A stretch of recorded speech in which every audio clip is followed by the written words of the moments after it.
She scanned the room, locking eyes with each person present. All I saw was a manipulative, creepy, narcissistic, smug, sadistic, homicidal little freak. The silence grew. "Not a fan, then?" Eric said. This time the laughter wasn't muted.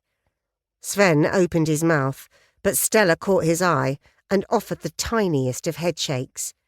"Let them have a moment. It's good for team morale." He got the message, nodded back, waited it out. Finally, the laughing petered out. "Algren told me that his supposed follower or disciple had got a detail wrong. And he was right. Lucy, can you show the images of the pentagrams for me, please?" They'd arranged this little piece of theatre between them before the meeting. Lucy double-clicked on a new folder and projected a fresh image onto the screen. It was the montage Stella had created of the two sets of victims. Nods and mutters of understanding all round as the assembled cops and CSIs took in the difference between the upper and lower rows of grisly images. "Now, this doesn't necessarily mean anything," Stella said, "but Algren claimed not to know anything about a disciple. In fact, to me, he seemed affronted that anyone would think that. However, I did manage to find two potential people of interest over the last couple of days. First, meet Bjorn Lingstad." Lucy clicked up a new image. "Fuck me," someone said. "It's the evil love child of Marilyn Manson and Count Dracula." Lingstad was the lead singer of Sepulchre. The original team didn't pursue him because the prosecutor was worried it would damage the case against Algren. Then there's Lilith. Lucy projected a black silhouette with a white question mark centred on the head. She ran the band's fan club. According to Cern Roos, she was so obsessive she had a pentagram cut into the skin of her sternum. "In my day, we just used to write the band name on our school bag," Lucy deadpanned. Stella smiled at her. The young cop had impeccable comic timing. "No photos online?" someone asked. "She's a dark horse. No images on or offline as far as I can tell." "So, actions." Sven tapped on the table with his ballpoint pen, harder and harder, until the fragile plastic barrel snapped and its inner workings flew apart. "People, please! Pay attention, people! Actions!" Sven handed out tasks which had the assembled investigators scribbling in their notebooks. Sure they had it down, they rose as he was closing the meeting and headed out. Some pulling out phones, others discussing tactics with their partners. Stella had been tasked with tracking down Lilith and bringing her in for an urgent interview. It suited her fine, although she thought she might find her more quickly using old-fashioned coppering methods than farting around on Facebook for hours. She wanted to speak to Ulrich Algren again. It took another 2 days. She guessed Algren didn't exactly have a packed calendar, but keeping a homicide cop waiting for the pleasure of his company was probably one of the few tiny elements of control left to him. The rain that had been pattering on the windscreen at the start of the drive to Kumla had increased in ferocity by its end. Blue-white lightning flickered across the fields beyond the custard-coloured food factory, jagging down from charcoal clouds. Thankfully, the visitor spaces at the front of the prison car park were all empty. She'd been dreading the trip across the tarmac from one of the more distant bays. As she exited the car, a peal of thunder exploded, making her flinch as she rushed across the 10 metres between her and the front door of the prison. Closer she may have been, but her black jeans were soaked by the time she reached the door and was buzzed in. The guard who checked her in was the same stocky young woman Stella had met on her last visit. She offered Stella a sympathetic smile as she took in the puddles forming around her boots. "Hi, Hannah. I seem to have got a little damp," Stella said, shaking droplets of rainwater off the tips of her fingers. The young woman looked puzzled. "A little, but it's pouring down out there." She frowned, then grinned. "Oh, wait, that is British understatement, isn't it? You're famous for it. Like Ulrich has some unpleasant hobbies, yes?" Stella nodded wryly.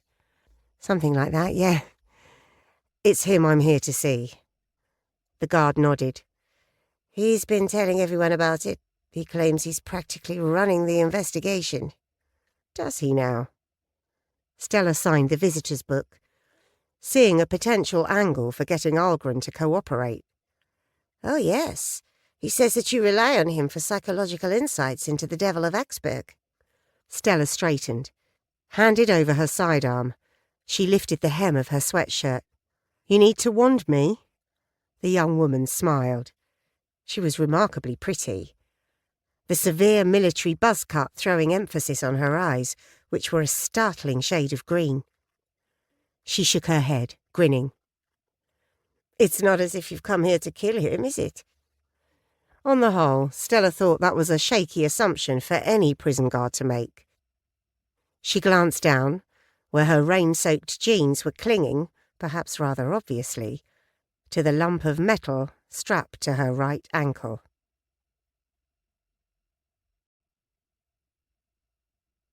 "31. Kumla Bunker." As before, Algren was waiting for Stella at the plain white table in the centre of the featureless room. The guard was new.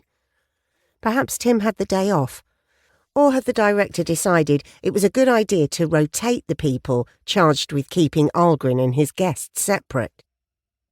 Taller than Hannah by a head, and lean where Hannah was stocky, this woman nodded at Stella, but showed no sign of wanting to strike up a friendship.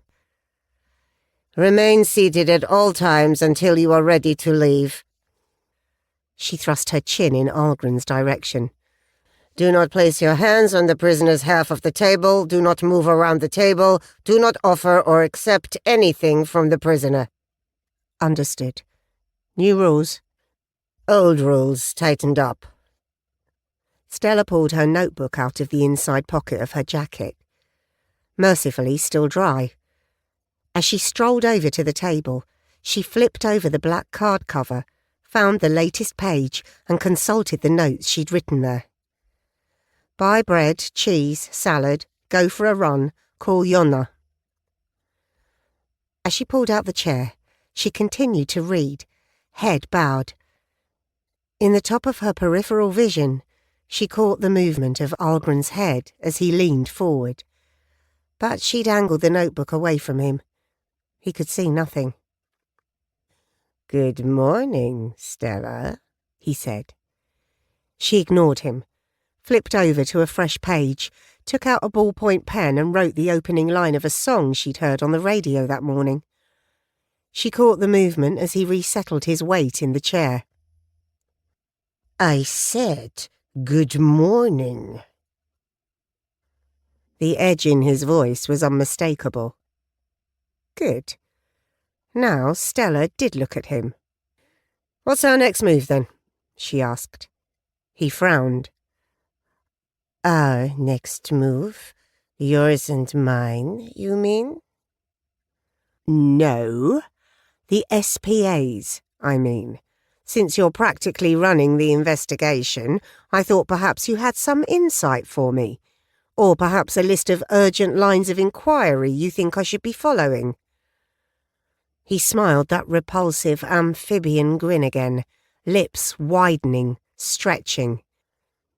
"You've been listening to prison gossip.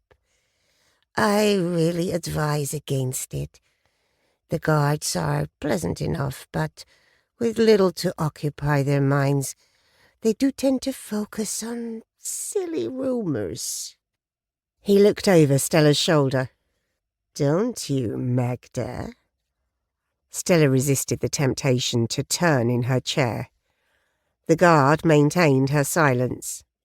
Sound woman. "As you're so keen to help, what can you tell me about the woman who ran the band's fan club? She went by the name of Lilith." Not very original. There is a great deal of theological debate over whether Lilith ever really existed. In fact... Yeah, I don't have time to discuss biblical scholarship, I'm afraid. In case you've forgotten, someone who appears to be following your methods is murdering former police officers. The interruption wasn't entirely strategic. Stella had had way too much of men interrupting her in meetings in her career. And when the latest individual was a certifiable nutcase with a string of grisly murders of young women to his name, she really didn't have time for it. It worked anyway. Algren's flabby jowls quivered with obvious irritation, and she enjoyed seeing the effort it took him to restrain himself from an outburst. "What can you tell me about her?" Stella asked, turning to a clean sheet in her notebook. "Plenty. But first, I need an assurance from you, Stella." She fought down the shudder that rippled just below the surface when he used her first name. "You're not really in a position to demand assurances. Either you help me or you don't. And seeing as you've been boasting about your influence on the progress of the investigation, I'd assume you do want to help. Or was I wrong?" She pushed her chair back and looked over her shoulder at the guard she now knew was named Magda. No, Algren said hurriedly. "Not an assurance, then. How about we call it a consideration? If I help you, there's bound to be media interest in the case and your handling of it. Your successful handling. Journalists, maybe documentary makers. Who knows?" He formed that stretched mouth smile again, and this time the pink tip of his tongue flickered over the lower lip. "I would very much like to think you would be honest in explaining to them my role." She stared at him in amazement. This calm, smiling creature was discussing media credits with her as though he were an academic expert in psychological profiling, and not a depraved serial murderer who had once thought nothing of removing young women's brains and substituting chloroformed bug collections. "Your role," she said. He nodded enthusiastically, began speaking rapidly. "Yes, you needed my help in understanding the devil of Exberg, especially given his slavish devotion to my own, career. Despite having nothing to gain by cooperating, I nevertheless offered my insights, helping you to apprehend the killer." As he spoke, the corners of his mouth filled with webs of frothy white saliva. Stella's stomach heaved. "You will take the credit, naturally, but my contribution will be there on screen for everybody to see. Maybe someone will want to write a book about me. True crime is a very popular genre these days, so I'm told." Somehow Stella managed to maintain a neutral expression. Internally, however, her emotions were boiling like the storm she had driven through to get to Kumla. Shock at his reframing of his sadistic murders as some kind of career, as if they were listed under the achievements on his LinkedIn profile. Rage at his narcissism. Disbelief at his lack of self-awareness, and, seething below them all, a burning desire to reach down to her right ankle, release the pistol, and put a couple of full metal jacket rounds into his smug, froggy face. Breathing steadily, if heavily, she left the pistol where it was. "I see," she managed. "I suppose nobody is better placed to aid the investigation than yourself. After all, he is following your footsteps. You were the pioneer. He is merely the follower." Flattering him like this had her belly roiling and clammy, cold sweat breaking out inside her shirt. She swallowed. If it helped catch the killer, before he got to Cern or Nick, she could handle a little nausea. Algren had been nodding throughout her little speech. Exactly. So, do we have a deal? I tell you what, she said, leaning forward and dropping her voice a little, so he could take it as a conspiratorial whisper out of Magda's earshot. I do know a couple of journalists quite well. One actually does some ghostwriting on the side. Let's catch this man and then, who knows, perhaps an autobiography could be on the cards. In your dreams, she wanted to scream. He nodded, half-closed his eyes, smiled again. Yes, I can see that. People have been fed a diet of newspaper clippings and internet research. This would be my own story, told by me. It seemed whatever levels of animal cunning Algren possessed, he was as susceptible to flattery as most criminals Stella had interviewed over the years. The more horrendous their crimes, the more you could ladle it on. They all thought they were criminal geniuses, whereas in reality, they were just twisted, degenerate, greedy, stupid, or, more usually, a combination of all four. Lilith. Who is she? His watery eyes opened fully. She saw the monster behind those pale blue irises, shifting, uncoiling, readying itself. Her name is Anna Eriksson.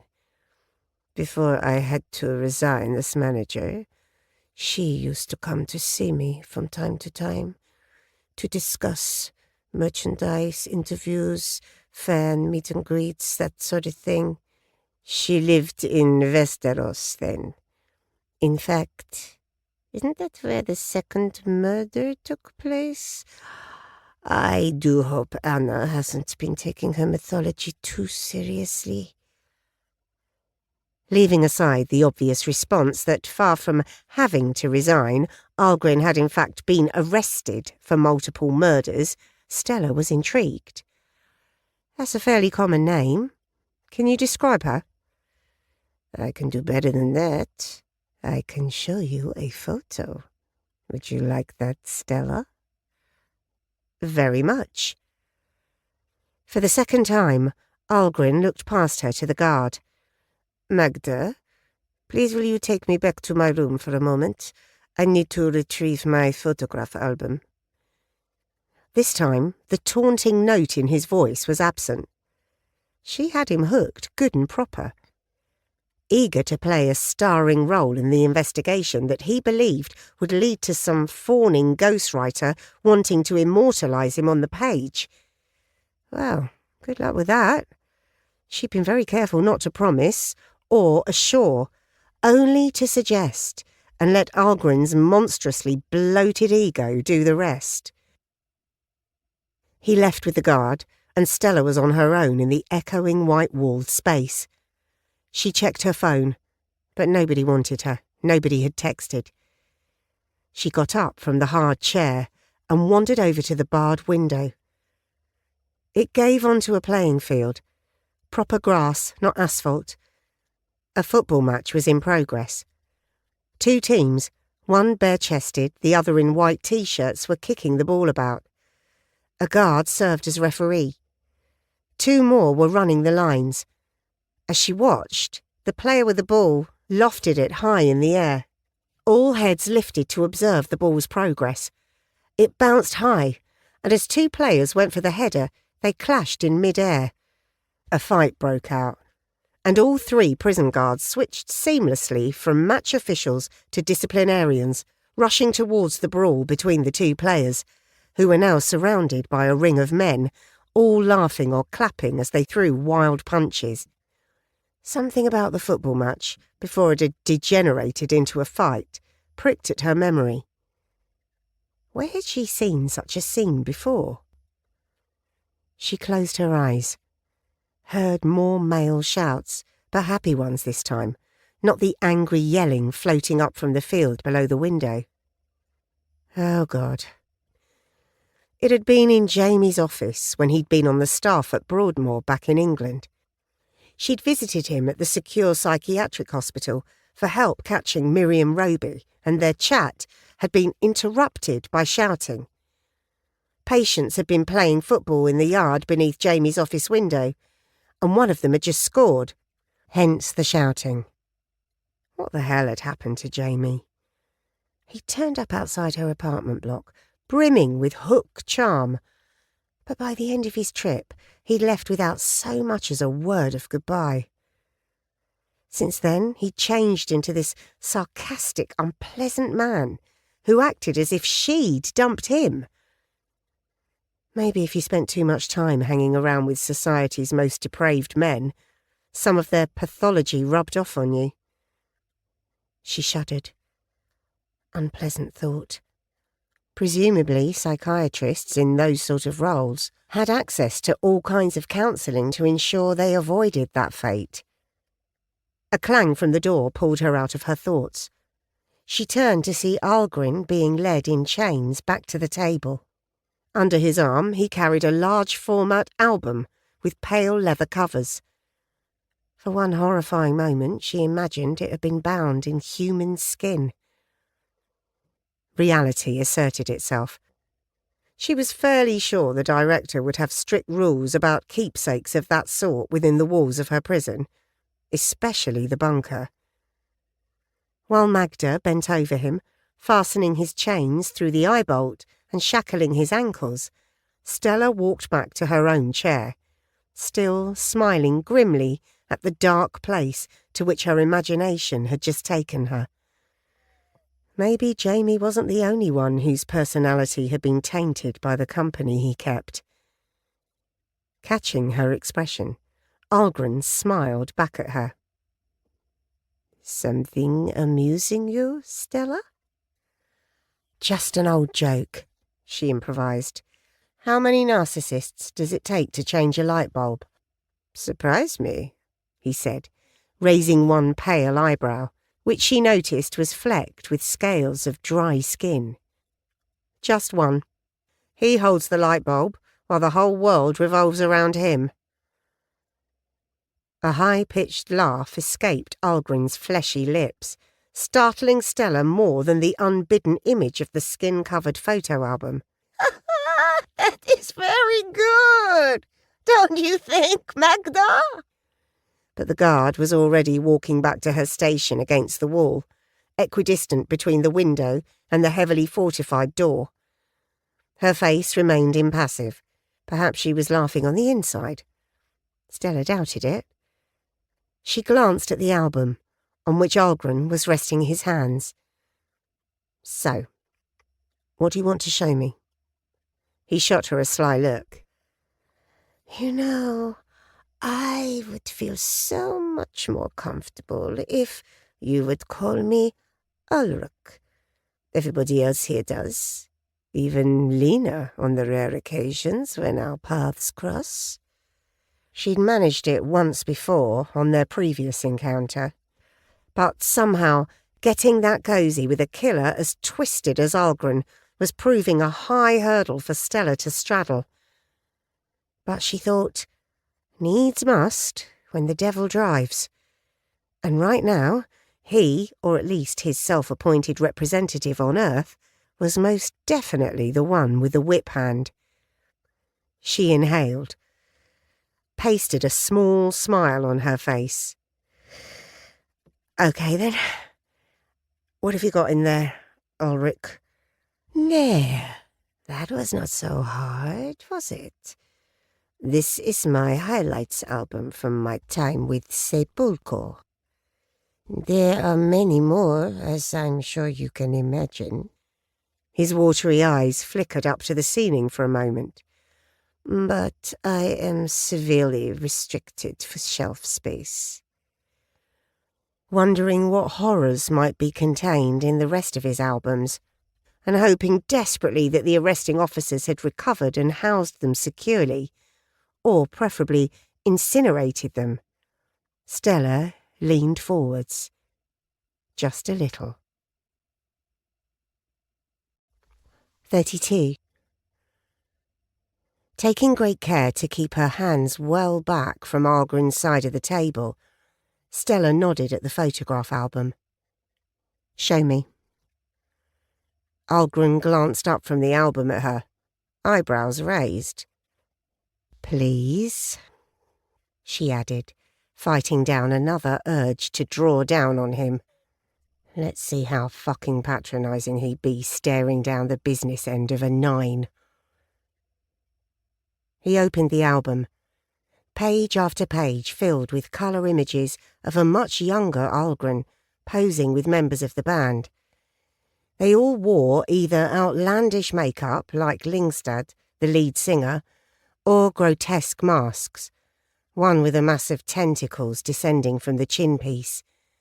Must have been hellish hot to perform in. He turned over a few more pages and then tapped a photo. "There she is, Lilith herself. Take a look." He spun the album round and pushed it towards her until his chain chinked sharply against the restraining eye bolt. She reached across the table, her hands heading for Algren's side. Behind her, she caught the sound of Magda's feet shuffling and a warning cough. "The rules, Stella." But Stella had anticipated Algren's move. Now it was her turn to raise her eyebrows. With a leer spreading across his face like slime on the surface of a stagnant pond, he slid his fingers off the cover and placed his hands in his lap. She pulled the book of photos towards her. In the photo Algren had indicated, a young woman no more than 20 or 21, surrounded by the 5 members of Sepulcro. She was tall, that was the first thing Stella noticed. Slim build with a striking mane of crow-black hair. It signified very little, probably dyed. The musicians' eyes were glazed, lazy, lecherous smiles on their black lipsticked mouths. Their long, lank hair was greasy or damp with sweat. Stella assumed the photo had been taken after a performance, although who was to know how death metal bands conducted themselves? Maybe a little light drug-taking and group sex was their way of psyching themselves up for a gig? Somehow she couldn't picture this group of devil-worshipping rockers meditating or busting out a few downward-facing dogs. In contrast, Anna Eriksson, a.k.a. Lilith, appeared completely sober. The look she bestowed on the camera, full lips curving in a half-smile, level gaze, chin lifted just a fraction, was full of self-satisfaction. Her arms were outstretched, her palms resting on the shoulders of the 2 young men flanking her. To Stella, she looked like a witch among her coven. She was saying, "Look at me. I have everything I want. They think I follow them. But ask yourself, who's really in control?" Quite a piece of work, wouldn't you agree? Stella pulled her eyes away from the photo. Algren was leaning forwards, though he had taken care to keep his hands down. "She is certainly very striking to look at." "Oh, it wasn't just her looks that were striking. Young Anna had extremely strong, and I would have to say, unusual appetites." Coming from a certifiably insane psychotic serial killer, this veiled remark needed careful unpicking. Stella glanced again at the photo. "Would you care to elaborate for me?"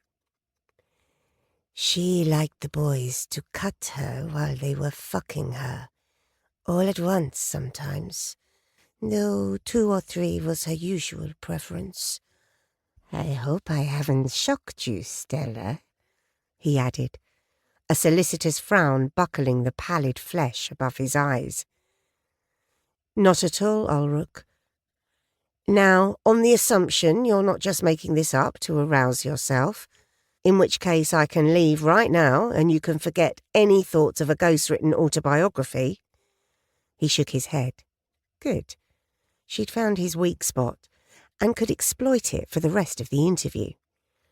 Did she ask them for any specific sorts of cuts? He smiled, though the expression didn't reach his eyes. Can't you guess? Why don't you tell me? A pentacle. Not too deep, obviously. Not like mine. Alruk! A sharp bark from Magda, who Stella had forgotten about. So intense was Algren's gaze. You know the rules. Sorry, Magda. My bad. He looked at Stella once more. Lena is very strict. Bunker inmates are not permitted to discuss details of their crimes, except with a certified mental health professional appointed by and reporting to Lena herself. He swallowed, his Adam's apple distending his pouchy throat and making Stella think of swallowed insects. I don't suppose I'm not a psychiatrist, Ulrich. I'm a homicide investigator. She was beginning to tire of this back and forth. She had what she'd come for, but as she had his treasured photo album, she thought she might as well take a look at the rest of the pictures. Maybe there'd be one of Bjorn Lyngstad without his stage makeup. She paged on, but only encountered more shots of the band, either playing live, horsing around in the studio, or posing in graveyards or forests among towering pine trees. One page was taken up with a single large photo. The photographer had used a wide-angle lens, producing a curved distortion at the edges of the frame so that the outermost figures were bending surreally into the centre. Unlike the other images in the album, this one wasn't focused on the band. They were visible on the left of the shot, which had been taken just below the stage at an outdoor concert. Banks of black-grilled amplifiers rose behind the band. Sunlight glinted off guitar strings. Lyngstad's face was broken up into light and dark planes by sharp shadows. Somehow she'd never imagined a band as dark as Sepulchre playing in daylight, let alone a beautiful sunny day at some sort of Swedish equivalent of Woodstock. At the centre of the image was a young couple, both naked from the waist up and utterly beautiful, their faces radiant. So out of keeping with the image she'd formed in her mind of the band's followers from the other photos. Regarding them with a mixture of disdain and obvious lust, were three long-haired bikers, each wearing a leather jacket and a denim vest over it, festooned with patches, much more the Sepulchre fan demographic. Dragging her eyes away from the young woman's perky breasts, which had clearly never experienced the changes demanded by motherhood, Stella looked up at Algren. You found our high priest and priestess, I see, he said. Johnny and Maria Soderstadt, brother and sister, and we'd better not delve too deeply into the precise nature of that relationship. What are they doing now? A barely coded question. Translation, could they be working together as your disciples? I believe Johnny runs his own accountancy practice in Uppsala. Maria sadly died of a brain hemorrhage in 2001. Striking both siblings from her growing list of people of interest, Stella tapped the photo. Who are the bikers? I noticed they're not watching the band. May I? Algren lifted a hand. Be my guest? He pulled the album back towards him and rotated it. Nodded. They weren't there to watch the band. They provided security. The boys were adamant we weren't going to pay off-duty police officers.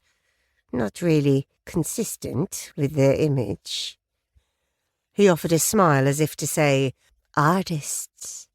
So I hired this lot. It was a big event, and the local council said they wouldn't grant our license unless we had security. And is that all they provided? Stella asked, suspecting she already knew the answer. Algren's smile confirmed it. Did you ever work in the drug squad, Stella? Didn't need to. It's hardly rocket science, is it? Biker gangs deal in drugs, often. Rock bands like to party. 2 + 2 = 4, yes? Yes. The big fellow on the left is the leader. I negotiated the contract with him personally. Klaus Helander. And that's his real name? As far as I am aware, yes. I think he thought the band's theatrics rather childish, to be honest. But the drugs were good quality, and his prices were reasonable. Algren shrugged. As manager, it was my job to keep the band happy. Klaus was instrumental in that. Who were the other men in the photo? No idea. They all had that look, you know? Their uniform code was at least as strict as the SPA's. What was the name of the gang? The vampires? No. The werewolves. I mean, it's funny, really. Klaus telling me my boys were childish when he named his gang after some cheesy horror film character. Stella nodded. Klaus Helander might be worth talking to as well as Anna Eriksson. She made another note. But she was tiring of having to maintain this chummy facade with Algren. He seemed to have forgotten all about his demonic slave of Satan act and was treating her as some sort of advance guard for his ghostwriter. Time to remind him she was a working cop. Could I borrow this photo? And the one of Lilith? I promise to take good care of them. She could just as easily take pictures with her phone, but she wanted to push him as far as she could into doing what she wanted, and not the other way around. Maybe it was a childish power play, but deep down she wanted him to know who was in control of their interactions. He chewed his lower lip. Well, I suppose if you told Lena how helpful I'd been, it might go some way to restoring me to her good graces. Oh, yes? Did you do something to upset her? Detaching a journalist's finger would have achieved that effect, Stella assumed. I had a visitor, and I'm afraid rules were broken. Not my fault, I should add, but there you are. Once guilty, always guilty. Ignoring the obvious invitation to engage in a little light philosophy, Stella slid the 2 photos from their pages and pushed her chair back. Thank you for your help, Mr. Algren. I have to go. She stood and signalled for Magda to let her out. But you'll come back, Stella, won't you? With your journalist friend? I have so many stories that people must hear. His voice had taken on a new tone, part querulous as if he'd been a diner in a fancy restaurant and not enjoyed his main course, part barely suppressed anger, as though the maitre d' had taken a shit in his dessert. She turned at the door. Algren was eyeing her with his head cocked on one side, fleshy lips pursed. Never had his resemblance to some grotesque amphibian been more apparent. I'm busy catching someone who's copying your murder techniques. It doesn't leave a lot of time for acting as your literary agent. She nodded to Magda. Thank you. Magda rolled her eyes. Made for an interesting change to the routine.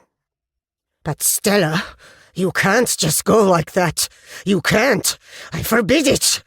Algren was hovering above his chair, chained ankles shuffling and clinking, as he attempted to stand erect. Impossible, given the wrist restraints. Stella glanced over her shoulder. Watch me. Something happened to Algren then. All trace of the placid, if repulsive demeanour disappeared. His face, contorted with rage, eyes popping, lips pulled back in a hideous snarl, revealing small yellow teeth. No! He roared, yanking at the eye bolt so the chain rattled and clanked. Come back here, you filthy cunt! I'll slice you open and fill your belly with rats! I'll dig your eyeballs out and fuck the sockets! I demand you return here! As Stella left the echoing space and made her way down the corridor, Algren's demented cries grew steadily fainter. She caught her reflection in a pane of newly replaced glass, still with the peel-off plastic film on its inner surface. She appeared to wink as her reflection moved over a ripple in the film. "Can't kid a kidder, eh, babe?" it seemed to say. She smiled. Her versus Algren in a deserted warehouse. Choice of weapons? He wouldn't stand a chance. She fantasized about different ways of killing him all the way back to Erebro Nick. Back at the police station, she found Sven slumped at his desk, head in hands, his palms pooching his cheeks together as he stared at a database query screen. His pose suggested a depressing picture entitled, "Disconsolate Cop Confronts the Futility of Investigating Multiple Linked Homicides." She looked down at the full mug of coffee by his right elbow. A wrinkled skin floated on the surface. "That bad, huh?" He looked up at her, eyes red-rimmed, face grey with that prison pallor she'd observed on Algren's face not 40 minutes earlier. "We're running out of time, Stella." He took his hands away from his face, revealing 2 rose-pink prints. "Time, ideas, budget, and as for suspects, well, nobody can trace beyond Linkstad, so none." "Maybe I can help. I just got back from my second and almost certainly final interview with our friend Ulrich Algren. I have 2 names, Anna Eriksson and Klaas Hollander, respectively the head of the band's fan club and the leader of a biker gang Algren hired to do security and supply drugs." Sven nodded and mumbled. Yes, that's good. That's good. No suspects, not yet, but names are what we need." He raised a finger to his mouth and began gnawing at the nail, detaching a ragged white sliver. He hissed out a breath. "Shit, the devil!" He pulled the finger away from his teeth. Blood was flowing along the raw edge and down the side of the nail bed towards the cuticle. "Are you okay, Sven?" Now that she looked closer, he looked anything but. There was a tightness around his eyes that lent them a staring quality, and he hadn't shaved for a day or 2. Yeah, fine. Just, it's a high-stakes case. I have a lot to prove. Yeah, a lot to prove, all right." He was looking out the window as his voice dropped to a semi-audible mutter. Poor guy looked like he was on the brink of burning out. She laid a hand on his shoulder. The muscle was so tense it was quivering beneath the thin material of his shirt. "When did you last eat a proper meal? Get a decent night's sleep? Have you taken any time off since this case began?" He whirled round, startled. "What?" "Sven," she said, squatting beside him and looking up into his eyes. "I'm not being rude, but you look like shit." She glanced at his ring finger. No gold band. It didn't mean anything, but she hadn't formed the impression he was married or even living with someone. Made a decision. "Come round to mine tonight. I'll cook you a proper meal. Do you run?" He frowned as if she'd asked him whether he hunted whales in his pyjamas. "Do I?" "Run, for exercise. I found a nice 5K route that goes round the nature reserve. We could work up an appetite." He shook his head. "I do, but there's no time. We have to stop him before he kills the other 2 hunter-killers." "I know, Sven, but we need to look after ourselves too. If it makes you feel better, we can discuss the case at mine. Maybe we'll come up with some fresh angles. It's not doing you good beating yourself up like this." "Who's getting beaten up?" Stella rose from her couch, wincing as her knees popped. Lucy had just come in and was unstrapping her service weapon and locking it in a steel cabinet beneath her desk. Maybe when Stella got back to Stockholm, she'd suggest to Maslen they install a similar system in homicide. It would have saved everyone a lot of grief. I was just telling Sven that cops who drive themselves too hard end up unable to function. They think they're helping the victims, but all they're doing is burning themselves out. Lucy rolled her eyes. I've been telling him that every day. He won't listen. Sven offered a cracked grin. Hey, I am actually still here, ladies. Stella had an idea. Lucy, come for dinner at mine, yes? I've got loads of nice ingredients in. I was inviting Sven when you arrived. I said maybe we could go for a run first. Lucy's face broke into a smile. Great idea. I'm not much of an athlete, though. She patted her gently out-curving belly. Too fond of my mum's cooking. You live at home? Yeah. I'm saving for a deposit on my own place, but prices are just ridiculous. Great. So it's a cheap night out for you. We can burn a few calories first, and Sven will have no excuse not to come because the three of us can talk through some new approaches. Sven nodded. I guess a change of scene would be a good idea, and I defrosted my last ready meal last night. I'm down to crisp breads and some sad-looking smoked herring pâté. Stella finished up her notes from the day and headed out. She had some food shopping to do. 33. Stella met Lucy and Sven at the southernmost tip of the nature reserve. By the time they arrived, she'd pulled off her leathers and was warming up in her shorts and running vest. The sun was low in the sky to the west of the reserve, lighting up the wetland lakes so they appeared to be composed of liquid fire. Once the other two had changed, Stella led them off on a path that snaked between a pine forest on one side and a wide lake fringed with reeds on the other. Pace all right? She called over her shoulder. In truth, she was barely jogging, but she'd been mindful of Lucy's remarks about not being a great one for exercise. Fine, she called back, but Sven's struggling. Stella looked over her shoulder, but Sven was matching Lucy stride for stride, a determined look on his face. I'm okay, he puffed. Just finding my rhythm. 5 minutes later, the cops were running in a tight group, taking it in turns, as Stella's suggestion, to set the pace in front. She pointed to a bench 100 metres ahead. Sprint to the seat, then a break. Okay, the others chorused. 3, 2, 1, go! She shouted. Sven sped past her, elbows pumping. Stella permitted herself a grin. Male pride was at stake, not to mention Sven's need to prove himself better than the foreign import from Stockholm, which was a bit rich considering she wasn't even Swedish. Or did that make it worse? She didn't waste time considering it. Put her foot down instead, drawing level and glancing sideways. Behind her, she could hear Lucy's breathing growing ragged.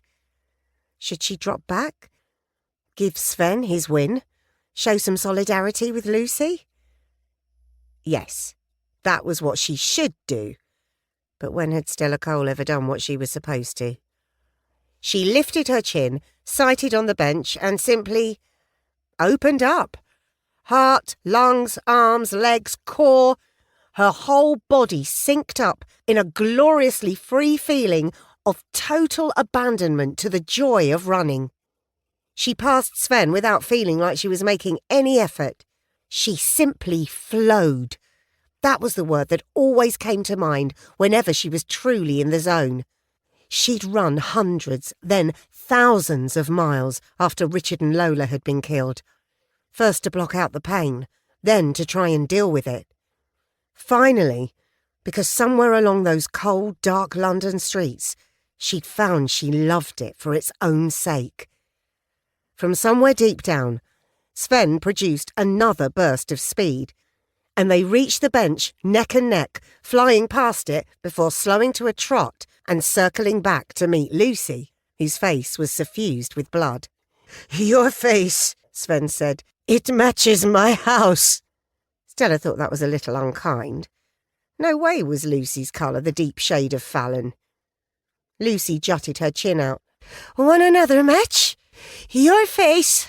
She turned and smacked her bum. My arse. They sat 3 abreast of the wooden slatted bench, staring out over the lake. Some kind of waterbirds were calling to each other across its ruffled surface, a high-pitched twittering. As their breathing slowed, Sven leaned forwards and put his elbows on his knees. "Does it ever bother you, Stella? What? How there can exist such beauty in a country, and also such evil? I mean, look at it." He lifted his chin towards the horizon, streaked deep rose pink by the setting sun. "It looks so peaceful. But out there, the devil of Axberg is probably planning how to kill Cern Roos right now." "Don't worry about Cern," Stella said, sounding more confident than she felt. "He's got enough firepower to annex northern Norway. If the devil shows his face up there in Luleå, he's going to get it shot off shortly afterwards." "I hope so, because I don't see how else we're going to catch him." "Let's not get defeatist.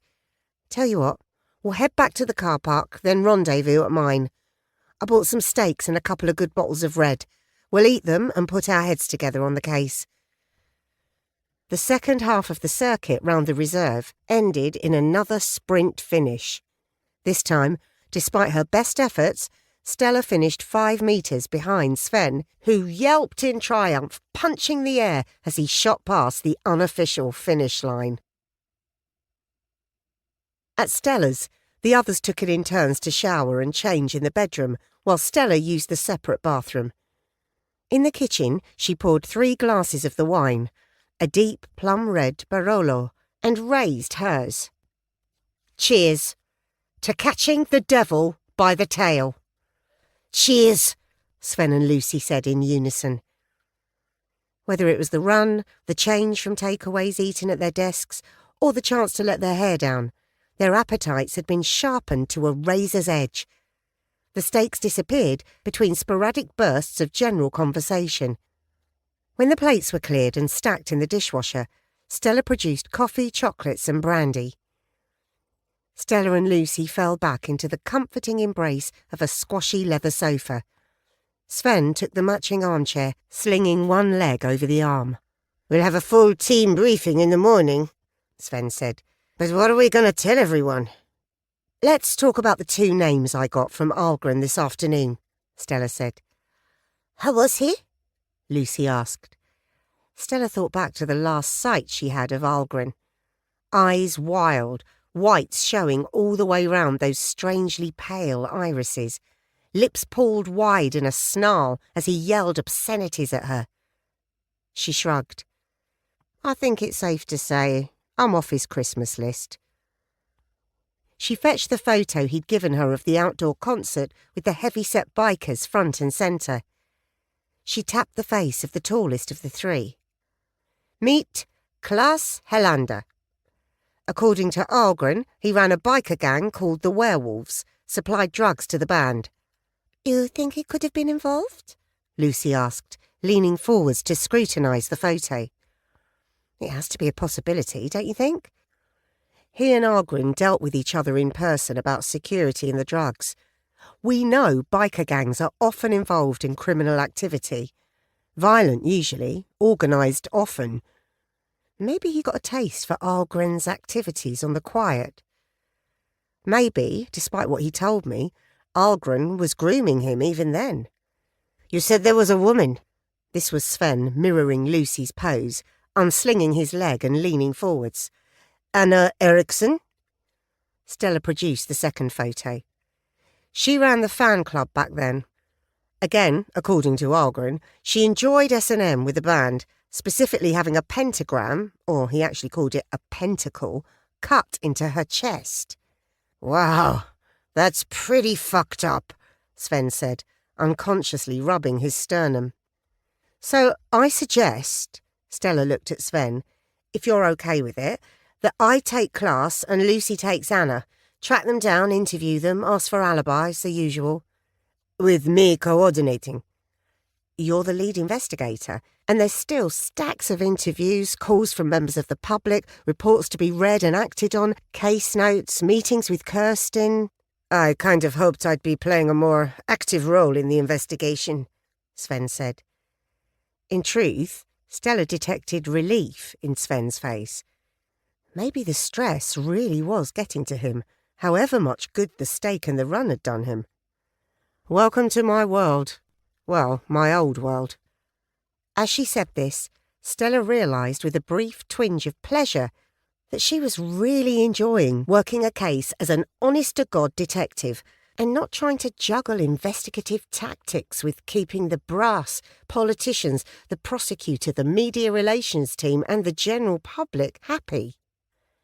"Sven's got his sights set pretty high," Lucy said, sipping her wine. "You're looking at a future National Police Commissioner." Stella snapped off a salute, sending her wine sloshing dangerously close to the rim of the glass. "I look forward to watching your interviews on Actuelt, sir." "Seriously, Stella, you've caught plenty of big fish," Sven said. "Can a cop from Örebro make it to the top?" Stella shrugged. "I don't see why not.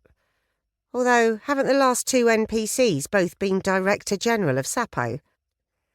Maybe you ought to think about applying for a transfer to the security service." He offered a rueful smile. "Yeah, I've actually had my application in for 6 months now. Kirsten said she'd put in a good word for me, but apparently they're not recruiting at the moment. Budget cuts. Same old story everywhere, even for Sapo." He yawned so widely his jaw cracked, making Lucy laugh. "Oh my God, Sven! Do you need Stella to make you a bed on the floor or something?" "No, but I better get back. I'll collect my car in the morning." "Share a taxi? I need some sleep too." They offered to share the clear-up, but Stella ushered them out of the door, figuring that rested colleagues were better than helpful ones. Tomorrow was going to be a busy day.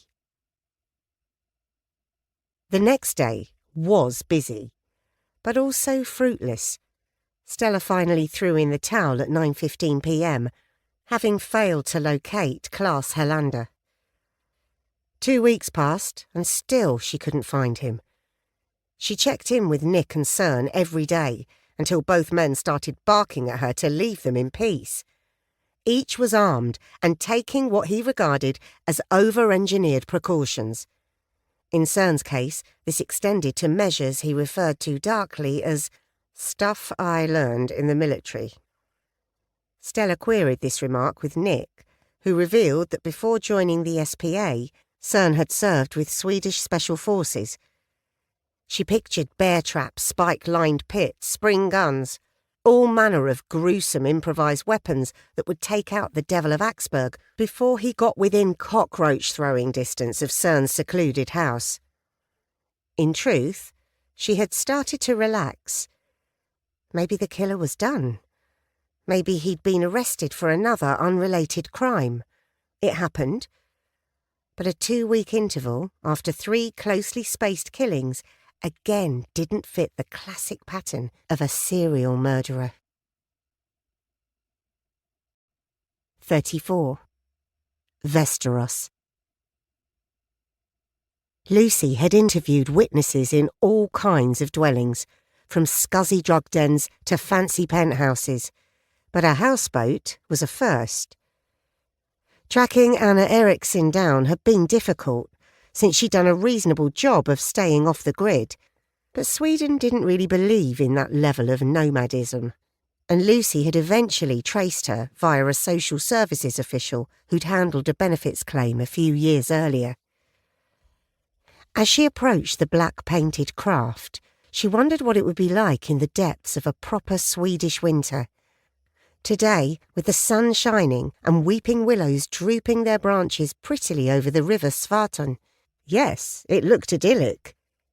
But in January, at 4 in the afternoon, with the sun nothing but a distant memory and thick snow clogging the riverbank, she shivered despite the warmth. No, thank you very much. She'd take her mum's nice centrally heated apartment in downtown Örebro any day. She approached the back of the boat. Or what do they call it? The bow? Or was that the front? didn't matter to her. She was a land dweller and happy to keep it that way. The steering pole thing was highly polished brass with a handle bound in intricate knotted string. She used it to swing herself on board and then knocked at the double doors down a couple of wooden steps. "Hello? Anyone home? Anna?" Silence. Great. Now she'd have to start scouting around looking for her. "She's gone into town." The gruff male voice came from behind her. She spun round. A middle-aged guy with a short beard and a paunch was strolling along the bank from another houseboat. This one an altogether jollier affair, with straggly herbs planted in tubs on the roof, flowers and birds painted on its sides, and net curtains in the windows. "Anna, you mean?" He nodded, smiled, revealing a winking gold tooth. "Ran out of snus and beer, apparently. I'm her neighbour, Bernard." They shook hands, and Lucy introduced herself with her full name and rank. "Will she be long, do you think?" He shrugged well-muscled shoulders. Clearly the nautical life was as good as going to the gym, despite his beer belly. "I wouldn't have thought so. The Willie's is only a 20-minute walk, and she left about half an hour ago. Want a coffee while you wait?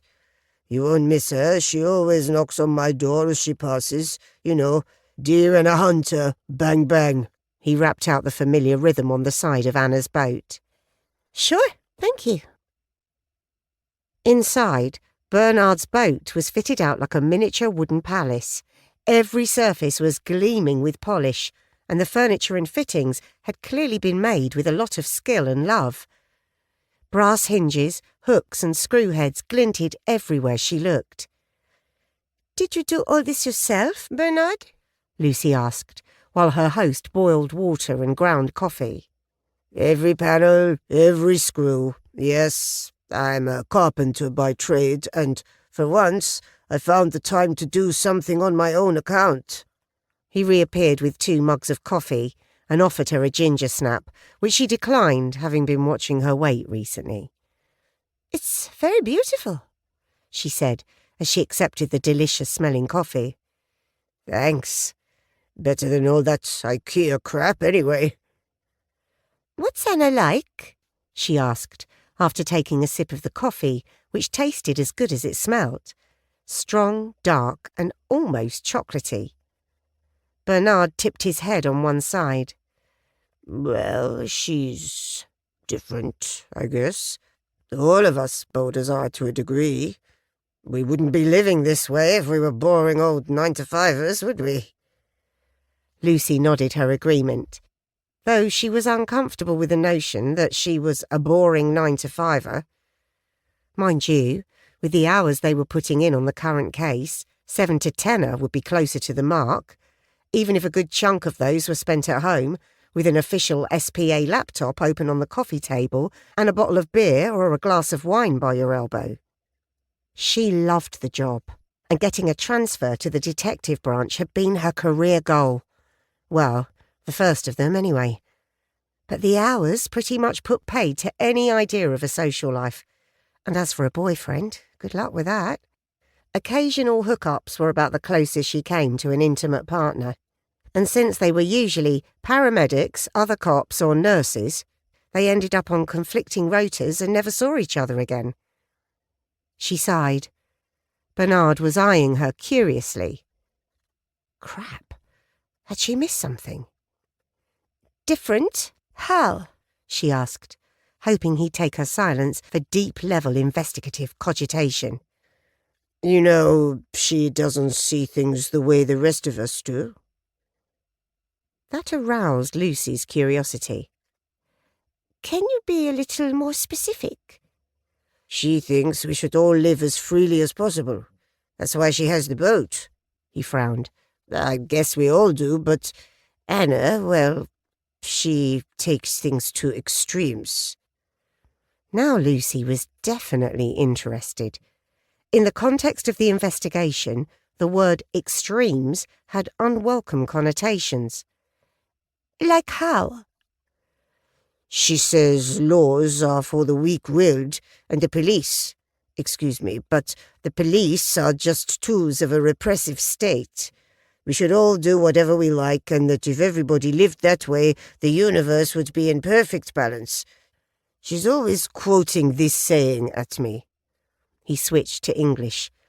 Do what thou wilt shall be the whole of the law. Some English philosopher or something. Crow's beak, Cowley, something like that. Anyway. He winked.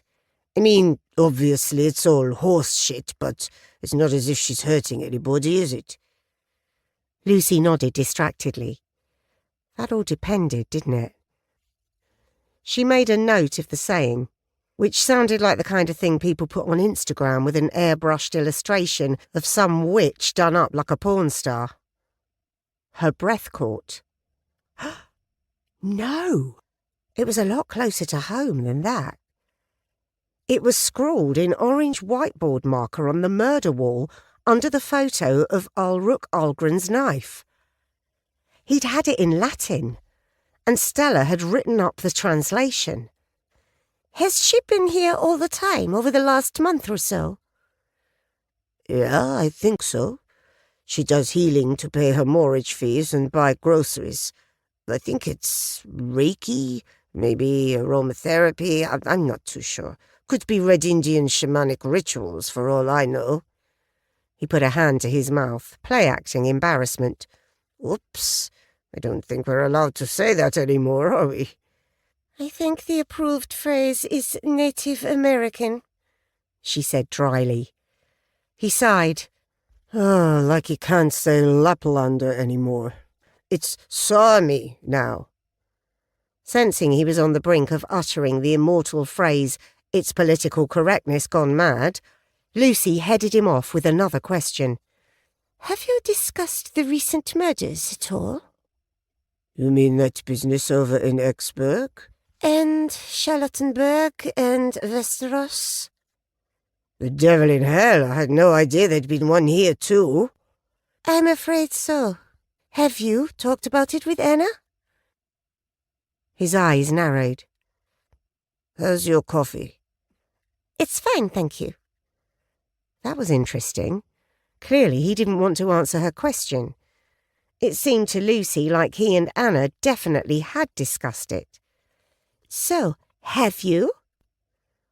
His cheek twitched. I mean, probably. It was on the radio, I think, but we wouldn't have spent much time discussing it. We boaters like to keep ourselves separate from the world, you know? It's bad stuff like what you're talking about that drives us to choose the life in the first place. Lucy nodded, offered a sympathetic smile. In fact, she'd read a piece in Svenska Dagbladet online about people opting out of living in houses. Vans, removal trucks, horse boxes, and yes, boats, all were pressed into service as dwellings.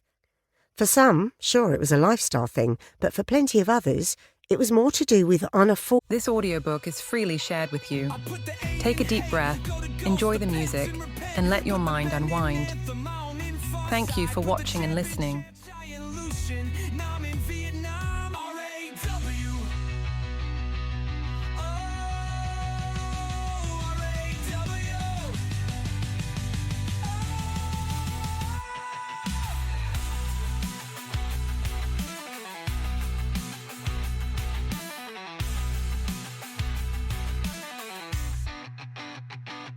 I put the 8 in hate, go to ghost, the pens in the pen, put the men in anthem, on in far side, put the champion, Cyan, Lucian, I'm in Vietnam, R-A-W.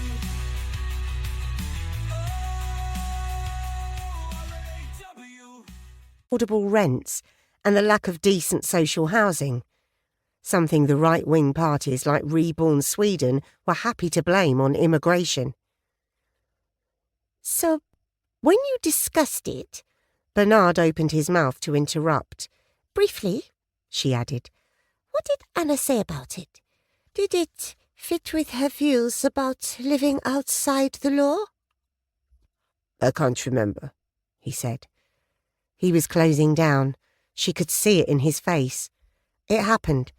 People could be as sweet as a canelbula when they thought they were just having a nice friendly chat, but when the conversation turned to the matter at hand, they could get decidedly squirrely. "That's okay. I can always ask her myself." Before she could ask another question, a loud knocking filled the cabin, just as Bernard had said. Rat-tat-tat-tat, tat-tat. "I guess that will be her," Lucy said, getting to her feet. "Thanks for the coffee." Bernard rose also, but by executing a neat swivel, she blocked him from getting out from behind the table, and in this way was able to precede him out onto the deck. The woman standing on the bank was somewhere around 40. It was hard to tell under the mane of long raven black hair. Her outfit was throwing out weird vibes too. Bernard wasn't wrong when he said his neighbour was different. A baggy hand-knitted jumper in fluffy mohair, red and black hoops like some latter-day Urebro punk. The cuffs came down past the woman's fingers. Black fishnet tights ended in thick-soled black Dr. Martens boots, embellished with red pentagrams that appeared to be hand-painted. She looked like she belonged in some retro nightclub or an 80s horror movie. And she also looked surprised to see Lucy. Her eyes, heavily made up with kohl, popped wide. Behind Lucy, Bernard clambered out into the cramped little space. "Anna, she's a—" "Police officer," Lucy said, flashing her ID. "Detective Inspector Lucy Magnuson. Are you Anna Eriksson?" Yes. She folded her arms across her chest, a defensive manoeuvre. "Can we have a chat? Maybe on your boat?" Am I in trouble? "No, nothing like that. I'd just like to ask you a few questions, that's all. It's in connection with a murder investigation, and I need your help to clarify a few things." Anna hoisted her arms higher. She might as well have been raising a shield. What if I don't want to have a chat? Sarcasm dripped from her lips. Lucy nodded, as if this was the most normal reaction in the world. "Not too keen on the police?" Anna shot a dirty look over Lucy's shoulder. Lucy heard Bernard retreat back inside. Anna fixed Lucy with a variant of the same look. Cold eyes narrowed to smoky slits. I know my rights. I don't have to talk to you if I don't want to. Lucy smiled. "Well, you're half right. You don't have to talk to me here, and you don't have to talk to me now. But as I am investigating a series of murders of the most cruel and depraved nature, I would then arrest you and take you straight to Urebro police station for questioning, at which point you would have to talk to me." She paused. "Naturally, you'd have the right to legal representation." She let Anna mull it over. The silence lengthened as the two women stared at each other. A pair of swans drifted close to the bank and hissed at Anna. It seemed to make up her mind for her. Fine. "Fine, we can do this here, or fine, you would like to come to Urebro with me." Anna jutted her chin in the direction of her own boat. 35. The interior of Anna's boat was no smaller than Bernard's, but it felt cramped.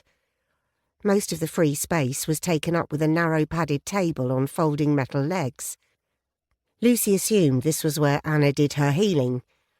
A plastic cantilevered box of the type used by hobbyists to keep fishing lures or sewing items or model paints, overspilled with tiny bottles in blue, green and brown glass. Essential oils, Lucy thought, spotting a just legible oil-stained label that read Rose Otto.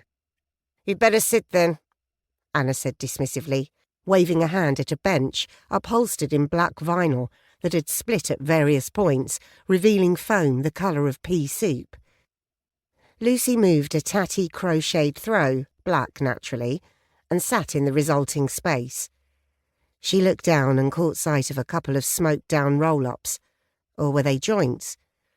Was that why Bernard had been so keen to warn Anna that Lucy was a cop? No offer of coffee.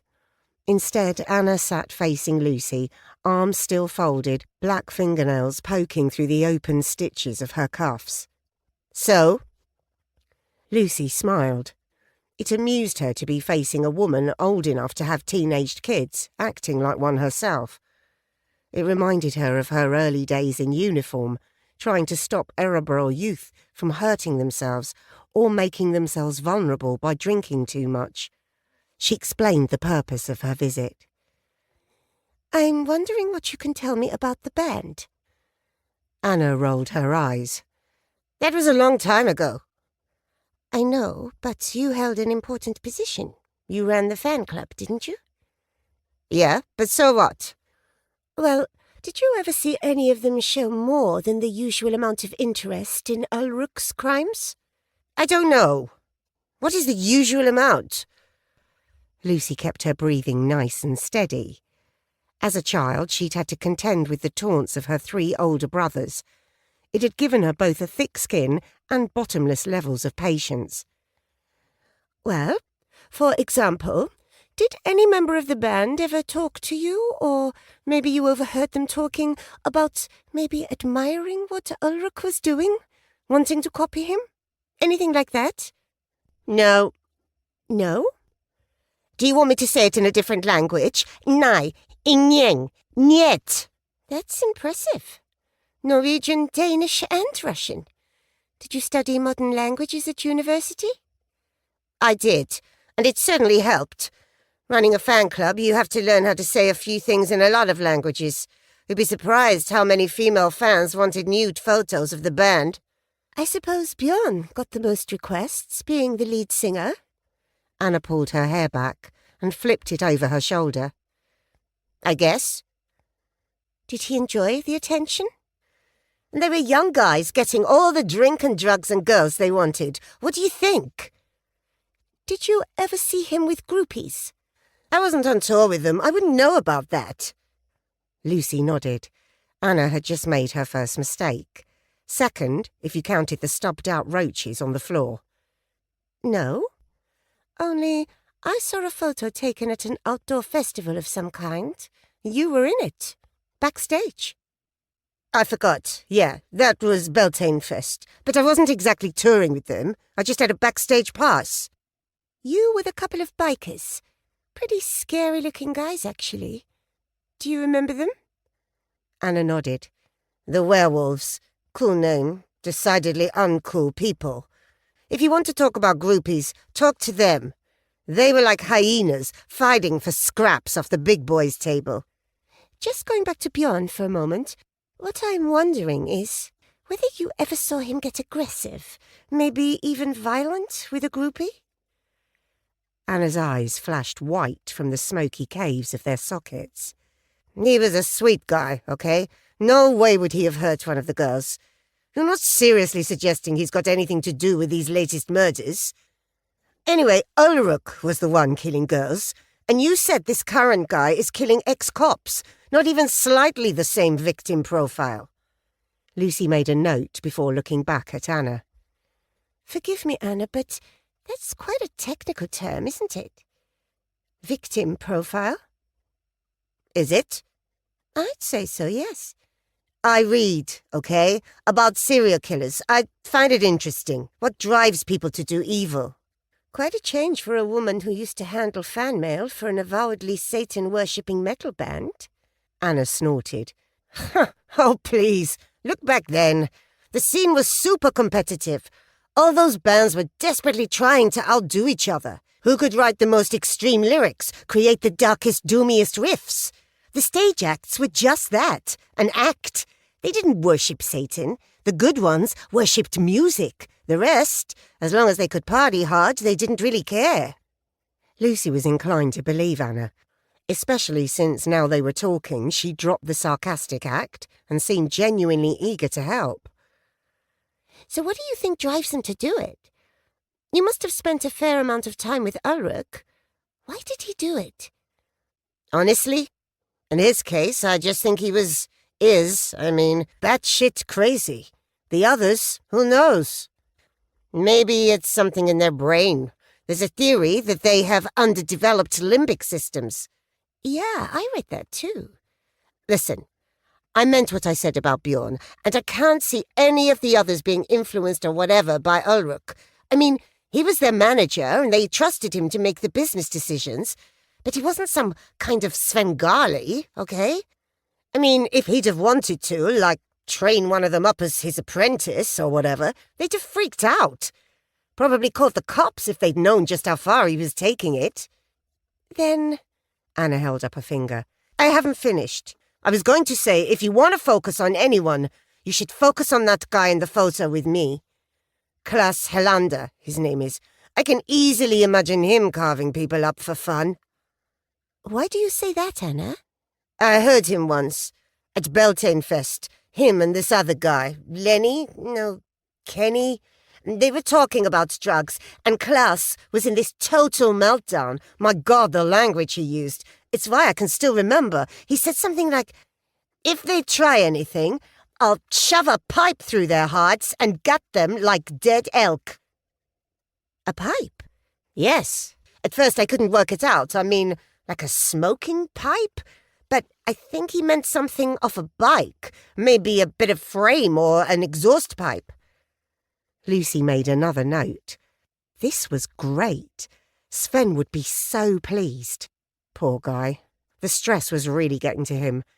But Anna was serving up Klaus on a plate. He'd practically admitted to using the killer's M.O. OK, not exactly, but elements of it. If nothing else, it showed he was a man with violent tendencies. A man like the Devil of Axberg, then. 36. Partille, near Gothenburg, Sweden. After touring what felt like half the country on her bike, stopping in at biker bars and clubs all over southern Sweden, Stella finally caught a break. In a small town 8 kilometres west of Gothenburg, a friendly bartender told her she might find Helander at a truck stop 5 kilometres up the E20. She pulled up next to a lone bike, a Harley-Davidson, custom painted to resemble neon green crocodile skin with a monstrously fat rear tyre, extended front forks and pulled back handlebars.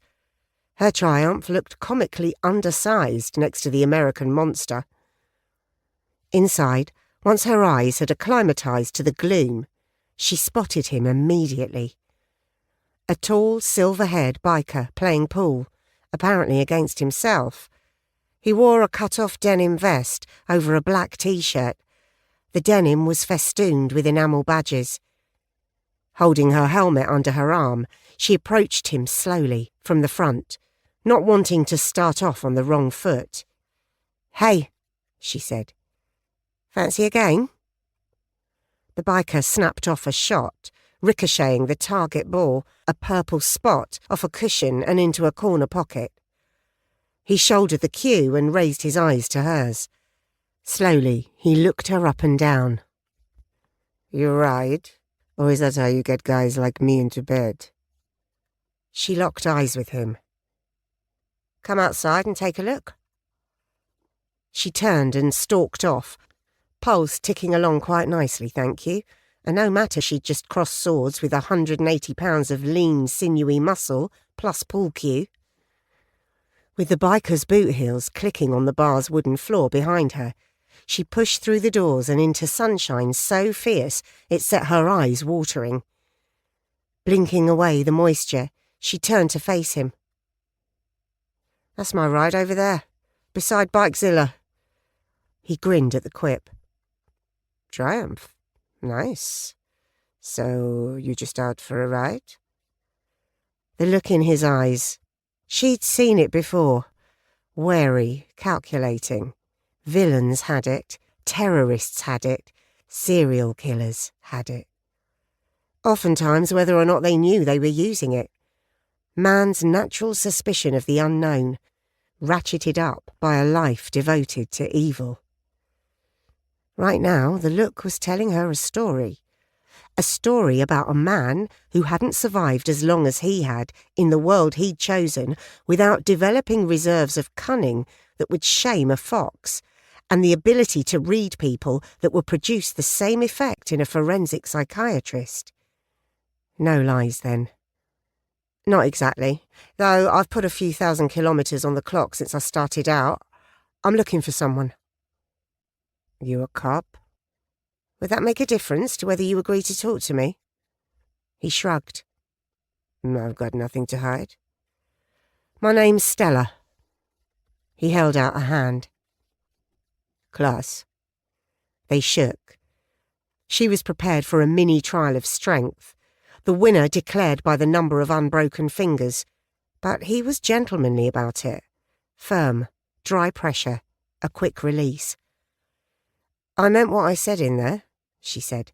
I can play and talk at the same time. He appeared to think about it, then nodded. 100 kroner and a round of drinks.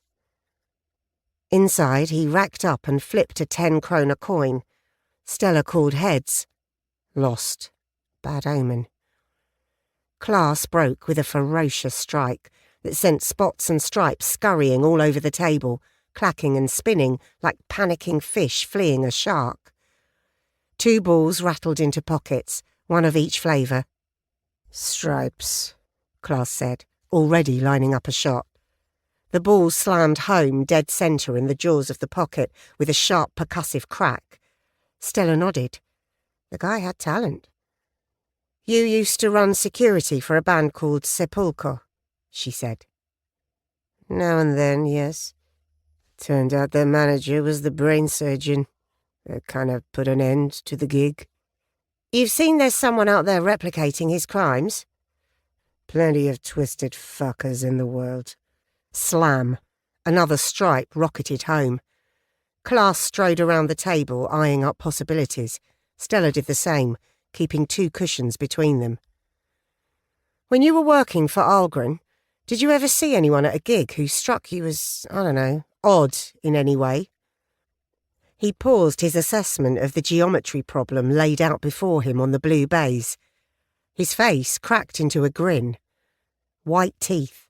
Good dentistry, or good genes. Somehow it belied the image of the grizzled biker. She imagined they lived on takeaway pizzas and burgers. Didn't care overmuch about a proper oral hygiene regime. These are Sepulchre fans we're talking about. You do know that, right? I mean, odd was table stakes. They used to turn up with roadkill hanging from their belts.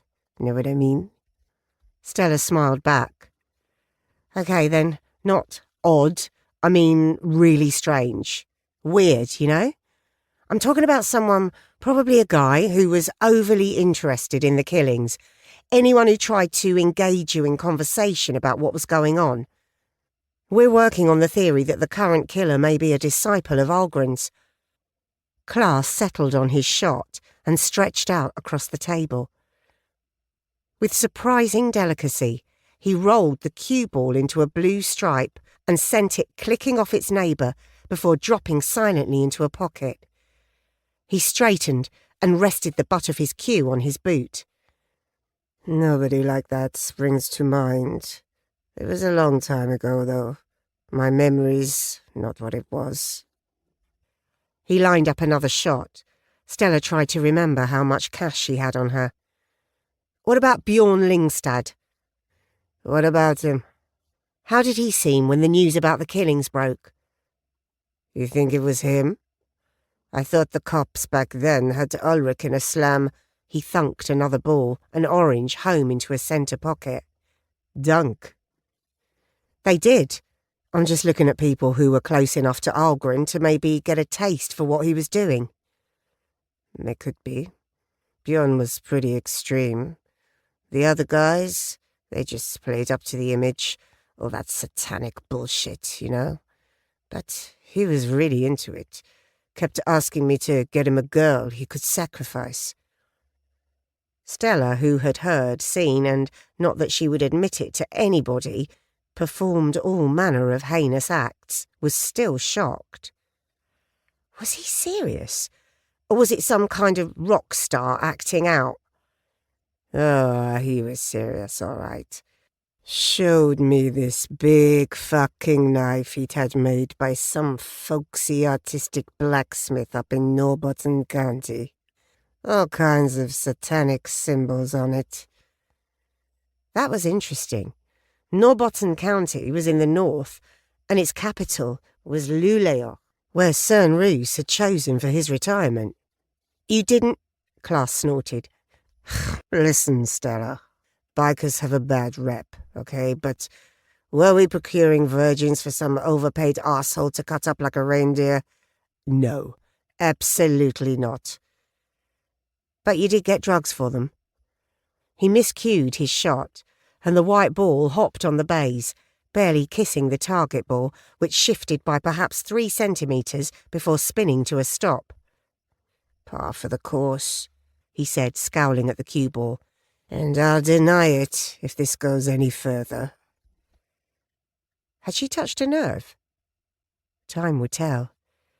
She nodded and rounded the table to line up her first shot. Klaas got out of her way, which she appreciated, instead of standing behind her so he could check out her arse as she played. A biker and a gentleman, unless he was a serial killer's acolyte. She pocketed her first ball, a red. Not as cleanly as Klaas, but a pocket was a pocket, even if it rattled off both leather-clad jaws before going down the throat. Time to switch it up. Where were you on May 1st, Klaas? I'm a suspect. I'm just trying to put names, dates and places together. Do you remember? He shrugged. Not off the top of my head. I was probably hanging out in a bar or at our clubhouse. She rattled off the dates where Barbaro and Frederica had been murdered. How about those? There's guys I could check with. Guys? Like who? Other members. Maybe Olaf. He's our membership secretary. He and I hang out a lot. The phrase membership secretary conjured up an image of blazered middle-class Stockholmers vetting applications to join tennis clubs or Swedish folk dancing societies, not outlaw biker gangs. Something funny? Klaas asked. Olaf who? She counted. Valin. OK, and that job involves what exactly? Keeping records, checking out applicants, monitoring their progress. Would you have records of who was a member back when you were doing the security for Sepulchre? Yes, but you'll need a warrant to look at them. Fair enough. I think my boss would be happy with that, given we're investigating the murders of 3 current or former police officers. Klaas shrugged. Am I supposed to be intimidated? Stella pocketed another ball, a clean shot right the way down the table and into a corner pocket. Let me put it to you this way. She saw an easy pot and sank it with a crack like a pistol shot. Imagine someone had brutally murdered 3 of your members, and you thought a police officer might be involved. Would you let anything stand in your way? He stroked his moustache. She could see she'd got through to him. The question was, who or what was lurking behind that abundant facial hair? Can we go and talk to Olaf now? She asked. Maybe take a look at your social calendar as well as your membership records. If you've got nothing to hide, that is. He sniffed loudly and stared at the table. Let's finish the game first. But we're changing the stakes. I win, you hand over 1,000 krona and a case of aquavit. And I'll see you when you got a warrant. You win? Fine. We'll go and see the boys. Stella regarded the table. The score was 5-4 to Klaas. 2 more in the black for him to win. 3 more in the black for her. One of her spots was hanging right over a pocket. A child could sink it. But her other 2 balls were in mid-table no-woman's land. Klaas, on the other hand, had a stripe sitting maybe 10 centimetres from a corner pocket and his final ball hard against the balk cushion. Deal, she said. Over the next few minutes, maybe owing to the dramatically increased stakes, neither player potted a ball. Then Klaas sank his penultimate stripe, only to suffer a near miss. His final ball fluttered between the jaws of a side pocket before rolling free. Finally, Stella had a clear shot and sank it cleanly. A second ball followed, leaving her with a tricky pot along a side cushion and then off Klaas's remaining stripe. Taking a long, slow breath, as if she were lining up a rifle shot, she let it out and stroked the cue ball in between heartbeats. The contact was clean, and the purple spot rolled straight up the cushion, kissed Klaas's ball, and right-turned to drop out of sight. Stella caught the bartender's eye. He'd been watching the game avidly while polishing the same glass. He shook his head quickly. His meaning was pretty clear. Best not beat the leader of the werewolves in a game of pool. Maybe he'd find another use for the length of varnished maple wood in his right hand. Stella stared back defiantly. Klaas wasn't the only one with a cue, and even if he was the Devil of Axburg, he'd a way to go before he could match her kill tally. She assessed angles, distances, checked the position of Klaas's remaining ball. Then she tapped her cue on the headrail beside the right-hand corner pocket. She bent low over the table and cued up her shot on the 8-ball. A memory swam up from her subconscious. Her and Richard playing pool against a couple of local lads on their honeymoon in a Palermo sports bar. Cheap red wine sloshed into thick-walled bistro tumblers, scratched and cloudy from much dishwashing. Richard's drunken grin as he doubled a pot off the side cushion, much to their opponent's disgust. Il Maestro! He'd crowed, before sending the cue ball hopping clear off the table to general applause and laughter from the other patrons. Her vision swam and sparkled as the bar lights refracted through sudden tears. She swiped them away, refocused on the shot. "Help me now, Maestro," she muttered, and pulled the cue back. With a smart crack, she sent the white ball down the table. A second snick as the white hit the black and sent it on its journey towards the corner pocket. She held her breath. 37. To Stella, the next few seconds passed in slow motion. The 8 on the black ball rolled round and around, coming up to greet her, blinking its double eye. The distance to the pocket decreased. 30 centimetres, 20, 10, 5, 3. She could hear her pulse thrum in her ears. The ball made contact with the left-hand jaw. Crap! It was going to bounce out. Instead, it began to spin on its axis, the 8 revolving on the uppermost surface, on the very lip of the pocket. Only the nap of the baize was keeping it on the playing surface. She heard Klaas's voice behind her. A deep, drawn-out, sonorous, "Come on!" Then the 8 began to wobble, describing erratic circles, and the ball wandered off true by a couple of millimetres. It was enough. Having flirted with the pocket for what felt like a full minute, it dropped out of sight. Time sped up again. Shit, the devil! Klaas was looking at her with a mixture of amazement and disgust, his lip curling. The barman had turned away and was replacing the now gleaming glass on the shelf with its grimier brothers and sisters. Stella laid her cue on the baize and rounded the table, hand stuck out in front of her. "Good game, thanks." Klaas gripped her hand, and this time did all he could to break her fingers. Expecting the move, Stella had slid her keys out of her pocket. Currently the jagged edges were digging into Klaas's palm, causing the biker to wince before backing off on the pressure. "Your place, then," she said with a smile. Confounding her expectations, Klaas didn't try any tricks on the ride to the club. He kept his speed well below the limit, cruising along on his customised Harley, almost as if leading a ride out for foreign visitors and anxious to show off the scenery. Even through the thick foam padding of her helmet, Stella could hear the throaty chug of the Harley's big V-twin engine, rendered all the more fruity by the modified exhaust system, which had had the last half-metre of chrome piping removed and swept up behind the rider's legs. After 5 kilometres, Klaas indicated and then swung off the highway onto a small country road, and then again onto a smaller road still.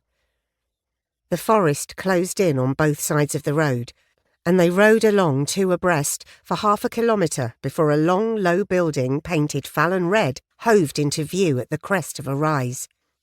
Outside, leaning on their kickstands, were half a dozen bikes, mostly Harleys like Klaas's, and 1 or 2 like Roger Amundson's Indian, another American firm that looked back to the 40s for inspiration. No bikers visible, however. Inside the clubhouse, presumably.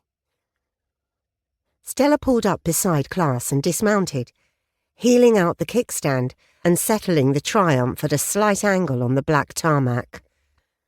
Helmet off, she drew in a lungful of air scented with pine sap and petrol, a potent combination. Klaas came to join her. "Olaf's inside." He pointed to a low-slung Harley in fire truck red. "That's his ride." She followed him through the door of the clubhouse. It had been reinforced with a riveted steel plate that looked like it might stop an anti-tank missile. To each side, barred windows were curtained off, revealing nothing of the interior. Inside, it felt pretty much like any other rural Swedish bar. Hunting and fishing trophies mounted on varnished wooden plaques dominated the walls. This audiobook is offered freely, with gratitude. Take a quiet moment for yourself, listen to the music, and we'll be back with more in just a moment. Thank you.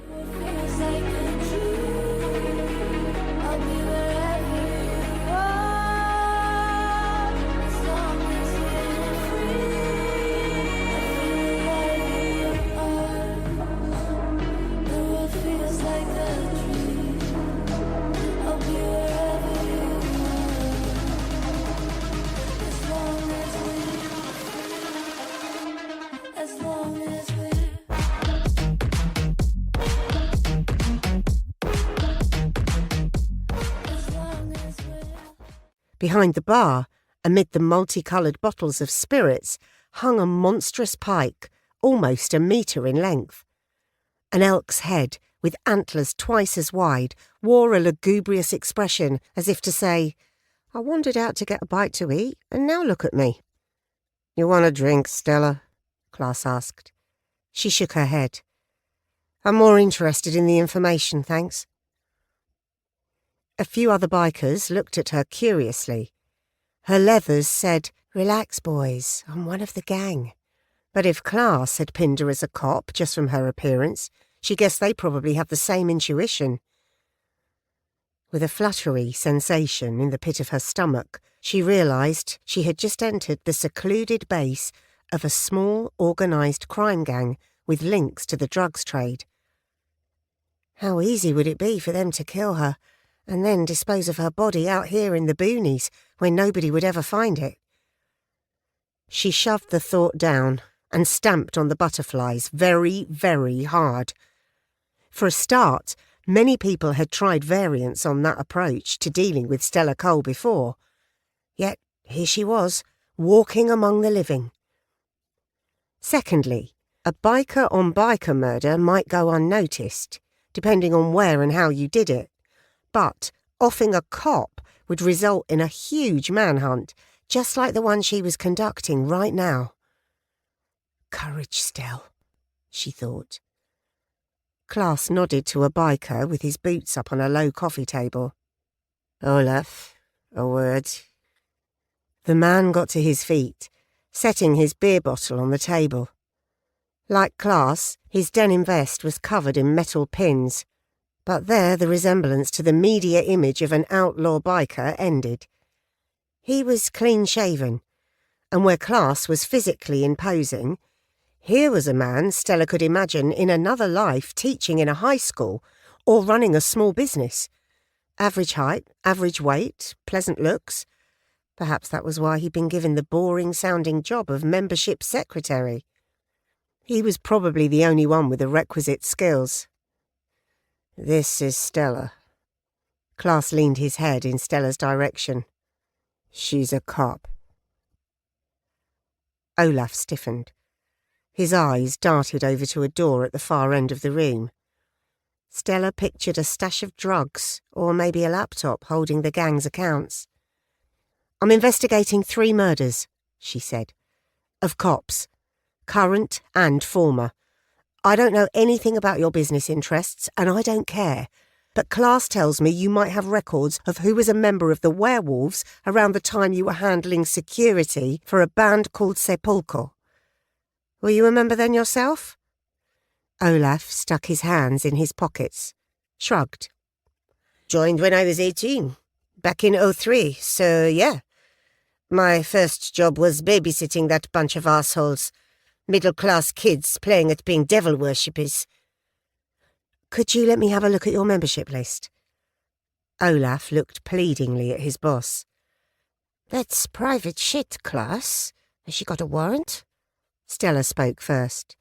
"No, she hasn't got a warrant. Although, if you like, she could ride back to Erebro and get one. Of course, then she might also ask her colleagues in the drug squad to help her out. Probably request support from the Regional Tactical Support Unit as well." She smiled sweetly at him. You know, just in case things got colourful. "Just show her, okay?" Klaas said. He turned to Stella.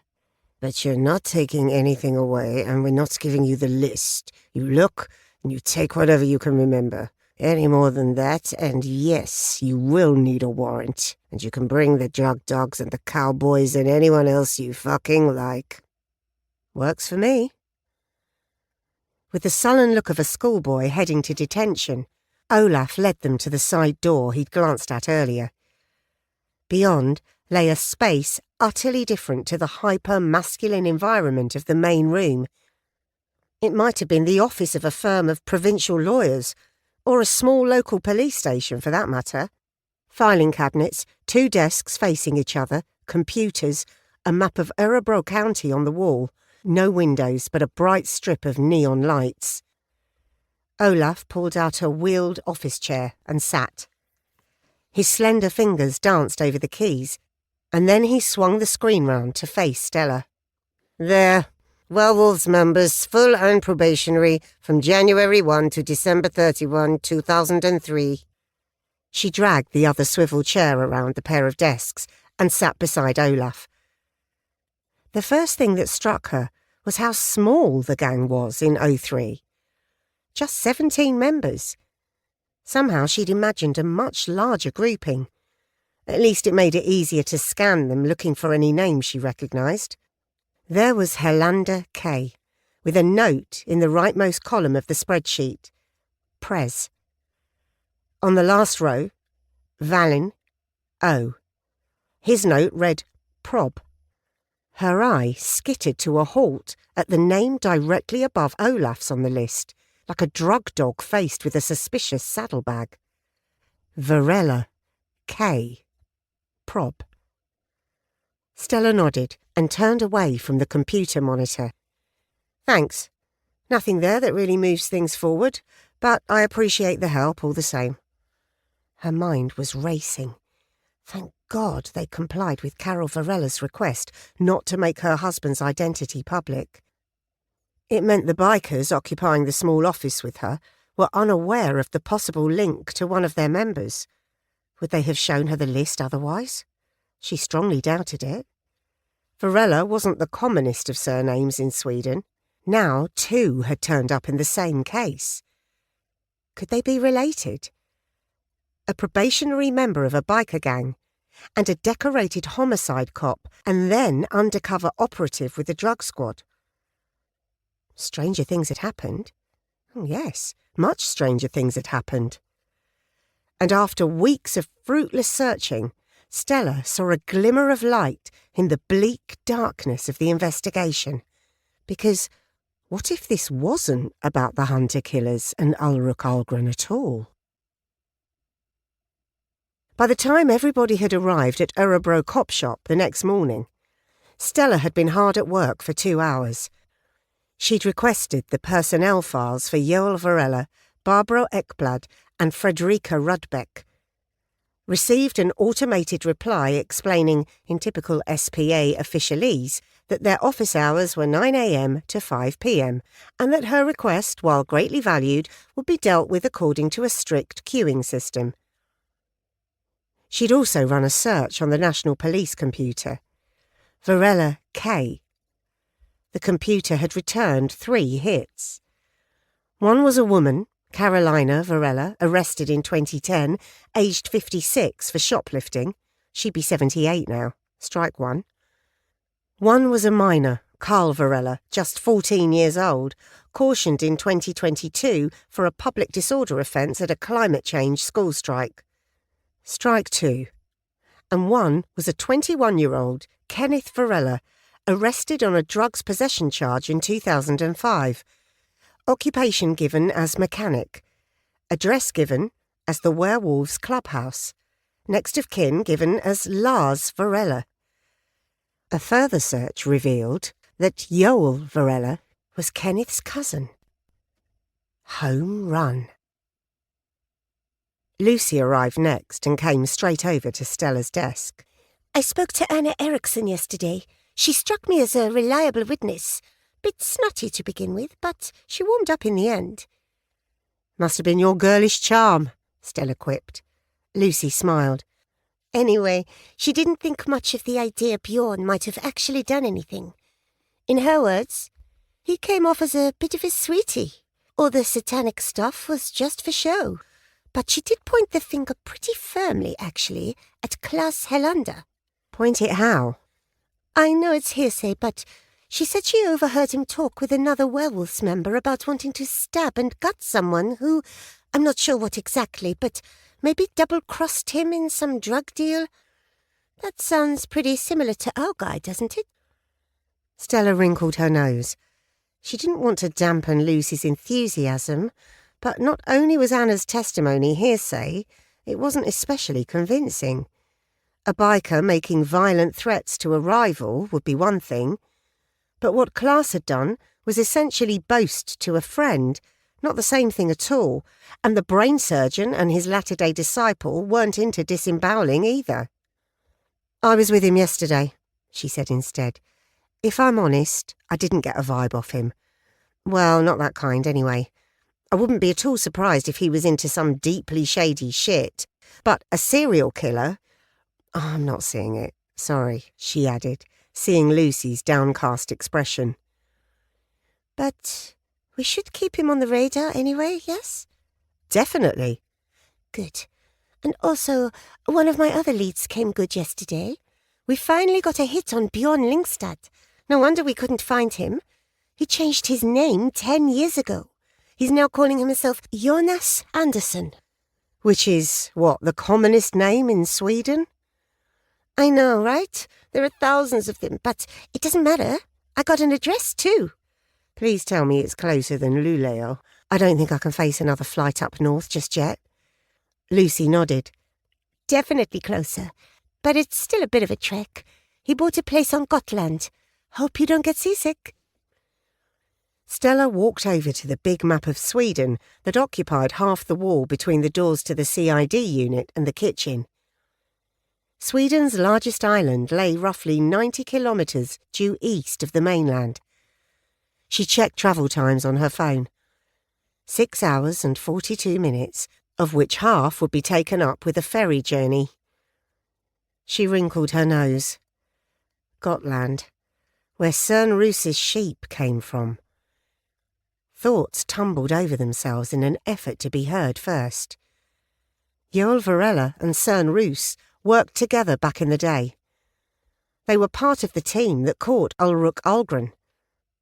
20 years later, Joel is murdered, stabbed through the heart with a sharpened horn from the same breed now husbanded by Cern. The lead singer of the band Algren managed is now living on Gotland. He expressed an unhealthy interest in his manager's crimes. The prosecutor dropped charges against him to focus on Algren. Had something happened to set the two cops against each other? She wished she'd asked to see Cern's sheep. A ram with a sawn-off horn would have been grounds for an arrest. All that would have to wait. She and Lucy had a trip to plan. But before they left, there was someone Stella wanted to talk to. While Lucy made the travel arrangements, Stella called Kenneth Farella's father, Lars. 38. Kumla. Lars Farella lived in a neat brick house in Kumla, 1/2 kilometre from the prison. He looked older than his 69 years, with an unkempt thatch of white hair and thick, wiry eyebrows like snowy eaves on a traditional timber house. Sitting in his well-tended back garden with a china mug of excellent coffee, Stella looked him in the eye. "I'm sorry for your loss. Joel was a good cop." His response surprised her. A humph sound through his nose. You sure about that, are you?" he asked. "Aren't you?" "I think while he was in homicide, yes.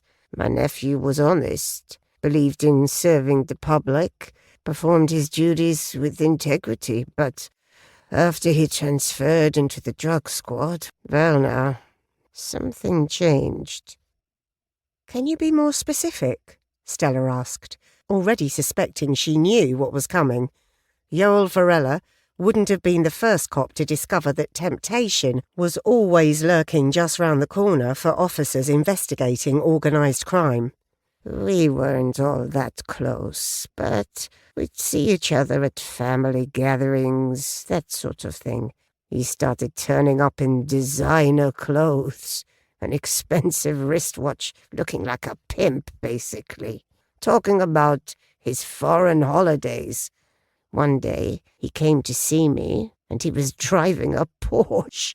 Can you believe it? A fucking Porsche. On a police officer's salary? I don't think so." "Did you ask him where he got the money?" "Yes, I asked him. I knew, of course, but I wanted to see what he'd say." "And what did he say?"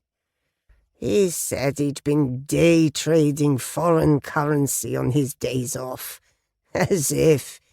Joel could barely decipher his bank statements, let alone trade currency online."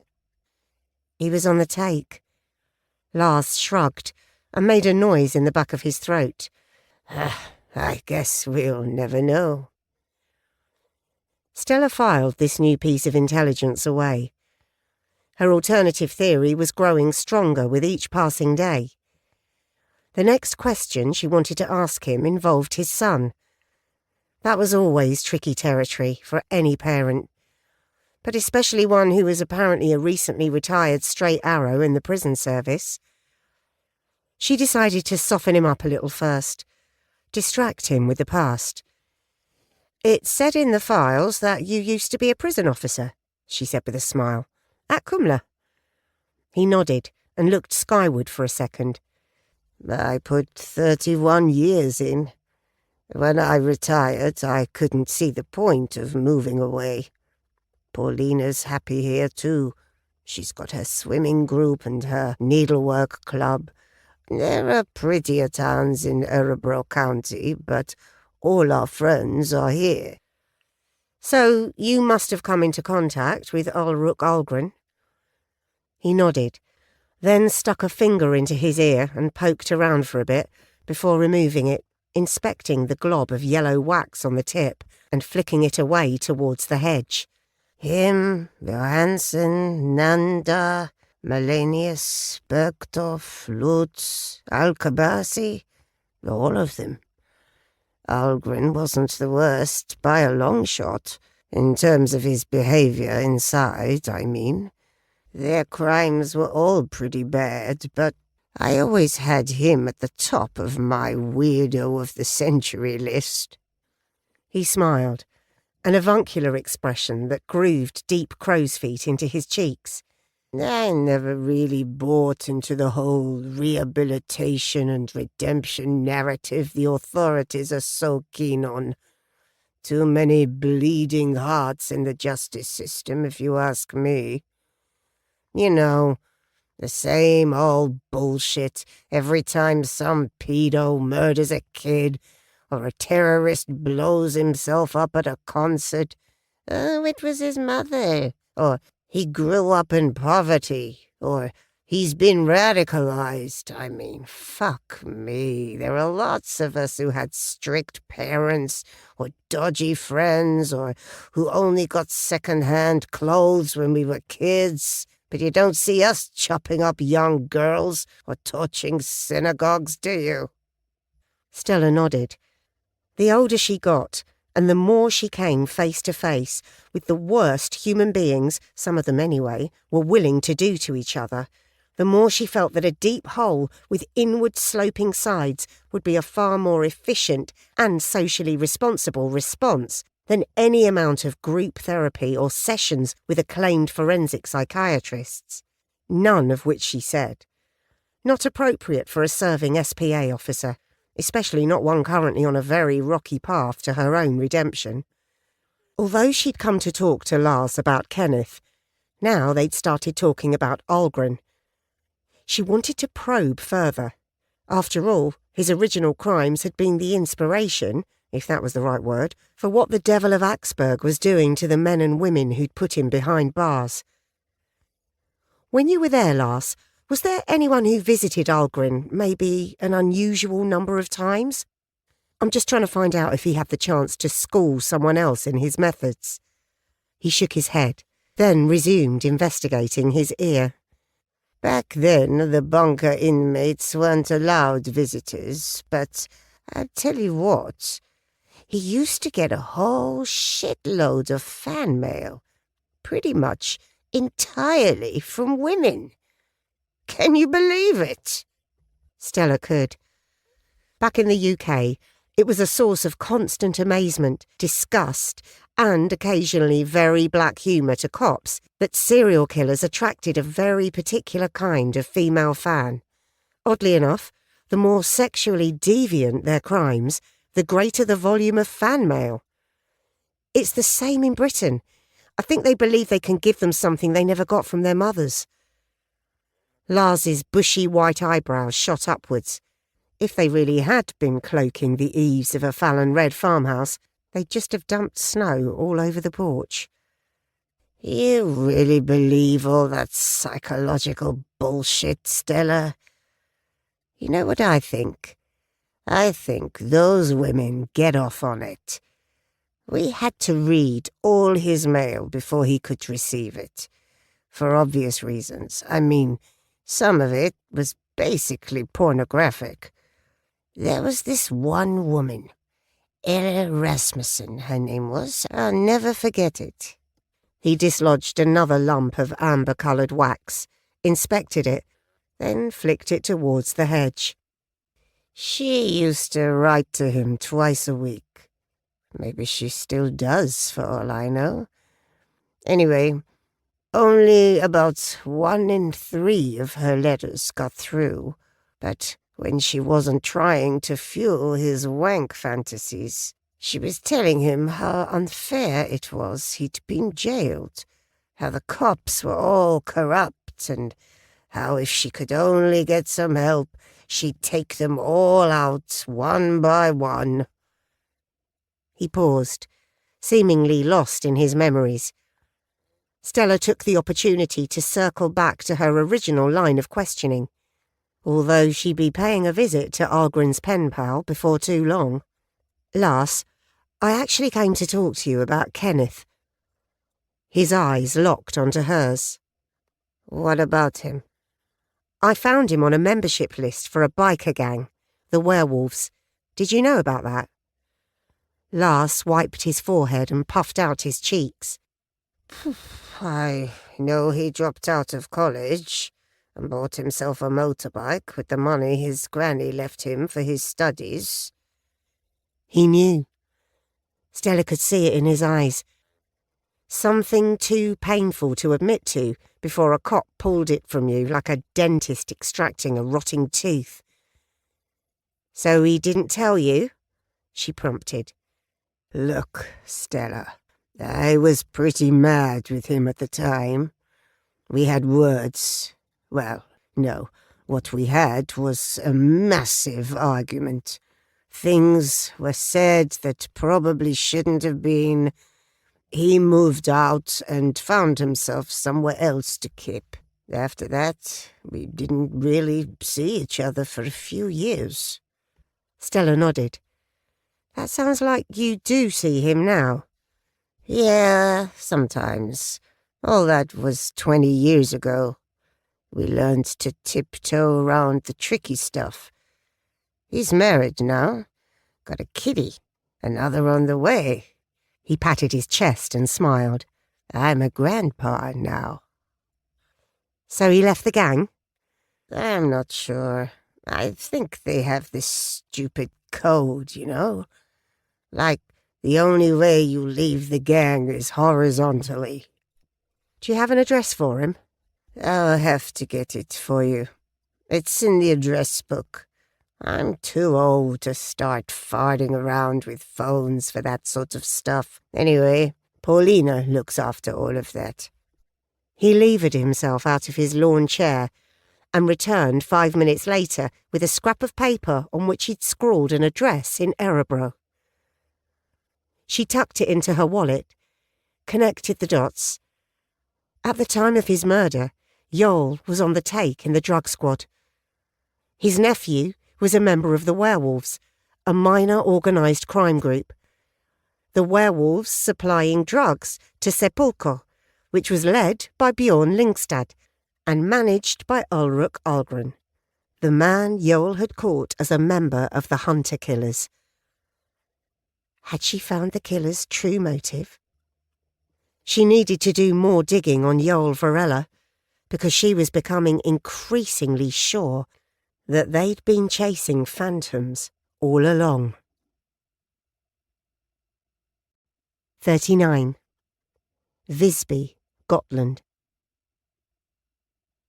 The man formerly known as Bjorn Lyngstad was opening up when the two women stepped in from the sunlit street to the gloom of the cafe. After leaving the band, he drifted for a few years. Fans thought you must be loaded if you've made a few albums and done a few tours. But death metal was never where the money was. And they'd blown most of their royalties up their noses, or poured it down their throats. But Bjorn had always been smarter than the others. Sure, he'd partied hard, harder often, but he'd also got his name on the songwriting royalties contract, and he'd sorted some money away like herrings in a barrel. So when he'd seen the cafe for sale in Visby on a long weekend trip with his then-girlfriend, he'd found himself a lawyer and pulled the trigger. A few fans had tracked him down, and word had spread about Cafe Valhalla. He'd decked the place out with a few bits of memorabilia, but really the money was from the tourist trade, and they were lukewarm on the whole satanic metal bullshit. So black guitars in scaly finishes like lizard skin hung on the walls, alongside watercolours by local artists and traditional Gotland farming tools. It was a real hodgepodge, but it seemed to work. Or maybe it was Maddie. He'd met his wife 2 years after opening his doors for the first time. She'd been looking for a job, and he'd taken her on to run the kitchen. In truth, if she'd not been able to serve a plate of gravlax without burning it, he'd still have been happy. Because Maddie was beautiful, smart too. But my God, the woman was hot. It was her mouth mostly. Sensuous, always on the point of smiling. Guys came in and couldn't take their eyes off her. Girls too, come to that. He'd proposed after a year, and she'd accepted straight away. She knew who he was, of course. In fact, the first question she asked when he'd interviewed her at an outside table over a coffee and croissant was, "So, were you really into all that satanic stuff?" And he'd smiled and shook his head, setting his mane of blonde hair waving in the breeze, wafting across the square. "It was all an act, you know, for the band's image." Which was true, more or less. Bjorn had never seen the point of all that devil worship crap, but Ulrich had been insistent that they play up the whole Lords of Darkness thing. The fans seemed to like it, and if it sold a few more records and tickets to the live shows, why not? Then, when Ulrich got himself arrested for all those groupie murders, well, let's be honest, that did kind of take the shine off things. Bjorn found himself in the frame too. One of the cops had a real hard-on for him. What the hell was his name? Olsen? Yeah. And some weird, fucked-up Bible name too. What the hell was it? Oh, yeah. Nicodemus. Nicodemus, call me Nick, Olsen, had decided early on that Bjorn knew more than he was letting on. His suspicions hardened until he started hammering him on being an accomplice. Bjorn had stared him out. Lawyer at his side, paid for by the record company, and denied everything. In the end, the prosecutor got involved and told Olsen to drop it. Apparently, Ulrich was a slam dunk, and that was enough for the Swedish people. The band fell apart pretty fast after that. Bjorn was distracted. Reckoned he got PTSD. Started doing more drugs than was strictly healthy, missing rehearsals. Harry called him a fucking narcissistic psycho, which was a bit rich coming from a bassist who paid for a set of erectable black leather bat wings out of his own fucking pocket. Jesus. They all blamed Bjorn. Bjorn blamed Nicodemus Olsen. He shrugged. That was then. Except, was it? Because the two women approaching him at the bar reeked of cop. The shorter of the two was pulling out her ID. "Bjorn?" she asked. "Bjorn Lingstad?" "That's me," he said, "although I go by the name of Jonas Anderson these days." He carried on doing what he was doing, taking an upended chair off a table and setting it the right way up on the floor. "I'm Detective Inspector Stella Cole, and this is Detective Inspector Lucy Magnuson. Can we have a word?" Bjorn pushed the chair underneath the table, leaning on the backrest, so that its wooden feet shrieked against the rough stone floor tiles. "I'm kind of busy right now. We're opening up. What's this about?" "It's about 3 murders," Lucy said. "The victims' names were Joel Varela, Barbara Ekblad, and Fredrika Rudbeck. Do those names mean anything to you?" Other police IDs flickered in Bjorn's mind, like images back-projected at a stage show. The woman, Ekblad. She'd been the first to interview him. He shrugged. "Should they?" It was a clever answer. He congratulated himself. Not a denial they could prove him wrong on. The cop called Lucy smiled. Quite pretty, really. Not in Maddie's league, obviously, but Bjorn reckoned no more than 1 woman in 100 even came close. "They were members of the team that arrested your former manager for a series of sadistic murders back in 2003. He shook his head, then gathered his hair in his fist and pulled it into a loose ponytail before letting it go. "I try not to think about that. It was a long time ago, and a very unpleasant period in my life." "Well, someone's copying him, so I'm afraid there's more unpleasantness already," Lucy said. "Where can we talk?" Bjorn stared at her, wondering whether he needed a lawyer. But there was no need to get all official. Not yet. He called Maddie. "Hey, babe, we got company. Can you finish opening up, please?" Stella waited by Lucy's side, pleased with the way the younger woman had handled the initial conversation with Bjorn. It had given her time to get a read on him, and what she saw was not encouraging. He was wary, fair enough, He'd had dealings with the police before, and they tried their damnedest to get him charged as an accessory to murder. But what she wasn't picking up was any of those subliminal cues that she was in the presence of a dangerous killer, still less a psychotic psychopath. Ulrich Algren, on the other hand, despite his early attempts to be helpful, friendly even, had reverted to type in fairly spectacular fashion.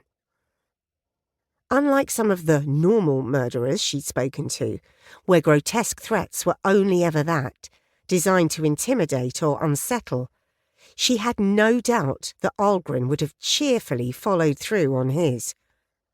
Of course, stuffing her full of rats would have been difficult with his head missing. Bjorn had called his wife, she assumed. He wore a silver band on his ring finger. Pretty funky for a wedding ring. A skull with ruby eyes.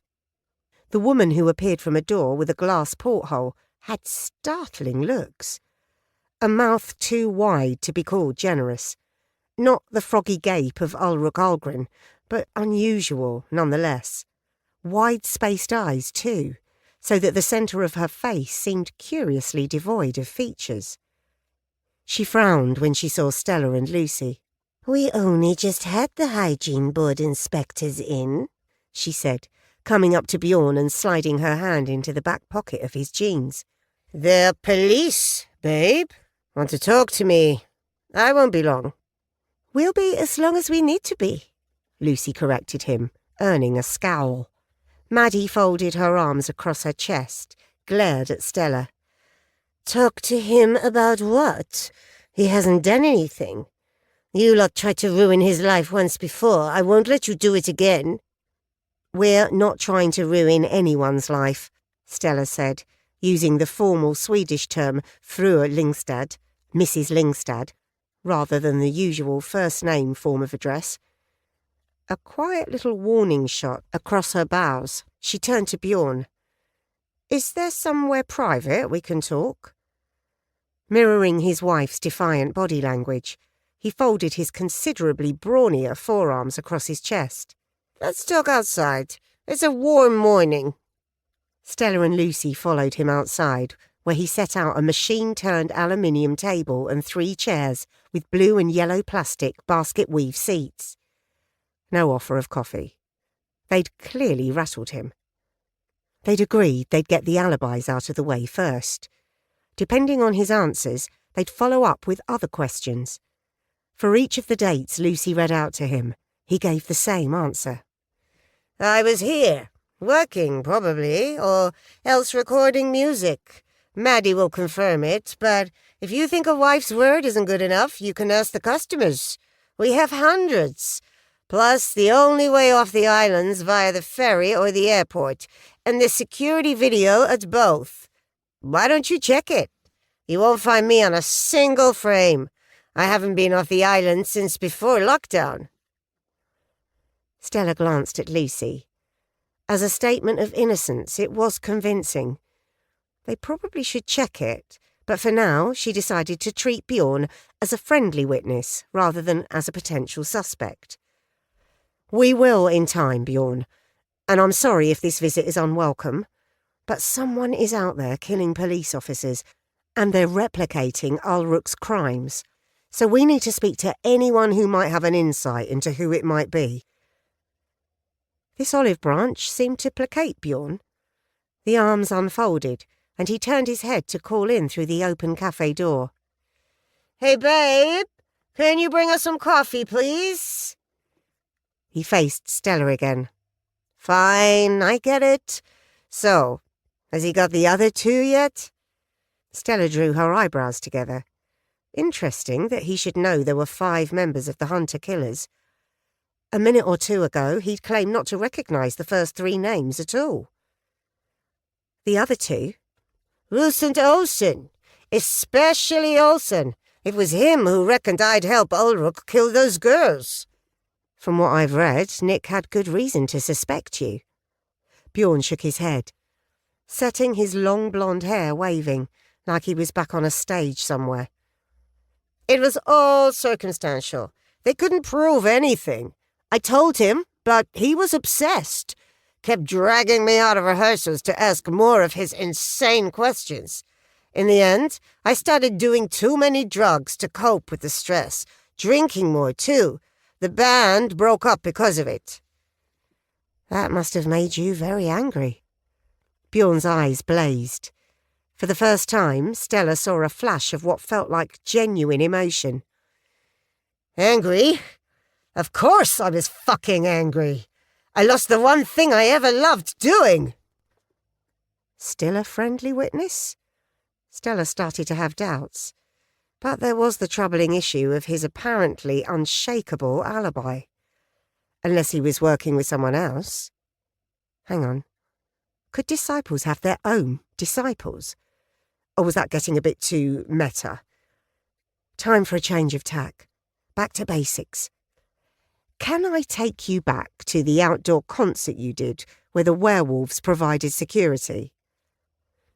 Lucy produced an A4 print of the shot Stella had taken from Algren and laid it on the table in front of Bjorn. Just as she did so, Maddie arrived with 3 mugs of coffee and a jug of milk. She plonked a ceramic bowl of wrapped sugar cubes on top of the photo, turned on her heel and left. Stella watched her go, her curious waddling gait suggestive of a duck. Thanks, babe, Bjorn called after her. Stella moved the sugar bowl and tapped the photo. Do you recognise any of these men? Bjorn picked up the photo and squinted. Then, in a move that surprised Stella, withdrew a pair of reading glasses with narrow blue plastic frames from his shirt pocket and slipped them on. He caught her gaze. Getting old, he said with a rueful smile. She returned the smile. Not quite the image of a former death metal star. He shrugged. Ancient history. I'm a cafe owner now. Able to see properly now, he picked up the photo. He shook his head, frowning. God, those guys were scary. We had the dark image, okay, but that's all it was, an image. I mean, Harry kept tropical fish, and Martin used to read Moomin books on the bus. But the werewolves, man, they were the real deal. We were terrified of them. We heard that to join, you had to kill someone, yeah? Literally kill someone just to get your colours or whatever they called them. Do you recognise them, though? Lucy pressed. He tapped the photo. The tall guy, the lean one, I mean, that's Klaus. He was the leader. I don't know his second name. Mean motherfucker, though. This one, he tapped again. I think his name's Kenny. I don't know the other guy. Kenny was like a liaison or whatever. Liaison? Yeah, you know, artist relations. Ran errands, got you to and from the stage in one piece? Stella asked. Exactly. Maybe brought you girls who wanted to meet the band? He grinned, shot a guilty look towards the interior of the cafe where they could hear Maddie ostentatiously clattering chairs and tables about. It happened. Did he ever get you drugs? A guiltier look. What? Did Kenny ever bring you drugs? Lucy spoke slowly and clearly, maybe turning the volume up a notch, as if addressing a young child, or perhaps someone with dementia. Look, Bjorn, we're homicide, okay? Stella smiled. But even if we were the drug squad, we wouldn't be coming after you if you did a few lines or smoked some weed 20 years ago. Fine. Yes, he brought us drugs. Did you ever see who he got them from? Nope. Did you meet any other gang members? Enough to get a name? Sorry.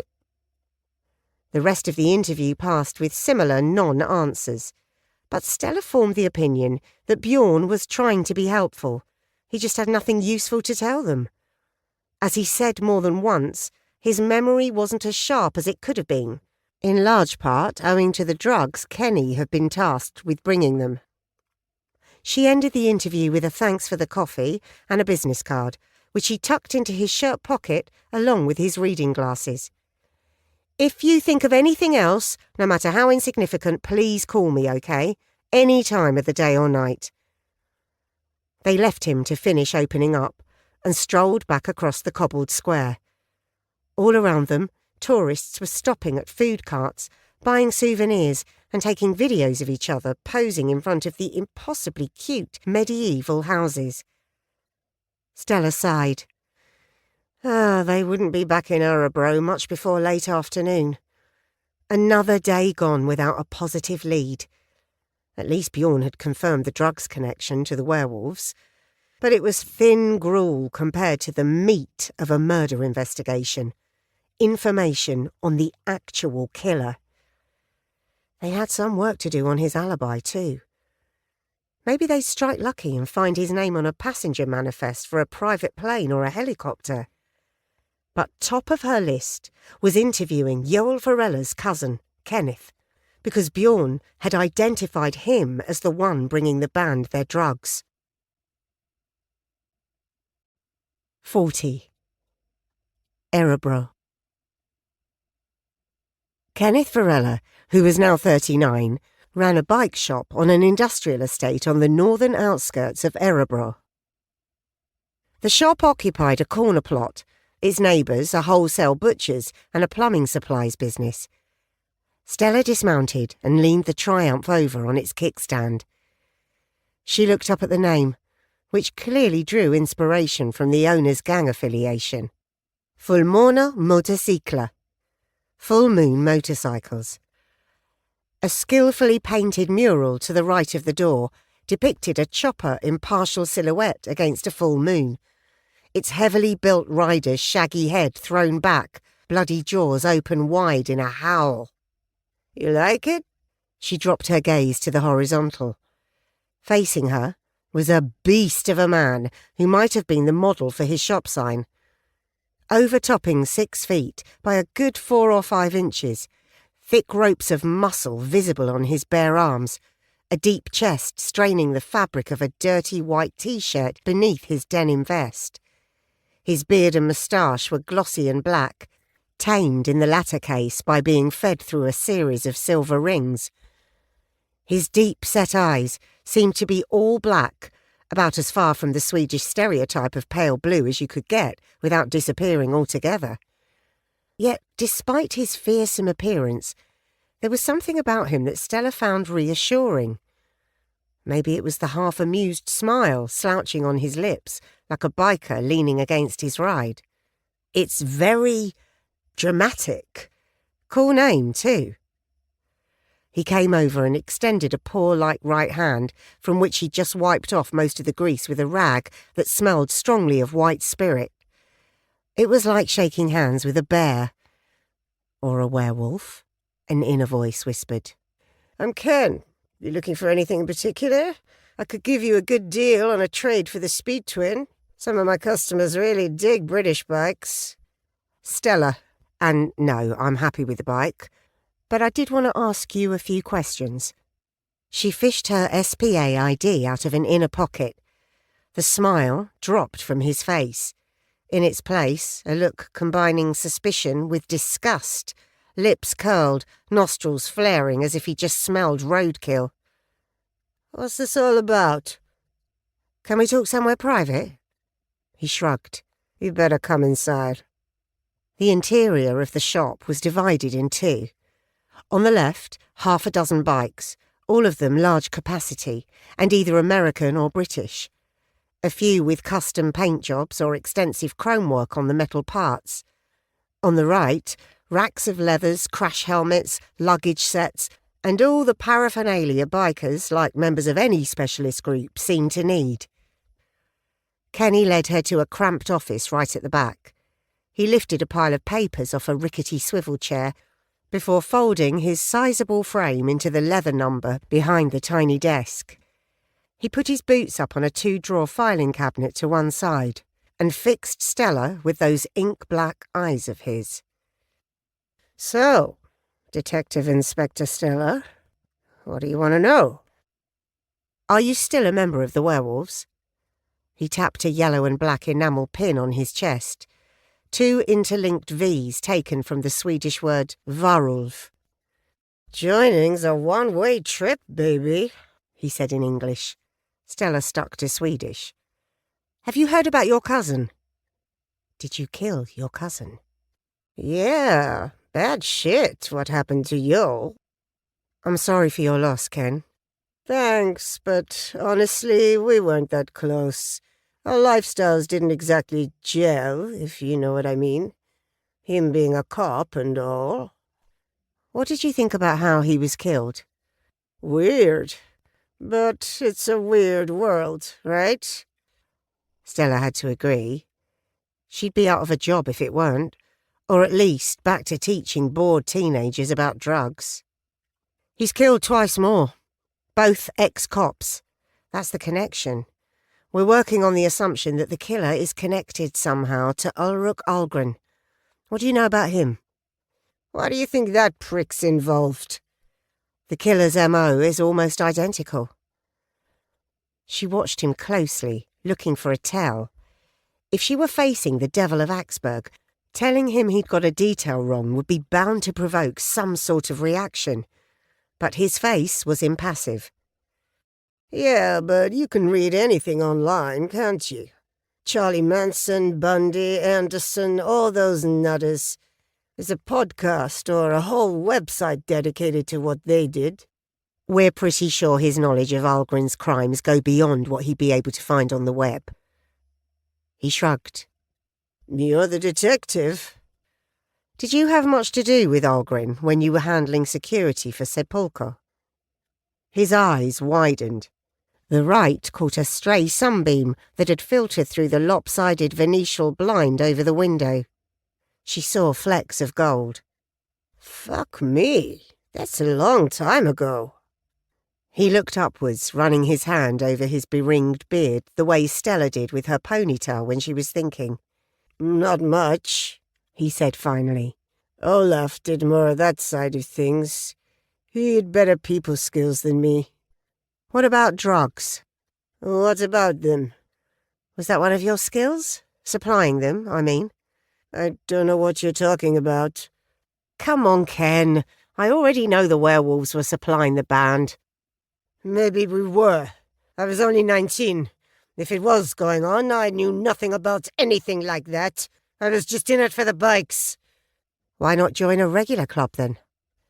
He stared at her, breathing steadily through his nose. He was flexing his biceps, and his fingers kept curling and uncurling. She stared back, wondering whether he was about to attack her. Her pistol was inside her jacket, but it was still zipped up.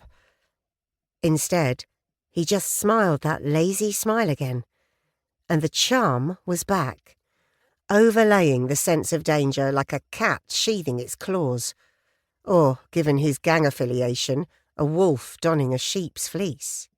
Why did you join the police, Stella? Are you saying the werewolves and the police are the same? Well, they're both legal organizations, aren't they? Although there's probably more corruption in the SPA than there is in biker gangs. I mean, we don't have entire departments devoted to rooting it out, do we? That was interesting. Ken referring to internal affairs, especially given that its head was currently one of the two surviving members of the Hunter-Killers. She filed it away, for now. You said just now that you and Yoel weren't close. Any particular reason? Especially if you think cops and bikers are just two different kinds of clubs you can join? Ken opened a drawer and pulled out a matchbox, extracted a match and placed it between his teeth, started chewing methodically. Maybe he was trying to kick a snooze habit. It was established fact that users of the little paper sachets of tobacco were prone to lip, cheek and tongue cancers. Nothing special, like I said. We took different paths is all. Was there anything else? Only I got work to do. Bikes don't fix themselves. Stella got to her feet. Nothing else. She reached for the door handle. Oh, one last thing. She dropped her hand. I need to know your whereabouts on 3 dates.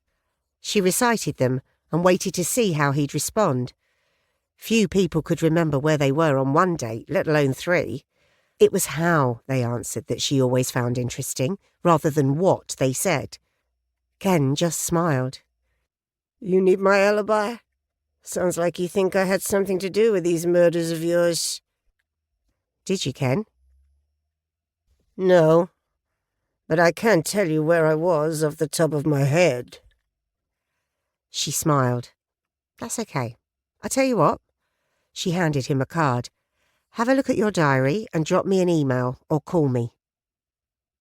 She left him in the poky little cubbyhole and went back to her bike, pausing only to admire a couple of the shiny machines parked outside. As she rode back to the station, she was trying to pull together strands of the investigation that weren't quite knitting. Yet. Why had Ken mentioned internal affairs? Did he know something about Nick or Yoel? Was Nick investigating Yoel? Had Yoel confided in his cousin? But why would he? Unless he thought Ken might have access to the kind of muscle that could warn Nick off. Fat chance. They'd have better luck trying to frighten a genuine werewolf than Nick Olsen once he got the scent of a bent cop in his nostrils. But it did give her an idea. 41.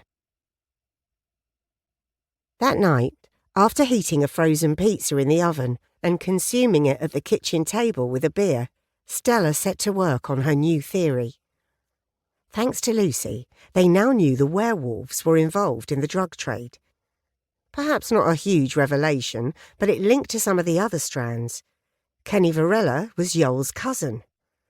Kenny had said they weren't close, owing to their respective paths through life, but Stella wondered whether there was something else. And after a career-making collar of the brain surgeon, Yoel had transferred from homicide to the drug squad. That meant there were two lines connecting Yoel to the werewolves. His family tie to Kenny, and his job investigating the drug trade. What if Yoel had been murdered, not because of his membership of the hunter-killers, but because he'd fallen foul of the werewolves somehow? And that led to a second question. How would a drug squad cop fall out with a biker gang involved in drug dealing? The answer was simple, and devastating in its implications. Because, far from working against them, he'd been working with them. She hated the thought, tried a different hypothesis. Could they have murdered him because he was getting too close to shutting down their operation? Stella desperately hoped that was the case. Maybe Klaus Hollander had ordered his murder to prevent that. From what Lucy had said, he wasn't averse to at least making threats to kill, even if it was just to a loyal lieutenant. The trouble was, murdering a single cop wouldn't work, would it? It was called the drug squad for a reason. Short of wiping out the entire SPA, there'd always be more cops to take the places of the fallen. And however violent Klaus Hollander was, he wasn't stupid, as her encounter with him had proved. He'd know that murdering cops would result in all-out war with the SPA. The werewolves would all end up in Kumla, or dead. But if she was right, that still left one huge, monstrous hole in her theory. What about the other two murders? She took a pull on her beer, tried to come up with a solution. The answer, when it came to her, was so unpleasant she groaned out loud. God, please, no. Had the killer tried to disguise Yoel's murder by copying Ulrich Algren, knowing that the homicide cops would eventually find the link between Yoel, Kenny, the werewolves and Algren? It didn't bear thinking about. What kind of monster would... She slammed the beer bottle down onto the tabletop. What kind of monster? Was she a rookie? A wet-behind-the-ears graduate who couldn't believe people would mug old ladies for their pensions or beat people up for being gay? A human monster, of course.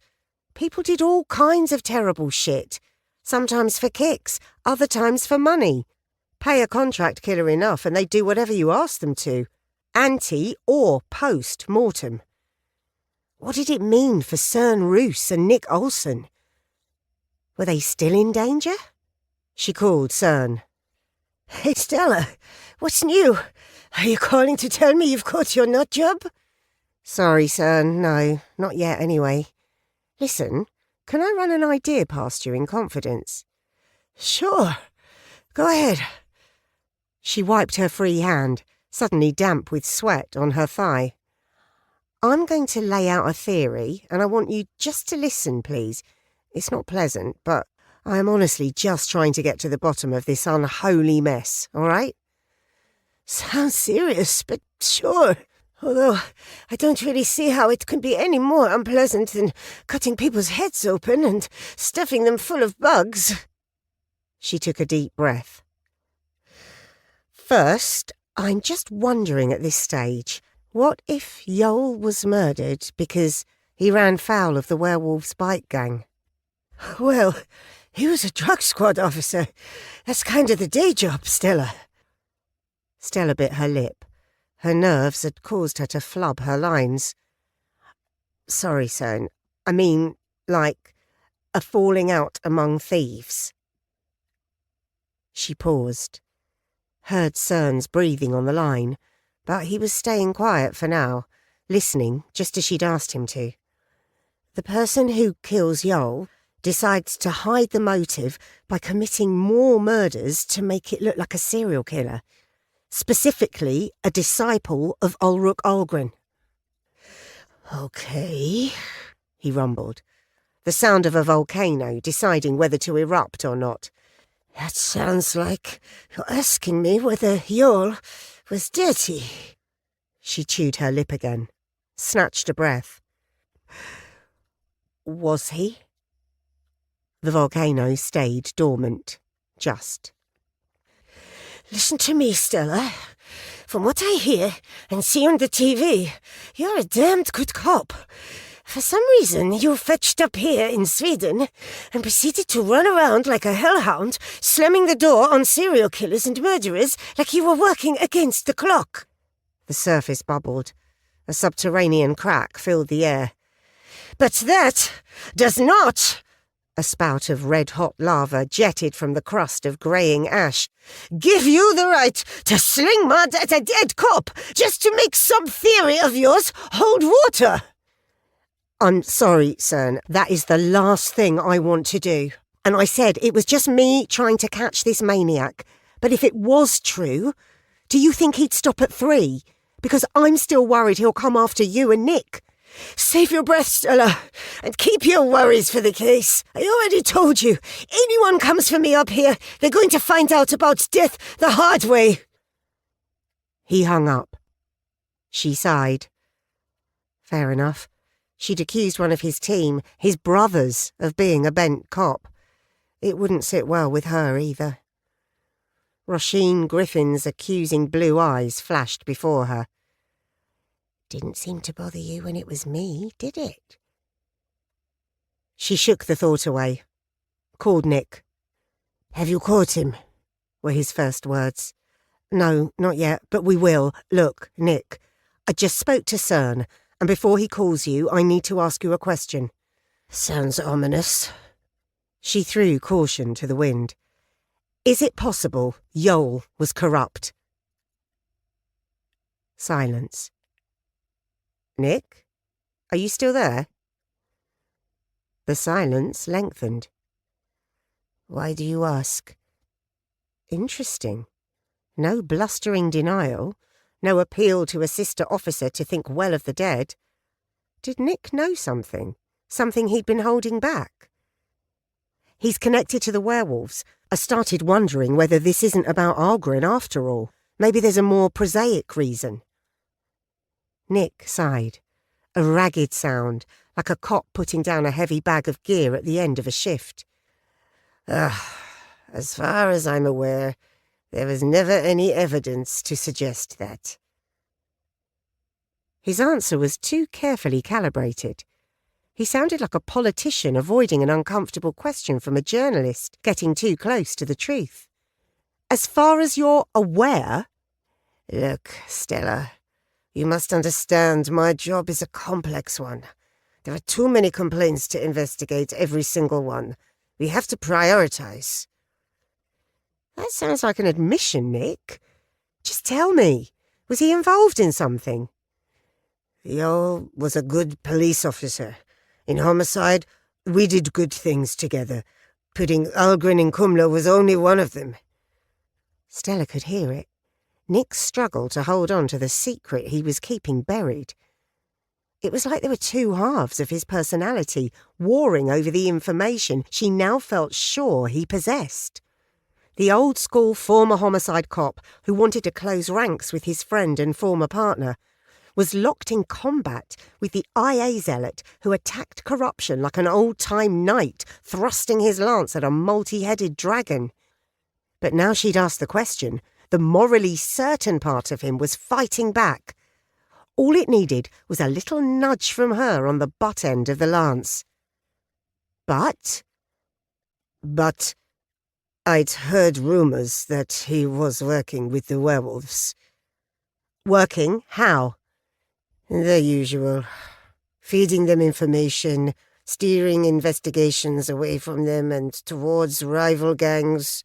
I can't believe you'd not tell me, Nick. You, of all people. He laughed, a hollow sound made all the more mirthless by the echoing quality of the line. It's ironic, isn't it? But why? And more to the point, why weren't you investigating him? Who knows? If you'd brought him in or had him removed from the drug squad, he might still be alive. Damn the devil, Stella. Do you think I don't know that? Nick sounded on the point of breaking down. His voice cracked, sending a warble down the line as if he was speaking from the back of a very long, water-filled cave. When he spoke again, it was in a flat, emotionless voice, as if he'd forced himself to ignore the turmoil he was clearly feeling. Remember I told you how I really got the scar on my chest?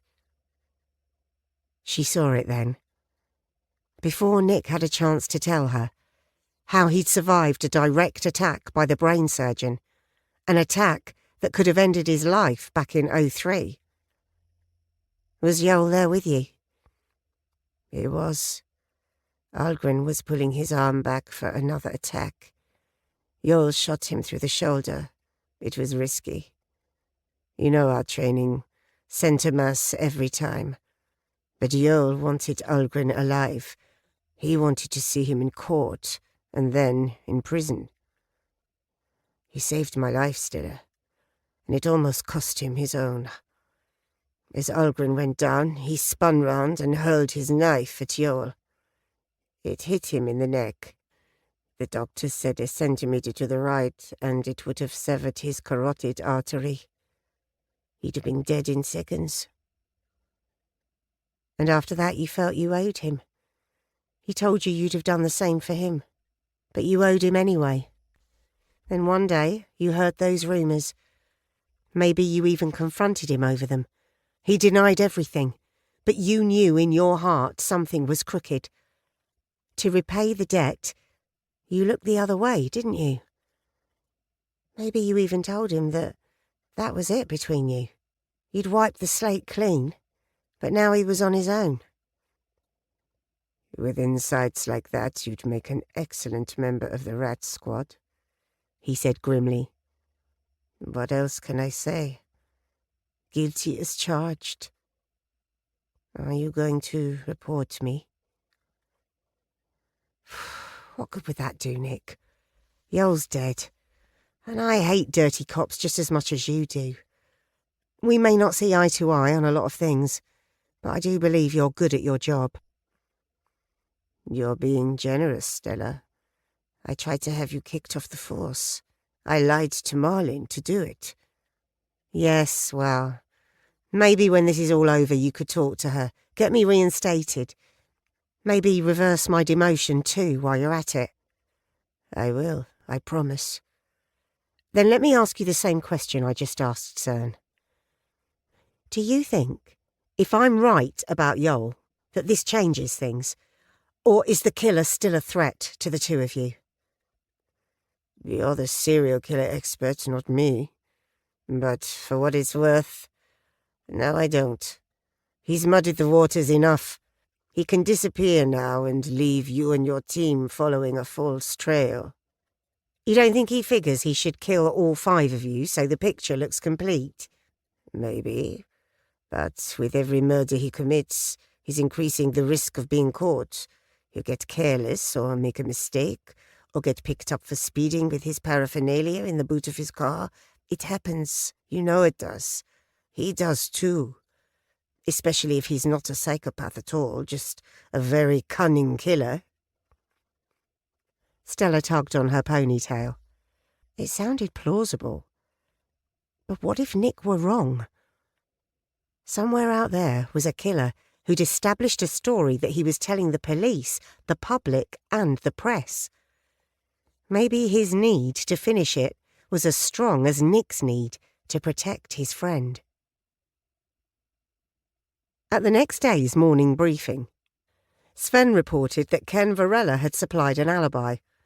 Plenty of witnesses, and probably CCTV as well. Not a suspect then, but a helpful witness.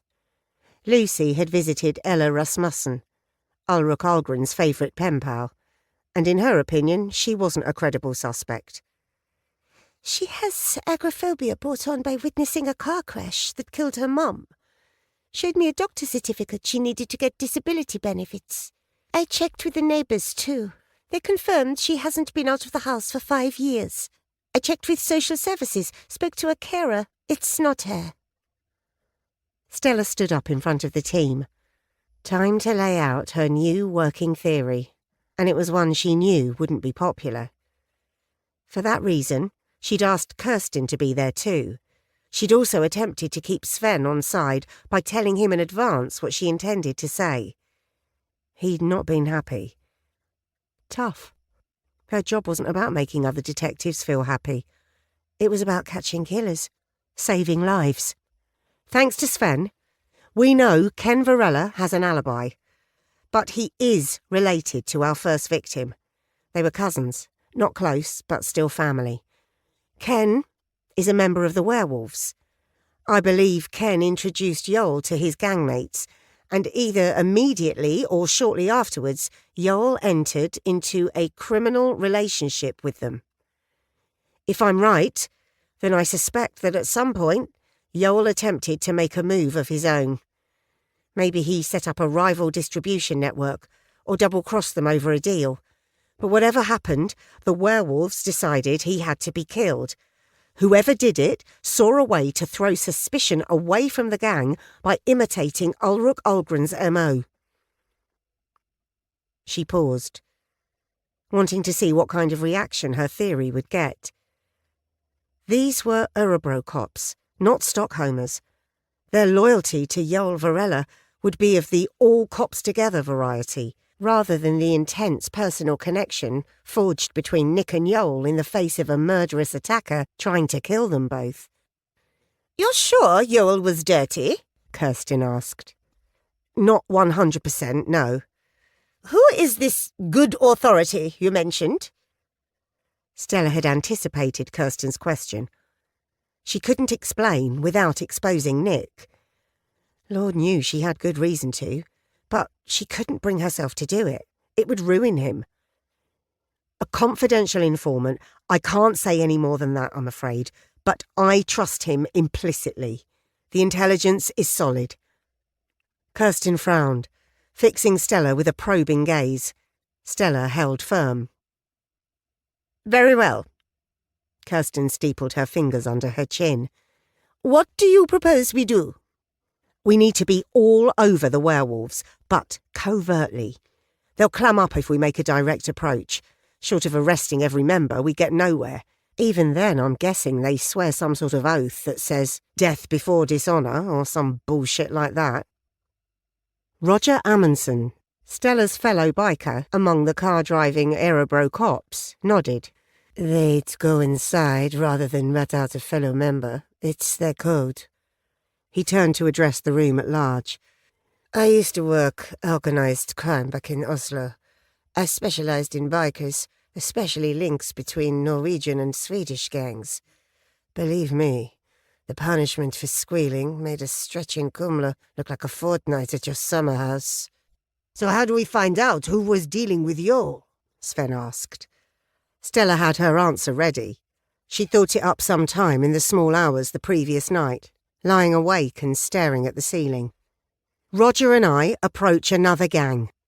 We pose as journalists, say we're doing a story on bikers, how they're demonised by Swedish society, get them talking about other gangs, see if they'll dish the dirt on the werewolves. A smile crept across Roger's craggy features. Fuck me, Stella. You got balls on you, I'll say that. General laughter ensued. Eventually, Kirsten called them to order. Fine. I approve the plan. But you go in armed, yes? I'm not risking 2 officers in the middle of the second Great Biker War. Stella and Roger both shook their heads. We can't, Kirsten, Stella said. First thing they'll do is search us. They catch us with pistols, especially police issue, and it's game over. Wires, then. This time it was Roger who poured cold water on their boss's plan. Same problem, Kirsten. We have to go in cold. We'll be fine. I'll sign out a nice digital SLR from forensics, and Stella can be the word jockey. This time Kirsten was silent for 20 seconds. The room stilled. She nodded once, a sharp up-down bob of the head. You'll need press cards. Lucy, can you sort those out, please? Lucy nodded, made a note. Fake names? I think that's best, Stella said. I want everyone else delving deeper into Barbara and Frederica's backgrounds, just in case they were also somehow involved. Why aren't we looking at Nicodemus Olsen? Everyone looked round to identify the speaker. It was an older detective sitting at the back of the room. Bo Peterson had been brought out of retirement as a civilian investigator. Kirsten lifted her head and spoke over the heads of the others. What do you mean, Bo? Well, Stella's saying Joel was dirty, and that's what got him killed. If Barbara and Frederica were involved in his scheme, maybe that's why they got killed too. He looked around the room. Who hates dirty cops more than anyone else in the whole of the country? You're not fucking serious. King Rat? A serial killer? This was Sven, eyes wide. Okay, people, first of all, I want you to show proper respect to APC Olsen. Kirsten glared at Sven, who blushed and dipped his head. Sorry, Kirsten. I'm sorry, Bo, but that is just a wild, and if I may say so, frivolous accusation. I'm not going to prioritize resources to investigating Nick Olsen. A few muttered remarks and accompanying chuckles suggested that, although nobody seriously thought Nick was the killer, Bo's suggestion was worth a laugh at least. After the meeting, Stella and Roger retreated to the canteen to discuss the fine details of their story. She felt nervous, but also excited. The thrill of the chase had kicked in hard. On Roger's advice, Stella decided that a gang called the Demons were their best bet for getting intel on the werewolves. Over the years, there had been regular skirmishes between the werewolves and the Demons. Their base was just outside Munktorp, a small town over in Westmorland County, 2/3 of the way on a straight line from Örebro to Västerås. She'd put in a request with the drug squad for any information on the werewolves, but the inspector she'd spoken to had come up empty-handed. Either they were clean, and her whole theory was a bust, or Joel really had been shielding them in return for payoffs. Time would tell. 3 days later, their fake IDs came through. 42. In the station car park, Roger paused in the act of putting his helmet on as Stella emerged from the back doors. Well, that's a new look. It suits you. Stella ran a hand over her new short haircut, dyed white blonde and gelled into spikes. She'd applied makeup more in line with Anna Eriksson's goth look than her own minimalist approach. "Thanks, partner. You didn't really need a makeover, did you? You look the part already." Roger stroked his silver beard. "Remind me to show you my tattoos one day," he said, winking. "You ready?" "As I'll ever be." They mounted up and started their bikes, filling the car park with the glorious roar of the two bike engines. Stella smiled, despite the nervous energy fizzing away in the pit of her belly. Roger led the way out of the car park and into central Örebro. The ride was just short of 70 kilometres along the E20. Another immaculately maintained Swedish motorway with 0 points of interest. As they rode west towards their appointment with the demons, Stella ran through their cover story again. It was critical, in the absence of either wires or weapons, that it survived intact. She was Rachel Smith, an English journalist now living in Stockholm. Roger was Greg Mortensen, a Norwegian. They'd pitched their story on outlaw bikers to Time magazine. She hoped that bikers have the same egos as everyone else, in constant need of validation and bolstering. Attracting the attention of foreign journalists working for a US title even the most backwards biker must have heard of would surely achieve that. After that, it was down to thinking on their feet and getting the demons talking about their Örebro County rivals. 10 minutes later, a minor distraction. A sign for a truck stop. Skafesta Grillen was 1 kilometre ahead. A vast RV with a smiling sun painted on its side blew past Stella. Mountain bike strapped onto a rack at the rear, one untethered wheel turning lazily. The slipstream buffeted her, and the Triumph shimmied before she brought it under control. Arsehole. The RV passed Roger and then, without signalling, swerved sharply across the carriageway, heading for the slip road to the truck stop. Ahead, Roger's brake light flashed once, twice, then stayed on. The front end of the bike dipped as he hauled on the brake lever to avoid getting mashed by the lumbering RV. Stella watched, horrified, as the crash unfolded in slow motion directly in front of her. Blue smoke puffed out from Roger's rear tyre, and the rear of the bike slipped sideways. It had momentarily locked out and gone into a skid. He corrected it, but letting off the brake sent the big bike bucking under him, as the conflicting forces acting on its mass battled for supremacy. With a shake like a bronco getting rid of a rodeo rider, the Indian chief dipped its nose, kicked up its fat rear tyre, and threw its rider high into the air. Stella hit the brakes hard, desperate to avoid smashing into Roger, who was now rolling and tumbling down the road, the bike cartwheeling after him, striking sparks off the tarmac like fireworks. The RV swung off the E20 and onto the slip road, disappearing round a bend, oblivious to the carnage it had just caused. It wasn't going to work. Stella was going too fast. In less than a second, she would run over her partner. She was out of options. She shifted her weight over to the left, pulled back on the left handlebar, and sent the bike skidding beneath her onto its side. In a far more controlled slide than Roger's, she ended her journey sliding along the E20 on her side, grateful, not for the first time, for the thick layer of leather between the gritty road surface and her own far less durable hide. Behind and around them, traffic was braking, swerving. Horns blasted, tyres screeched. The air was full of drifting rubber smoke, its acrid smell penetrating her helmet. Thankfully, as she slid to a stop, not a single other vehicle had got involved in the accident. Roger had tumbled into a tangled heap at the side of the road, his legs hanging over the edge of the tarmac onto the grass verge. His bike was a mess. The handlebars bent like a pretzel. He lay still, although, as she struggled to her feet, she saw his left hand moving. It took all her strength to drag the Triumph upright. It would never win a prize in a bike show, but it had only suffered cosmetic damage down its left flank.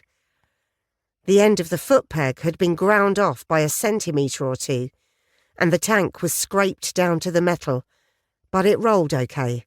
The clutch and brake levers were intact, and the wheels and tyres were fine. Waving away the slowing traffic, she leaned her bike on its kickstand and hurried over to where Roger was lying. She lifted his visor, which had a large crack running down the centre, careful not to move his head. His eyes were closed. "Roger? Roger, can you hear me?" He opened his eyes. "Yeah, I can hear you. That fucking asshole nearly killed us both. Did you get his number?" "Never mind that now. Listen, I need to check you over. Can you feel your toes?" She looked over her shoulder. His black bike boots twitched, and the reinforced toe caps bent upwards a little. Good. That reduced the chances he'd suffered a spinal injury. "Yeah, they're okay, but I think I busted something in my leg. Can you take a look?" He grunted. His right leg was fine, lying in the approved manner straight out from his hip, but the left was twisted. The foot rotated inwards at an unnatural angle. "Looks like it might be broken. Hold on, I'm calling it in." She pulled out her phone and called for an ambulance and the police, gave the code for an officer involved, and also informed the call handler that they should send someone to the Scofesta Grillen and arrest the RV driver who'd caused the accident. The ambulance arrived after 10 minutes, during which time Stella managed to drag Roger's bike off the carriageway. It was a write-off. Roger was moaning softly. The adrenaline had worn off, and now the pain from his broken leg had kicked in. She spent the time talking to him, reassuring him he'd be okay, and trying to give him a more thorough examination. He'd cried out when she gently moved his right shoulder, and she apologised profusely. His eyes were okay, though. Both pupils the same size and reacting evenly when she shone the torch from her phone at them. She unzipped his jacket and gingerly felt around on his abdomen. No more yelping, which she hoped was a good sign.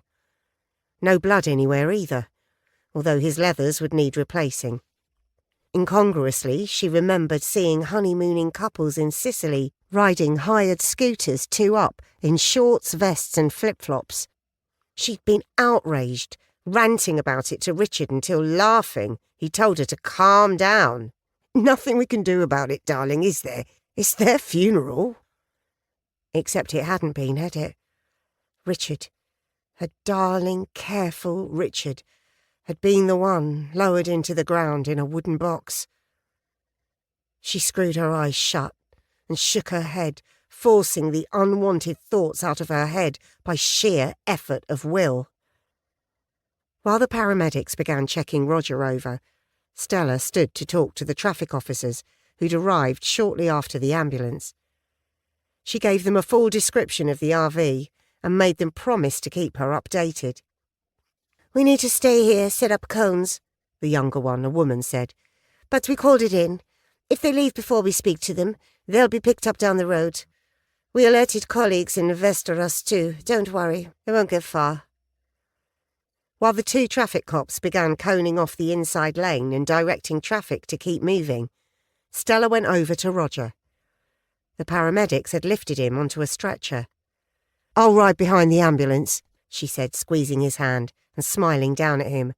"Make sure they patch you up properly." He shook his head, as far as the plastic neck brace would allow, smiled lazily. "Keep going. I'll be fine. They just gave me something for the pain. I'm feeling pretty chill, as a matter of fact." She shook her head. "I can't leave you on your own. You're hurt." "No, Stella. There's a fucking serial killer out there. Who knows? He could be planning another one right now. I swear I'll be fine. This isn't even the worst crash I've ever had. I'm not one of your Swedish fair-weather riders." He thumped his chest with a gloved hand.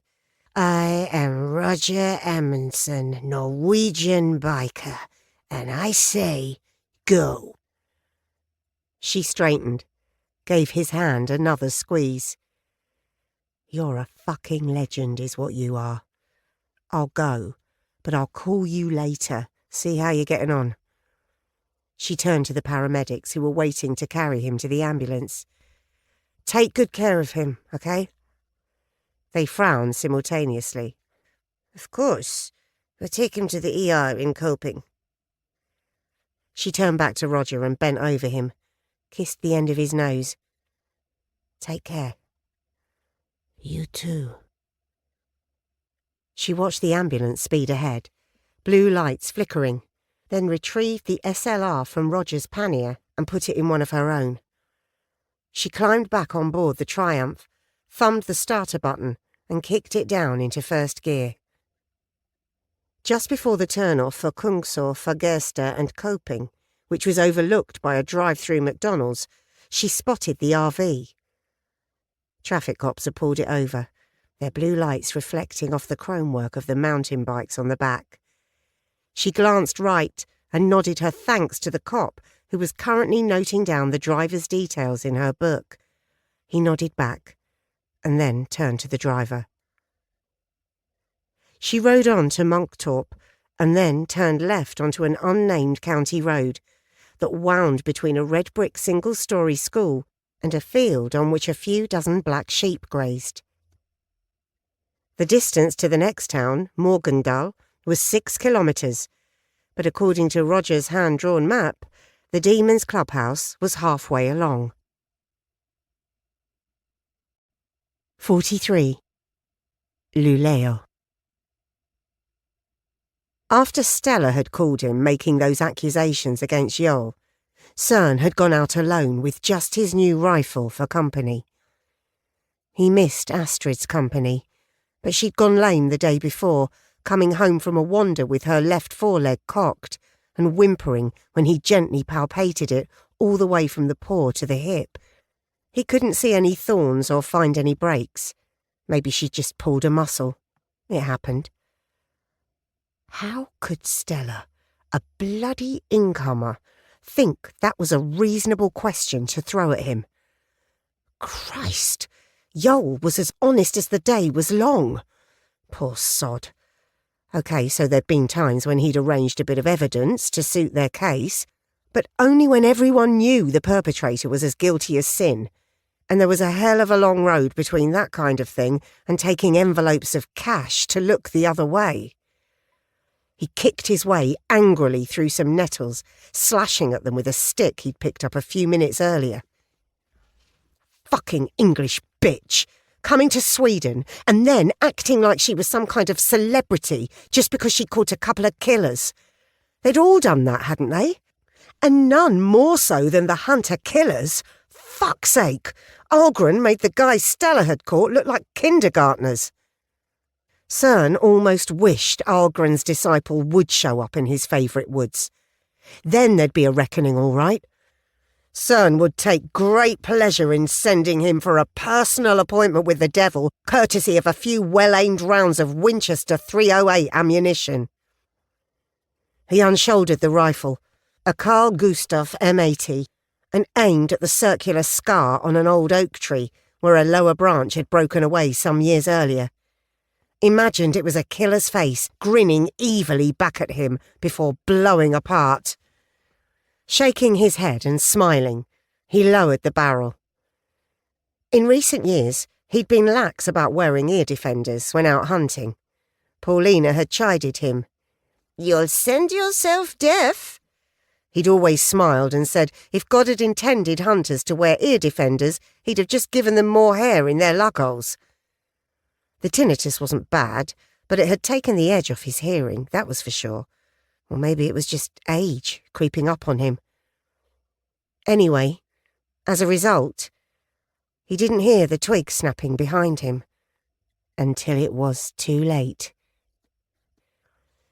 He lifted his head like Astrid did when she scented a pheasant or a rabbit. But that only made it easier for the killer to clamp the chloroform-soaked cloth over his nose and mouth. Cern was fit, despite being in his late 50s, and he managed to rear back and deliver a half-powered headbutt. But as to unshouldering the rifle, that was never on the cards. He staggered sideways and managed to turn to face his assailant, eyes already drooping from the chloroform. He lunged, fingers curled into claws, intending to go for the eyes. But his arms weighed as much as a dead deer apiece, and merely skidded into the blurry figure's chest. The attacker stepped smartly back, sidestepped Cern's clumsy attempt at a bear hug, and smacked him in the side of the head with something hard. Eyes blinded with tears, Cern fell to his knees. The stinking rag descended, covering his nose and mouth once more. As he slid into a nauseating unconsciousness that stank of lemons and the grease he used on his thorn-proof jacket, his last sight was of a figure grinning like the very devil. Fuck. That did not go to plan. Roos lies there, blood leaking from the head wound, arms spread wide, fists clenched. The headbutt was off target. No broken nose, but the point of impact, right on the cheekbone, still hurt like a bastard.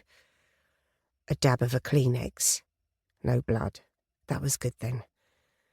Walking into Lulea Hospital's emergency room with a smashed-up face would mean some inventive lying. And who knew? Maybe there'd be some smart-ass doctor asking difficult questions and calling the cops. A quick shake of the head to clear the vision. Then to work. This deep in the woods, there is no need to hurry. And after all, this is the fun part. Plastic sandwich box out of the rucksack and onto the leaf litter. The bombed-out bugs still snoozing off the effects of the chloroform. Knife, horn, hacksaw, laid out on a leather tool roll. First, the death blow. A double-handed grip, horn held high over the head like some Viking sacrifice. A grunt of effort as it comes crashing down, through the ribs and right into the heart. Now there's blood. Such a lot of it too. Pentagram next. Cut away the clothing. 5 fast slashes, intersecting at the points. A sort of artistry to it. Probably what serial killers think when they're doing their own weird shit with their victims. People like Algrin. Not so much blood either. It just oozes out. Simple medical science. The pump's fucked, so there's no pressure. That's a joke. No pressure. Because it's hard work tailing these cops, learning their routines. They're twitchy as hell. But it's amazing what you can learn from YouTube. Covert surveillance, camouflage, friendly body language, different accents, it's all there for free. Finally, the crowning glory. Another joke. Get it? Algrin would. Fucking idiot locked up there in Cumla.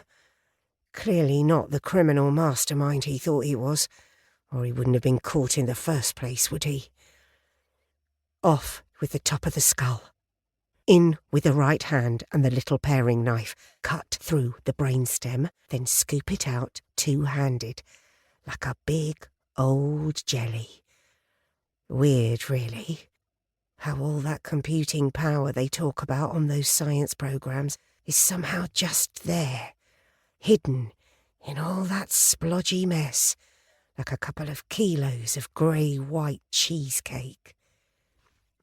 The brain chucked into the bushes, trailing pinkish slime. Food for foxes or beetles, or maybe even a buzzard. Then it's just a simple matter of pouring in the little critters and stapling the head back together. Shit, Forgot the antlers. Talk about a rookie error. A shrug. Still looks righteous horrible. Roos was a fat bastard. No way of hoisting the body up against a tree. Oh well, drag it off the path then. It'll be found soon enough, one way or another. If Roos used to come out here hunting, he won't be the only one. And what do hunters have? Dogs. Best sense of smell in the animal kingdom. It said so on that show on TV. He checks the time. But his watch has stopped again. 44. Monktorp. Although Stella's bike had sustained plenty of cosmetic damage, she thought it was fine mechanically.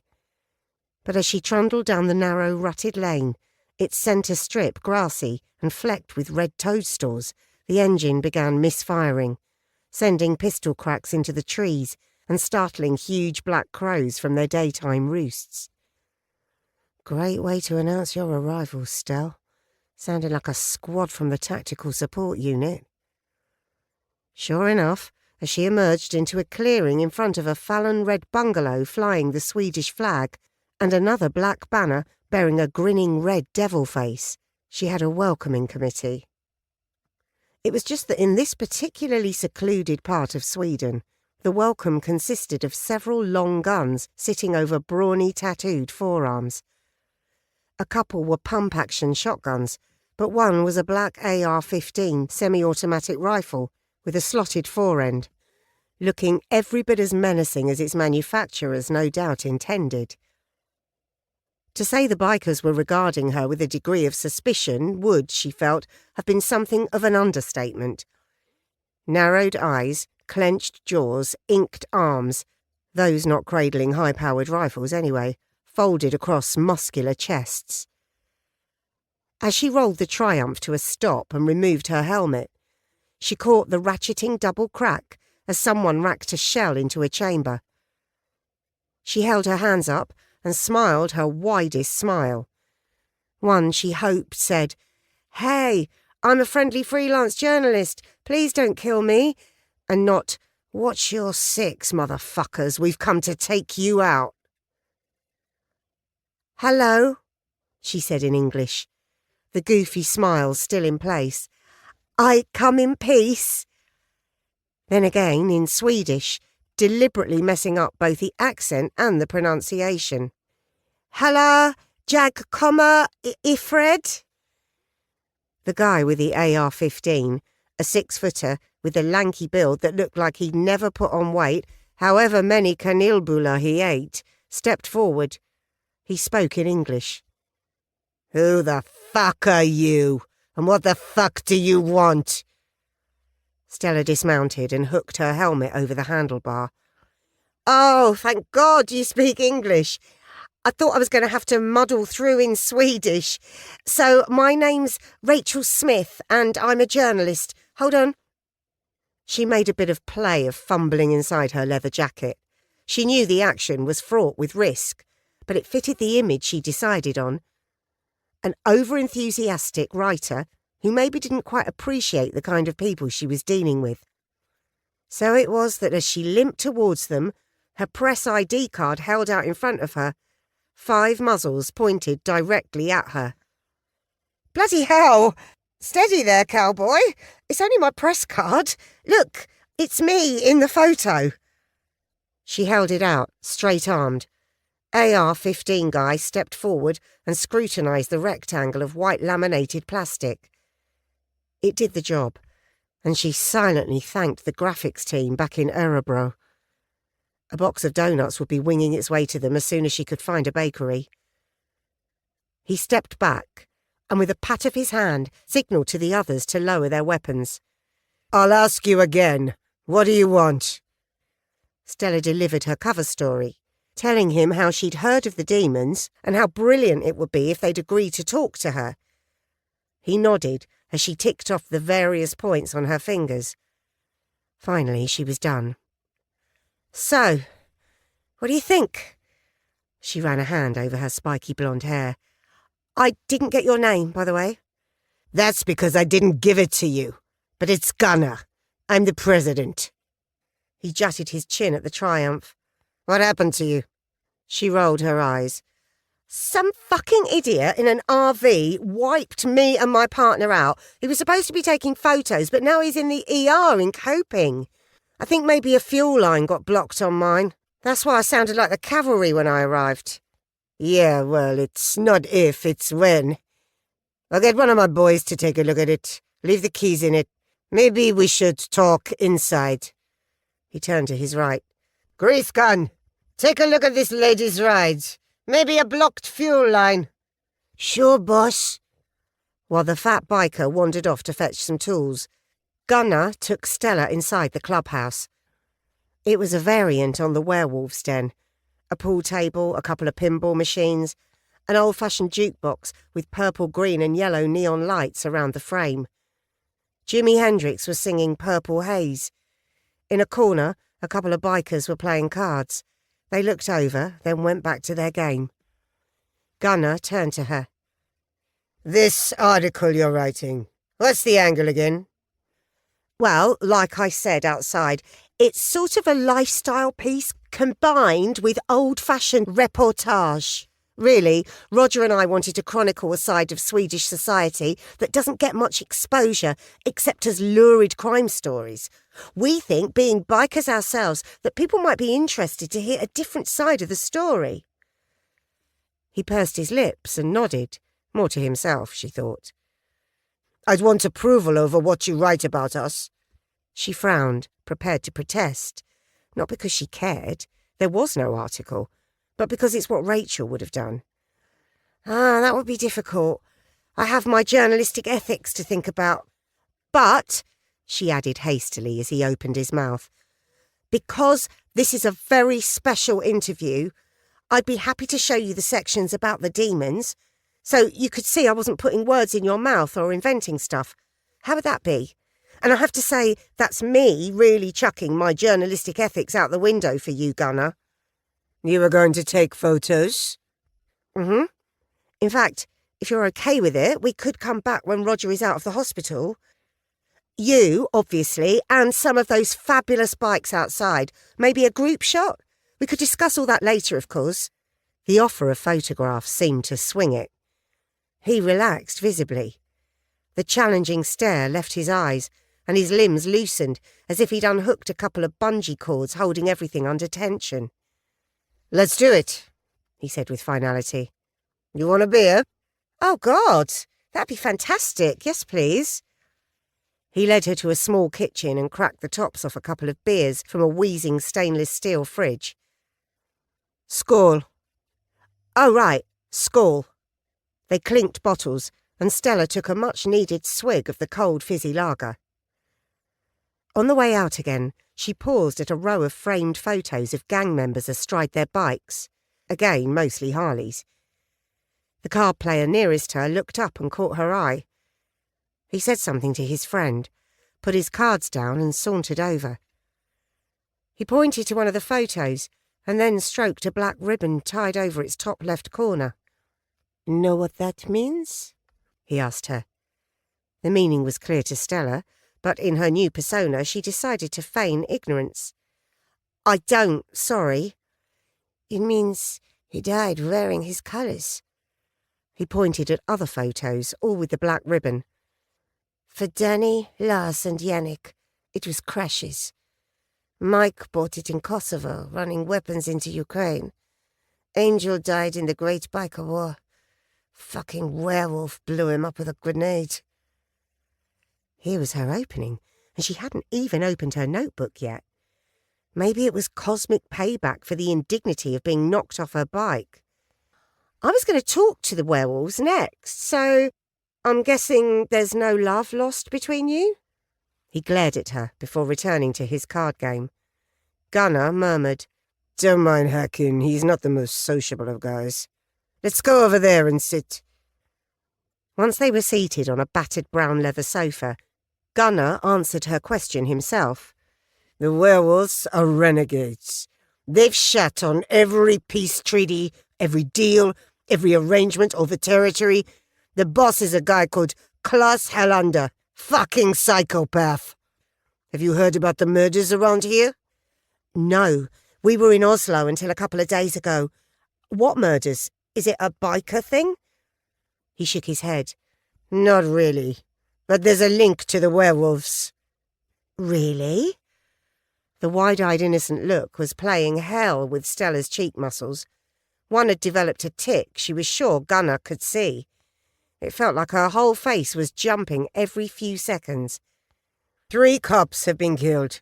Slaughtered, just like this fucked-up serial killer was doing back in '03. He's locked up now, but it's pretty obvious he's got a follower. And you think it could be this Klaus guy? He shrugged. Why not? Like I said, guy's a psycho. It sounded less like a solid lead and more like intra-gang shit-stirring. But she kept playing the role of the inquisitive journalist. I heard they're into drug dealing. He narrowed his eyes. Who from? Leanne Park. She's our researcher at head office in New York. She did some background digging for me and Roger. She paused and knuckled her right eye as if a tear might be emerging. Sorry. I'm just worried about him. He swigged from the beer bottle. Not enough to stay with him in the ER, though. I wanted to. He said the story was more important. He told me to go. He's actually senior to me. They're pretty good at coping. Most of us have been in there at one time or another. He held out his left arm, rolled it over to expose the soft skin on the inside. A scar ran from the crook of his elbow to his wrist. Ouch! That looks painful. Some entitled prick thought he bought the E20 along with his Ferrari. She nodded, drank more beer, belched loudly. Wanker. Gunnar laughed. You're not what I'd imagine a British journalist would be like. She smiled. You're exactly what I imagined the boss of a Swedish biker gang would be like. What would that be, then? She shrugged, swigged more beer. Tough, air of authority. She gestured at her own left eyebrow. Couple of battle scars, lots of ink, the leather and denim. Good looking. Christ.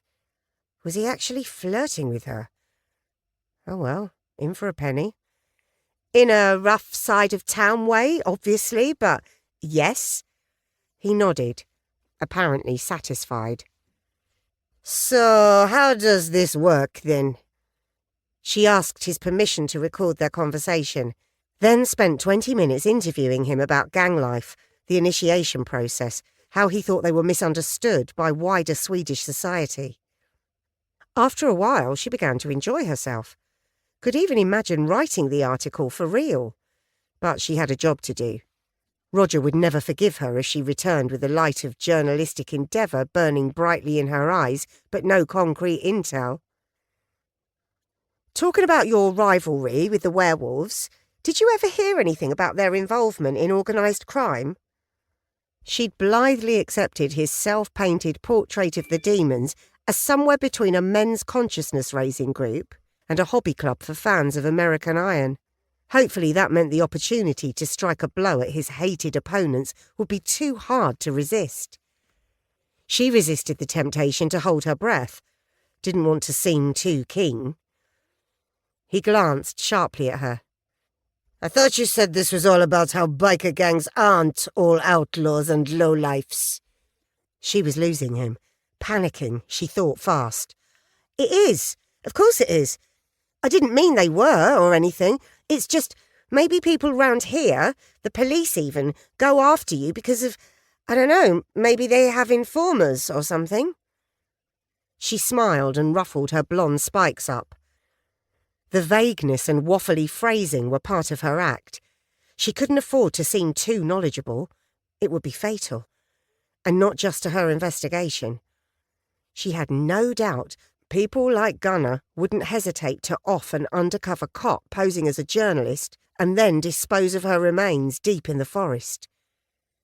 Yeah, well, he finished his own beer. As it happens, you've hit on something that bugs the fuck out of me. You see, Rachel? He leaned towards her, fixing her with an ice-cold stare.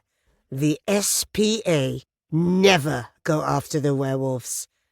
This cop who got murdered, Yoel Varela, he was on the take from them. Maybe you should put that in your article.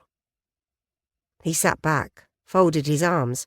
Stella nodded, as she took in the significance of what Gunnar had just told her. This was it. He'd taken the bait. Internally, she was rejoicing. She'd be able to tell Roger his trip to Coping ER wasn't in vain after all. But that still left the question of why the killer had murdered Barbara and Frederica. Before she could respond to Gunnar's suggestion, the card player was back, strolling the length of the clubhouse, and then bending to whisper in Gunnar's ear. His narrowed eyes flicked to Stella a couple of times. Gunnar nodded, but kept his own gaze down where Stella couldn't read it. Her adrenaline spiked. The card player who'd looked over when she'd walked into the clubhouse must have seen through her disguise and recognised her. Or maybe he had a friend on the force and he got them to run her bike's licence plate. She shifted her weight forwards, just a little, and winced, rubbing her back as if the crash was starting to trouble her. Managed to bring her heels under her thighs so she could move faster if the situation went sideways, which regrettably it looked as if it was doing. Gunnar raised his head and stared into her eyes. Beyond the retinas, it felt like, and straight into her soul. She felt he could read her thoughts, chief among which was the blaring klaxon saying, "Run!" Gunnar nodded at the biker who straightened, shot Stella a look of the purest evil, and then strolled outside. Her pulse jacked up, thudding in her chest. Her right leg had developed a twitch and was trembling. Was it visible? She glanced down. Oh, Christ. "Everything okay?" she asked, her voice light but also quavery. Her plan to go undercover, so sensible in the warmth and order of the Erebro CID office, now felt like an act of the most brazen recklessness. Gunnar smiled. Sure. He wasn't going for a concealed weapon, for which she was grateful. Maybe it really was just some internal gang business. Yes, that could be it. The card player just didn't want a stranger witnessing whatever it was he had to impart to his boss. She tilted her head towards the door. Trouble? Not really. Remy just told me he recognized you from the TV. He's a massive news nerd. No idea why, really, but we all have our passions, don't we? Stella? Look, Gunnar, I can explain. This isn't about the demons.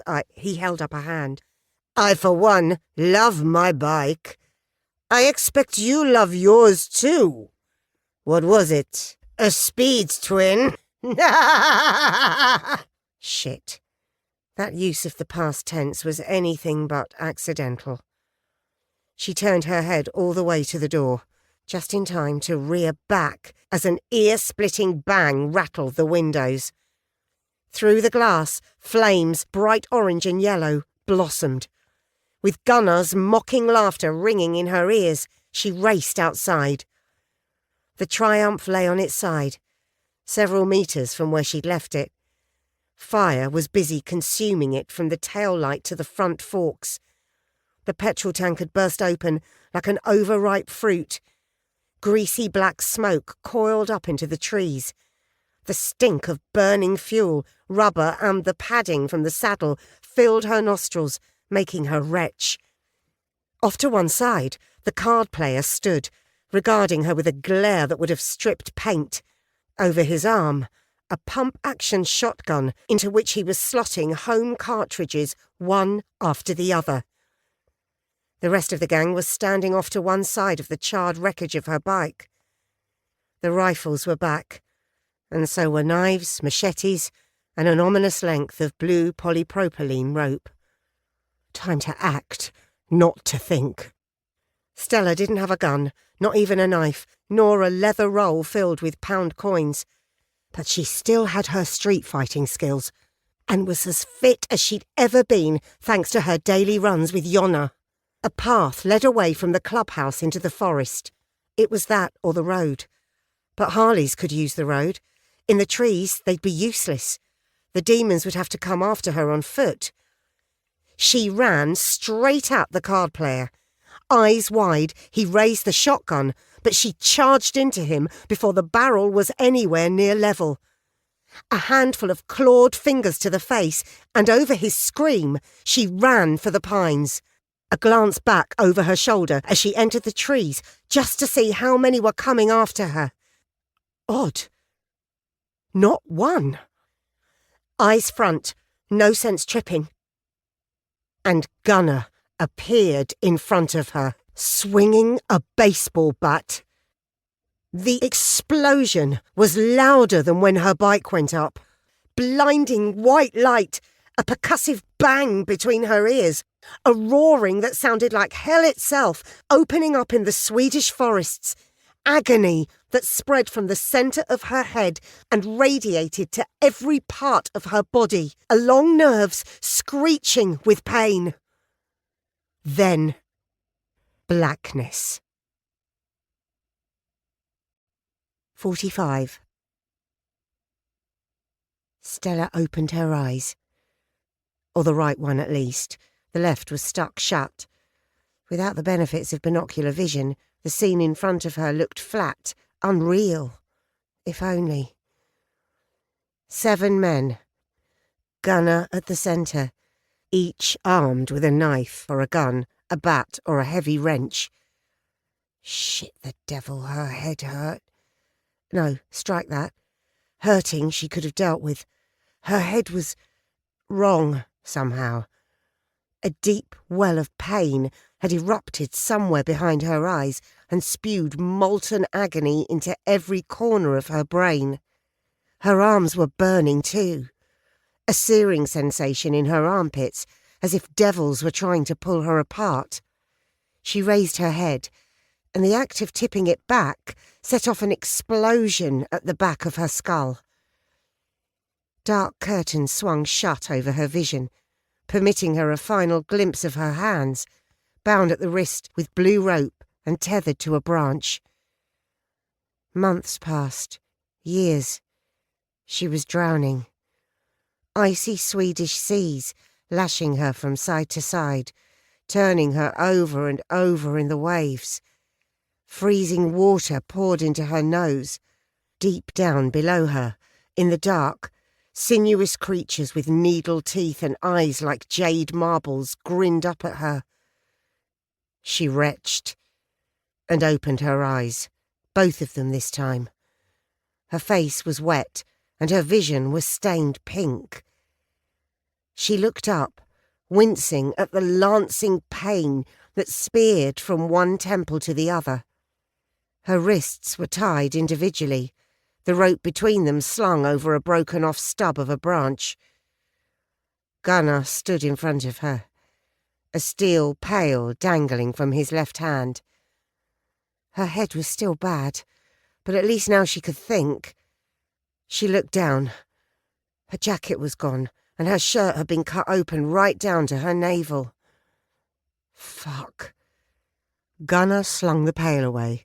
It hit a pine tree with a clank and fell into the thick carpet of needles deposited over many seasons. In his other hand, he held a knife. The narrow silver blade glittered in the sun slanting down through the trees. He stepped closer. She could smell him. Sweat, grease, beer. Her stomach rolled over. He sneered. "Fucking cop! Thought you could just invade my territory, my world, did you?" "Wait. You don't want to do this." "Don't I? Seems to me like I do. It's just you and me now, Stella." He turned a full circle. The others were gone. He'd sent them away. Why? Did he not want witnesses? Her dread increased. Not a regular beating, then. Something more private, more personal. Oh, shit. She was face to face with the devil of Axburg. How had she miscalculated so badly? The blade extended towards her breastbone. She drew back until her spine was pressed tight against the rough-barked trunk. He slid the tip under the band of her bra and pulled it out until the elastic parted under the edge of the knife. "Yes, I'm a cop, Gunner," she said, summoning every last grain of self-possession to inject some steel into her voice. "People know I'm here. You hurt me, they'll know, and they'll come for you. You'll spend the rest of your life in Kumla Bunker. At least you'll get to hang out with your master, Ulrich Algren." He curled his lip. "That freak? I don't think so. Once I've finished with you, we'll make you disappear. Let the cops come. They won't find anything. No bike, no body, nothing. They won't be able to prove you were ever here." "Don't be so sure. You think we'd mount an operation like this without full backup? Of course they know I'm here," she improvised. "My bike was fitted with a tracker." "So, let's talk about why you are here. Untie me first." He stuck the point of the knife into the skin over her sternum, hard enough to draw blood. "I watch the news, you know. That serial killer you're after, I know what he does. So unless you want to end up as victim number 4, you better tell me why you came out here." She looked down. The bead of blood, bright red against the pale skin, rolled slowly down her belly. Untied, she'd stand a chance. Had put down bigger, harder men than Gunner, with or without a weapon. But like this, all she had was her skills as a negotiator. "I think it's one of the werewolves. I think Yoel Varela was taking money to look the other way. He double-crossed them and they murdered him for it. I needed evidence to support my theory. That's why I came to see you. I knew there was history between the demons and the werewolves. I swear to you, Gunner, that's the truth. Nobody's looking at you or your club. Not for the murders, anyway. Anything else going on is way outside my case. You probably know more about that than I do. Now, please, before this goes too far, untie me. I'll go and I promise I won't report this." He'd been nodding as she gabbled out her explanation. The knife had dropped from her breastbone too. He was weighing up the pros and cons. She could see it in the furrows grooved into his forehead, the way his eyes kept flicking away from hers. Her honesty had worked. She'd broken a few SPA rules on discussing active investigations, but even Nick Olson would forgive her this transgression, given the circumstances. "It's a great story, I'll give you that," he said. "And to be honest, you've half convinced me." "Great. So, can you please let me go? My arms are on fire and my head hurts like the devil took a shit in it." The corners of his mouth pulled down. "That's the trouble, though, isn't it, Stella? I believe you're hunting some psycho from the wolves. I wouldn't put it past them. But the other bit, you leaving us in peace?" He spread his hands, and the knife-silver blade sparkled as it caught another sunbeam. "How's that going to work? We attacked a cop, fucked up her wheels." He described circles in front of her face with the tip of the knife before prodding her breastbone again. "Threatened all kinds of nasty things. I let you go, and that's us. Finished." Suddenly, Stella's pulse rate dived. She felt weirdly calm, because now that the talking was done, and it had failed, only one course of action remained. A course laden with risk and with minimal chance of success. She closed her eyes, searched inside her mind, ignoring the throbbing pain in her head, and the hot needles driven deep into her armpits. Where are you? I need you. Please. I can't do this on my own. And from somewhere deep in her psyche, a place she'd thought cleansed by drugs, therapy, and healthy living, notwithstanding the odd drunken night out with Yonna, a voice grew steadily louder. I wondered when you'd come calling, babe. Leave it to me. Other Stella opened her eyes. Other Stella smiled at the ugly son of a bitch in front of her. So close she could smell his rank stench. You should have untied me when I asked nicely. Other Stella contracted her stomach muscles and lashed her right foot out into his balls. His eyes flashbulbed and his mouth opened in an O. He had no chance to scream, though. She kicked him again, driving her left heel into his solar plexus. His diaphragm paralysed. Gunnar collapsed against her. She bucked him off, and he fell sideways into the bed of pine needles. It would have been better for him if his head had fallen further from the tree trunk he tethered her to. But Lady Luck never smiled for too long on anyone who went up against other Stella. She'd already suffered all the bad fortune she was ever going to. Crushing skulls was only for horror films. You could break a bone in your foot trying.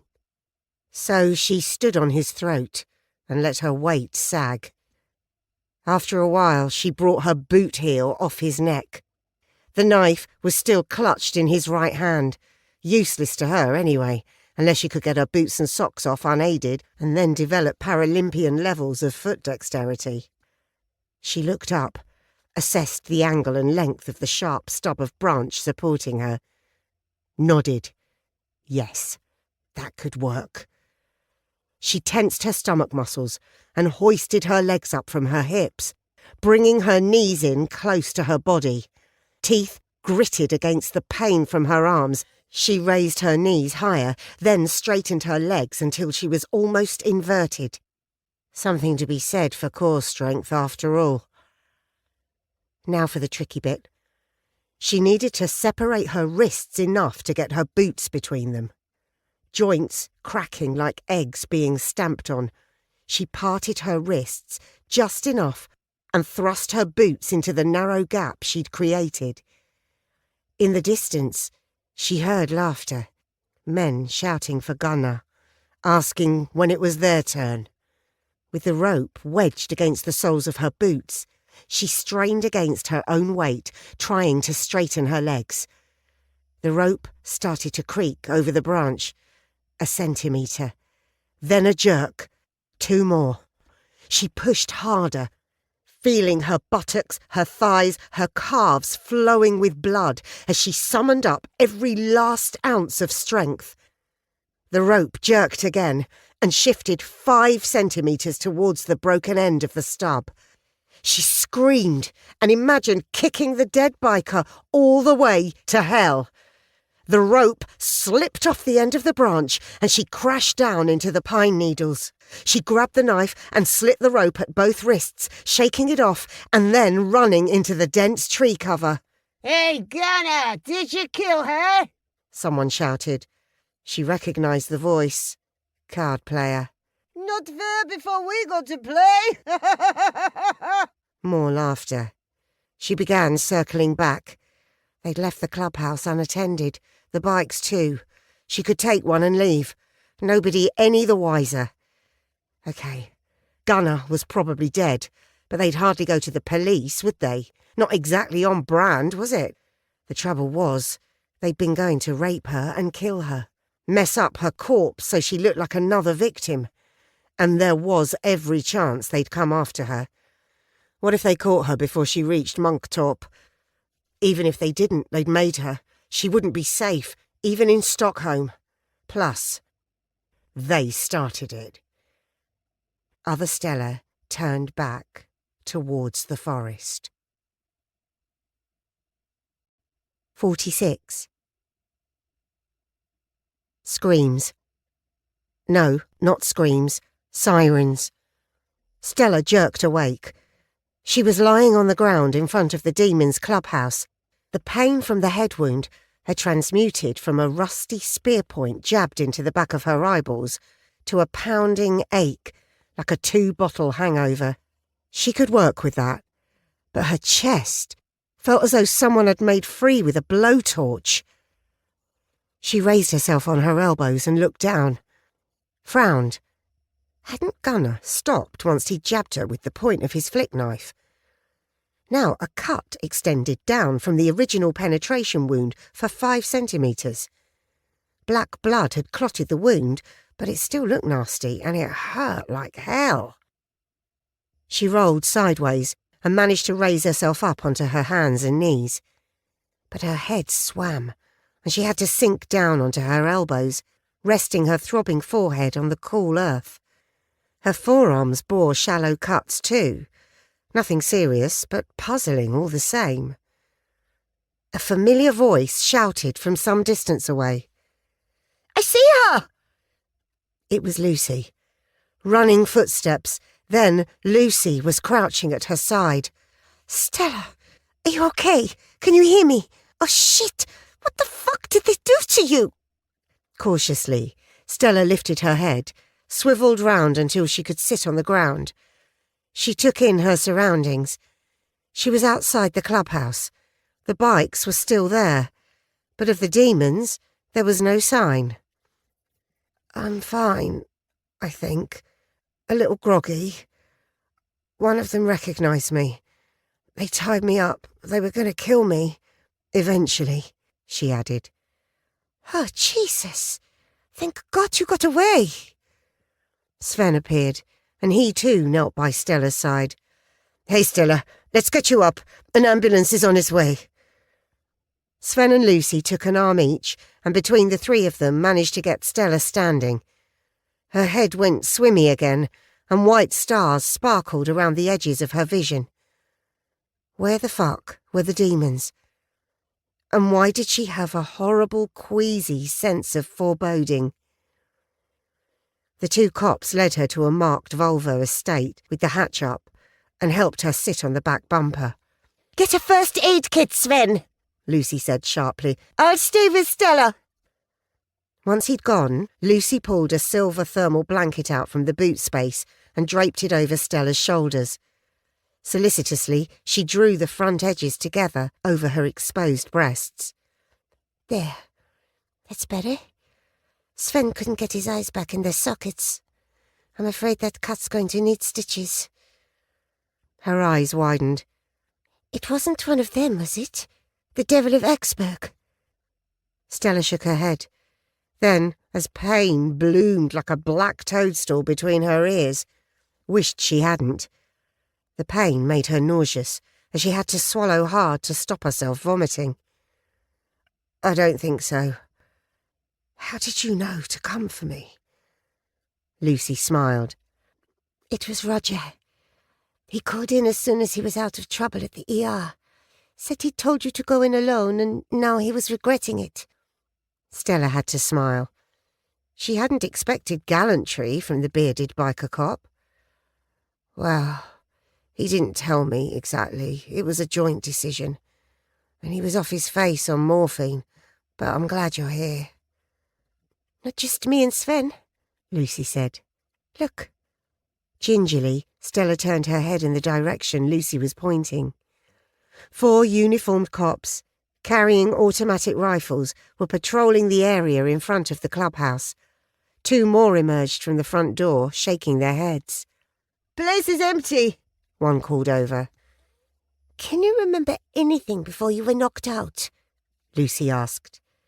That was a good question, because as Stella racked her brain for a memory, all she found was a blank. She'd been tied to a pine tree. Gunnar had threatened her with the knife and dug it into her skin. She'd closed her eyes.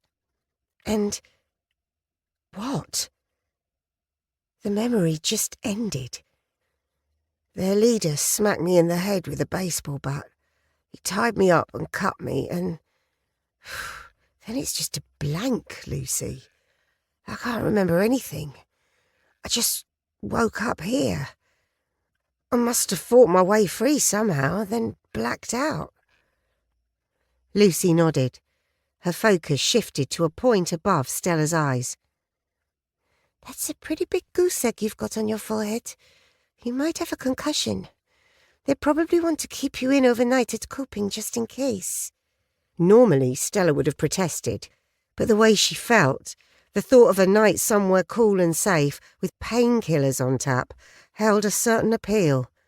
And Gunnar had confirmed her suspicions about Yoel Varela, which meant she could at least share the intel with Sven and Lucy.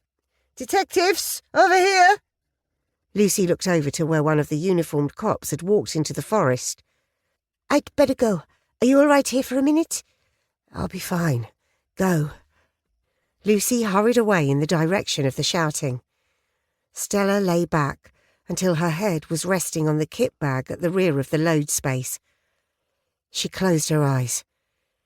You weren't supposed to fall asleep if you had concussion. That's what the doctors all said. But she was so very tired. Suddenly, she felt as though she'd gone 10 rounds with Mike Tyson. Even her knuckles hurt. 47. Lucy ran through the pines down the curving track, which narrowed at one point to the width of her hips. She emerged into a clearing, maybe 30 metres in diameter, and gasped.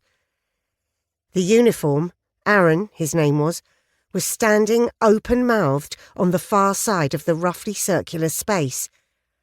7 bodies lay scattered on the thick carpet of pine needles. Flies were buzzing everywhere, drawn especially to the blood, which was spilled everywhere in scarlet splotches. These were clearly members of the demons. Each body wore the denim cut-off emblazoned with their patch. A flaming horned skull with blazing red eyes. Above, the word demons. Below, MC. They had slaughtered each other. It was the only explanation that made any sense. One held a sawn-off shotgun. The hand wrapped around the cut-down wooden stock was bloody with backspatter. Lying a metre away, the remains of another man, the top of his head down to his lower jaw, entirely obliterated. Another lay on his back, the handle of a hunting knife protruding from his black t-shirt. It bore the name Sepulcro in spiky Gothic capitals. His right hand gripped a wrench that must have been 45 centimetres long. Its chromed jaws glistened with blood, where they weren't sullied with greyish-pink clots of tissue. The source of the mess wasn't hard to find. A third man lay on his side, the side of his head disfigured by a crater large enough to push a fist into. Lucy scanned the other bodies. More gunshot wounds, a throat slashed open like an envelope from ear to ear. A narrow-bladed flick knife with a bone handle embedded in an eye socket. Utter carnage. The metallic stink of the blood made her gag. Above the furious buzzing of the flies, she spoke to Aaron.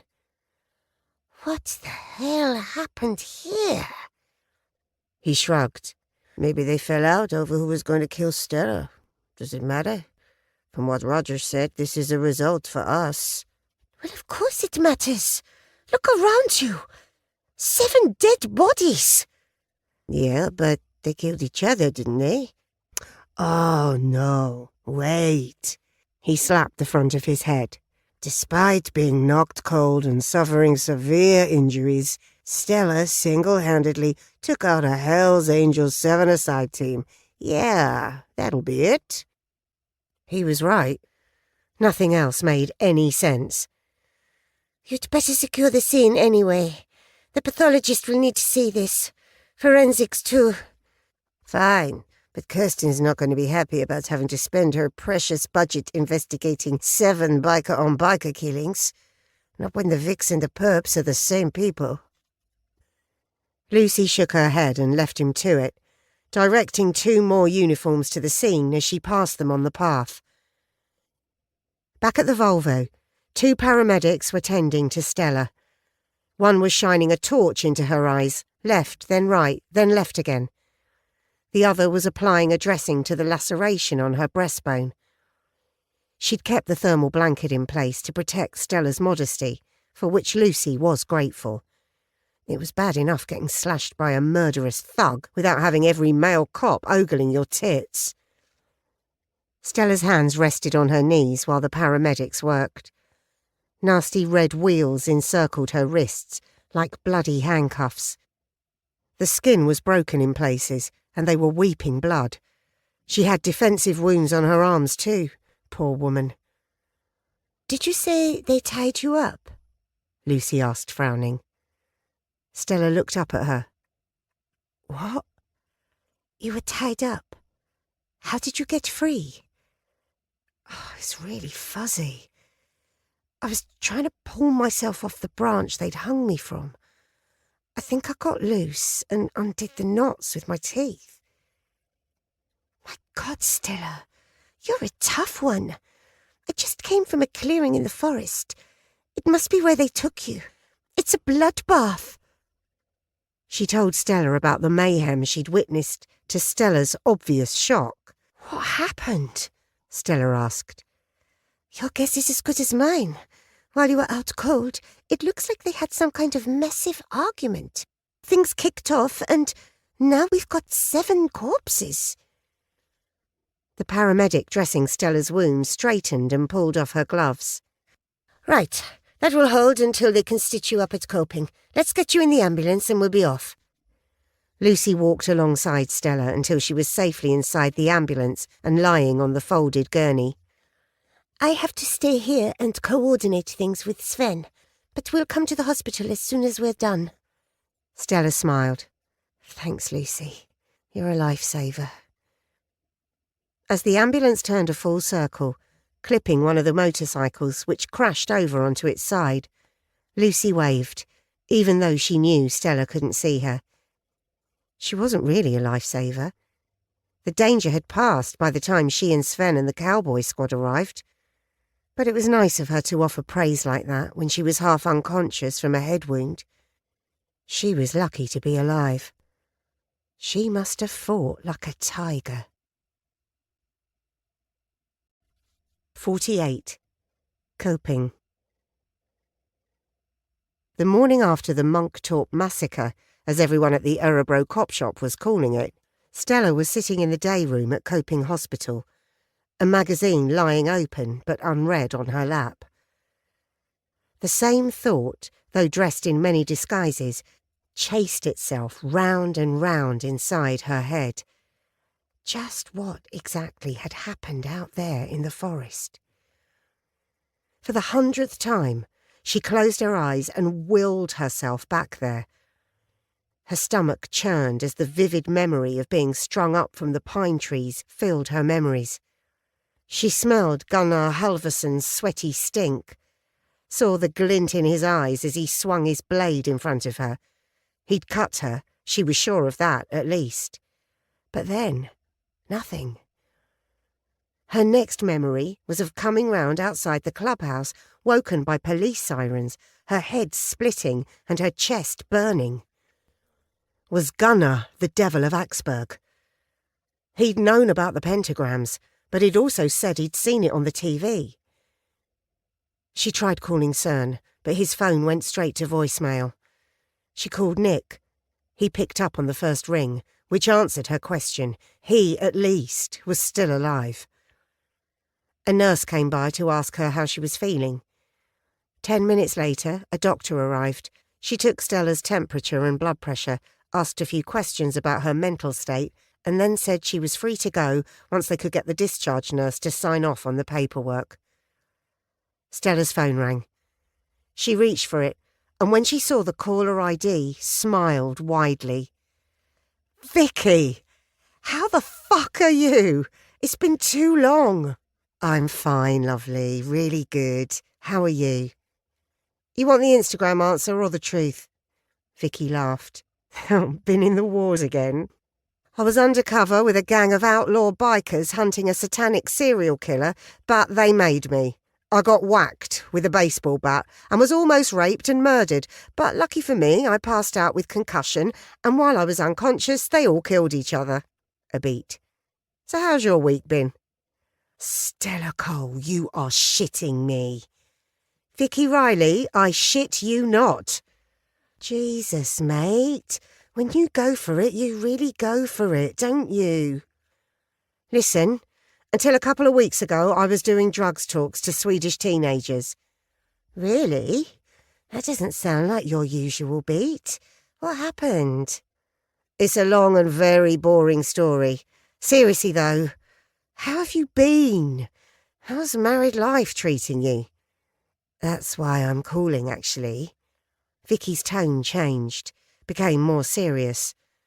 Oh, God, the marriage was on the rocks. If Damien's been playing around, I will come back to England and cut his cock off. Vicky laughed. No, it's nothing like that. Although that sounded scarily authentic. What then? I'm pregnant. Oh my God, Vicky! That's fantastic! When are you due? Not till January. We just went for our 12-week scan. I wanted you to be one of the first to know. I'm so pleased for you and Damien, and I'm really sorry for threatening to castrate him, especially since he's obviously good with it. More laughter from Vicky. So, listen, Damien and I were discussing things, about after it's born, and I totally want you to say no if it's not right for you, if it's too painful, but the thing is, Vicky sucked in a breath loudly. Well, we'd love you to be godmother. There, I've said it. What do you think? No, don't answer that. Look, have a think, okay? No pressure. Just let me know whenever you can. I'd totally understand if you... Stella couldn't remember feeling this happy in a long while. Can you just shut up for a second? Of course I'll be godmother. I'll be the best bloody godmother ever.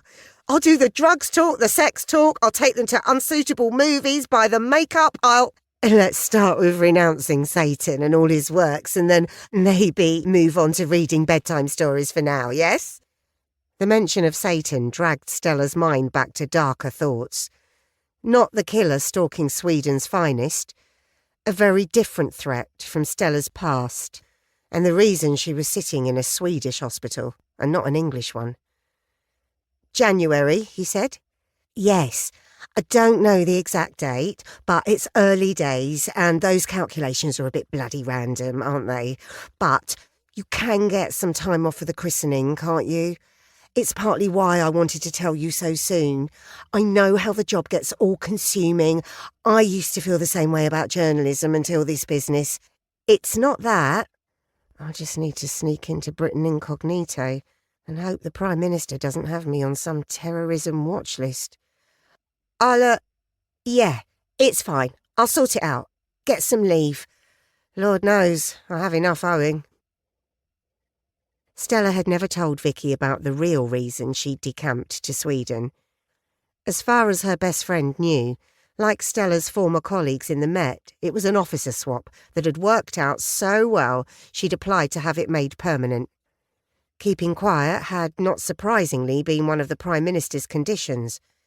But Gemma Dowding had been as good as her word, and no harm had come to Stella's brother and sister-in-law or their 2 daughters. But now, as she waited for the discharge nurse to release her from the confines of the hospital, Stella realised she would need to find a way to communicate with Dowding, to beg for a hall pass that would allow her to attend the christening. While she worked at the puzzle, a nurse in salmon pink scrubs arrived, and after getting Stella to sign a couple of forms, added her own signature, and then brightly told her she was good to go. 49. Örebro. Kirsten reread the report from the forensics team who'd processed the scene at the biker gang's little outlaw hideout. How could such a small group of people cause her so much trouble? Although, looking on the bright side, At least the small group was now even smaller. Stella's memory had failed to release any more details. The doctors at Coping had warned her that amnesia was a frequent and entirely expected side effect of concussion, which Stella had indeed sustained. The blow to her head had left splinters of wood embedded deep in her epidermis, along with fragments of paint and varnish, all of which had been matched to a bat found near the corpse of one Gunnar Halverson, the self-styled president of the Demons Motorcycle Club. It bore his fingerprints. Scrapings from Stella's fingernails yielded tissue matched to several of the bikers, who it appeared had attacked her en masse. She also suffered several defensive wounds to her forearms, though luckily the cuts, where they had penetrated her sturdy leather jacket, were shallow. The cut to her chest was more serious, and the doctors had prescribed a course of antibiotics. Kirsten had arranged an appointment for Stella with a reconstructive plastic surgeon at Karolinska University Hospital in Stockholm. Given the bizarre nature of the murders, she had recommended to the chief prosecutor for Örebro County that the case be opened and closed summarily. Her budgets being just as squeezed as Kirsten's, the prosecutor had agreed at once. It was perhaps the only bright spot in a day of dark thoughts, but at least Kirsten could save on the hundreds of thousands it would otherwise have cost her to order a full pathology and forensics workup on 7 corpses, not to mention a primary crime scene that was literally crawling with wildlife from beetles to badgers.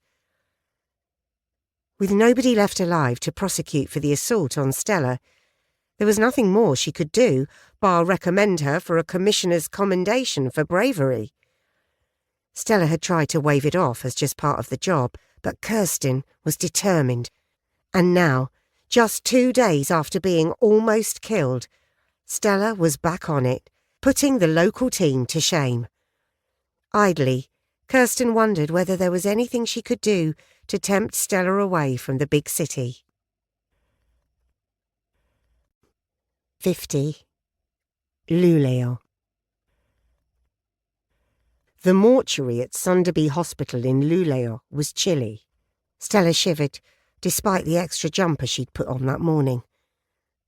Beside her, Henrik Brodin shook his head as he snapped on his gloves. Owing to the need to produce fast results, he decided to conduct the post-mortem in the town rather than have the body transported to the nearest RMV facility in Umeå. Lying on the cold steel dissection table in front of them was the body of Søren Roos. He'd been murdered in virtually the same way as his 3 former colleagues and fellow members of the hunter-killers. The body had been discovered by hunters. It had lain unnoticed for a couple of days. In that time, it had been badly disturbed by scavengers. Wolves was Henrik's best guess. They had partially disarticulated the body before stripping most of the flesh from the face and torso. As a result, the local cops hadn't immediately recognised the similarities with the investigation down south. Definitely a case of cock-up rather than conspiracy, but it had cost Stella valuable time. The remaining visible artefacts on the body were clearly the work of the Devil of Axberg, from the bottom corner of the pentagram to the infestation of bugs inside the hollowed-out skull. But there were glaring inconsistencies too. Most obviously, no antlers, but also no attempt to display or pose the body. It appeared the killer had attacked Søren on the path and then dragged the body into the undergrowth. Stella's initial suggestion that the wolves might have done it was scotched when forensics identified a set of boot prints partially obscured by drag marks. "What does it mean?" Henrik asked as they stood side by side staring at what was left of Søren Roos. "2 theories. Either he's coming apart under the stress, what the psychologists call decompensating, or he's getting bored or sloppy." Henrik nodded, regarding her owlishly through his round tortoiseshell glasses. "Which do you favour?" "Number 2. I don't think he's a classic psychopathic serial killer at all. Our boy's got a taste for murder, but he doesn't have that inner compulsion to repeat and perfect his kills. That would be my conclusion too. Let's make a start, shall we? The cops in the cold white room stood back to give him room. As he worked, the mortuary assistant moved around him, passing him tools and taking tissue samples to be weighed or examined further. Henrique picked up the left hand. It was clenched into a fist, so tight that the knuckles had turned bone white. He turned to the small audience watching him and held up the arm by the wrist. Cadaveric spasm of the hand. This is not uncommon phenomenon in violent deaths, and it works independently of the onset and dissipation of rigor mortis. Observe. He laid the arm down again and tried forcing the fingers apart with his own. Even though the muscles of the arm were soft and pliable, the fist remained a tight ball of bone and sinew. Using a pair of sturdy cutters, Henrique snipped through the tendons holding the hand closed as tight as a clam. Each parted with a snap, like a pencil breaking. Gently, he uncurled each digit. Stella peered at the small, colourful object clenched into the palm. "Can I see that, please?" Henrique tried to pick up the metal disc, but couldn't move it. "Needle nose pliers, please," he said. The gleaming stainless steel tool was already on its way to Henrique's waiting palm, proffered by the apparently psychic mortuary assistant. Henrique worked the narrow nose of the pliers under the edge of the disc and pried it free. Dead centre, in the white circle of exposed skin, was a tiny red puncture wound. Henrique turned the disc over to reveal a short spike impressed a couple of millimetres from its sharpened tip by 2 dents. He dropped it into Stella's gloved hand. "It appears to be a badge of some kind. The clip is missing." Stella frowned as she regarded the enamelled pin. She'd seen the design somewhere before. A black W, formed from 2 interlocking V's on a red background, the whole surrounded by a white circle. It reminded her of the logo of reborn Sweden with its fascistic overtones. But that wasn't it. She closed her eyes. Where had she seen it? If only her memory hadn't been knocked several degrees off centre by Gunnar Halvorsson's home-run smack with the baseball bat. That was it! She snapped her eyes open. It's a werewolf's badge. The biker gang down in Örebro. We've got them. I have to go. Email me your report, yes? Henrique nodded. Stella thanked the local cops and the assistant and photographer, and then left for the airport. By the time her plane had touched down on the tarmac, Stella had received an email communicating even better news than the presence of the werewolf's badge on Cern's body.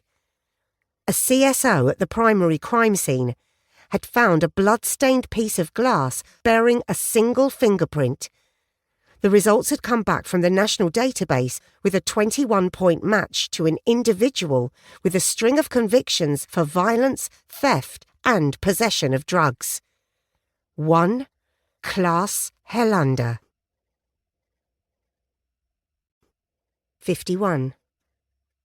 Partille. Given the suspect's occupation, Kirsten had authorised a full arrest team. That meant the entire CID team, plus half a dozen uniformed inspectors from Örebro, plus 8 black-clad members of the cowboy squad armed with an array of automatic weapons alongside the standard-issue pistols. The Regional Tactical Support Team, as they were properly known, were under the command of a black-bearded former army officer named William Brink. The Örebro cops were under Sven's command. Privately, he'd let Stella know he was happy for her to lead on any tactical decisions when the moment to put the cuffs on Helander neared. At the briefing, William had asked Stella for an assessment of the threat level from the werewolves. High. We have to assume they'll be armed. If the demons were a reliable guide, expect rifles at the very least, maybe submachine guns. Should we go in covert, do you think? She'd shaken her head. The terrain's all wrong. I'd suggest we go in fast and hard. They won't be expecting us, so we have the element of surprise. By the time they realise what's happening, you and your team can have them all on the ground staring up the barrels of your Uzis or whatever you guys favour these days. That had drawn grins from the tactical squad, whose Kevlar-reinforced outfits creaked and rustled when one of them shifted in their chair or raised a mug of coffee to their lips. That would be the LWRC M6 assault rifle, William said with a small smile. SPA variant in tactical black livery. Don't forget the tear gas, boss, a young female team member called out. We'll have those bikers crying for their mamas if they try anything funny. More laughter. But Stella could sense it, the high-stakes anxiety beneath the bravado and the banter. And now it was time. 3 plain grey transit vans bumbled down the narrowing lane towards the werewolves' clubhouse. Leading them, a black Volvo T5 driven by Sven with Stella literally riding shotgun. In the back seat, Lucy and another detective named Robert Niesgaard, a 20-year veteran. All 4 wore body armour. Behind the transits, 4 marked Volvos, stuffed with uniformed inspectors, also armoured up and bristling with pistols. Heckler & Koch MP5 submachine guns, Sig Sauer pistols and tasers. In all, 30 heavily armed police officers against a gang whose total estimated membership, excluding those in prison or overseas, as researched by the intelligence team, was 19. Whether all would be present at the clubhouse was doubtful. But as Kirsten had said before sending them out, I do not want any unpleasant surprises. I believe the military doctrine is overwhelming force. It's actually rapid dominance, William had said gravely, a.k.a. shock and awe. As the convoy sped down the lane, Stella, pulse racing, reflected that the werewolves were about to experience a considerable amount of both emotions. Sven slewed the T5 to a stop in the far side of the parking area in front of the Fallon Red clubhouse.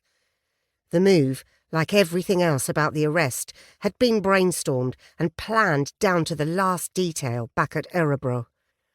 Whiteboards bore masses of curving, multicoloured arrows that resembled playbooks for football games.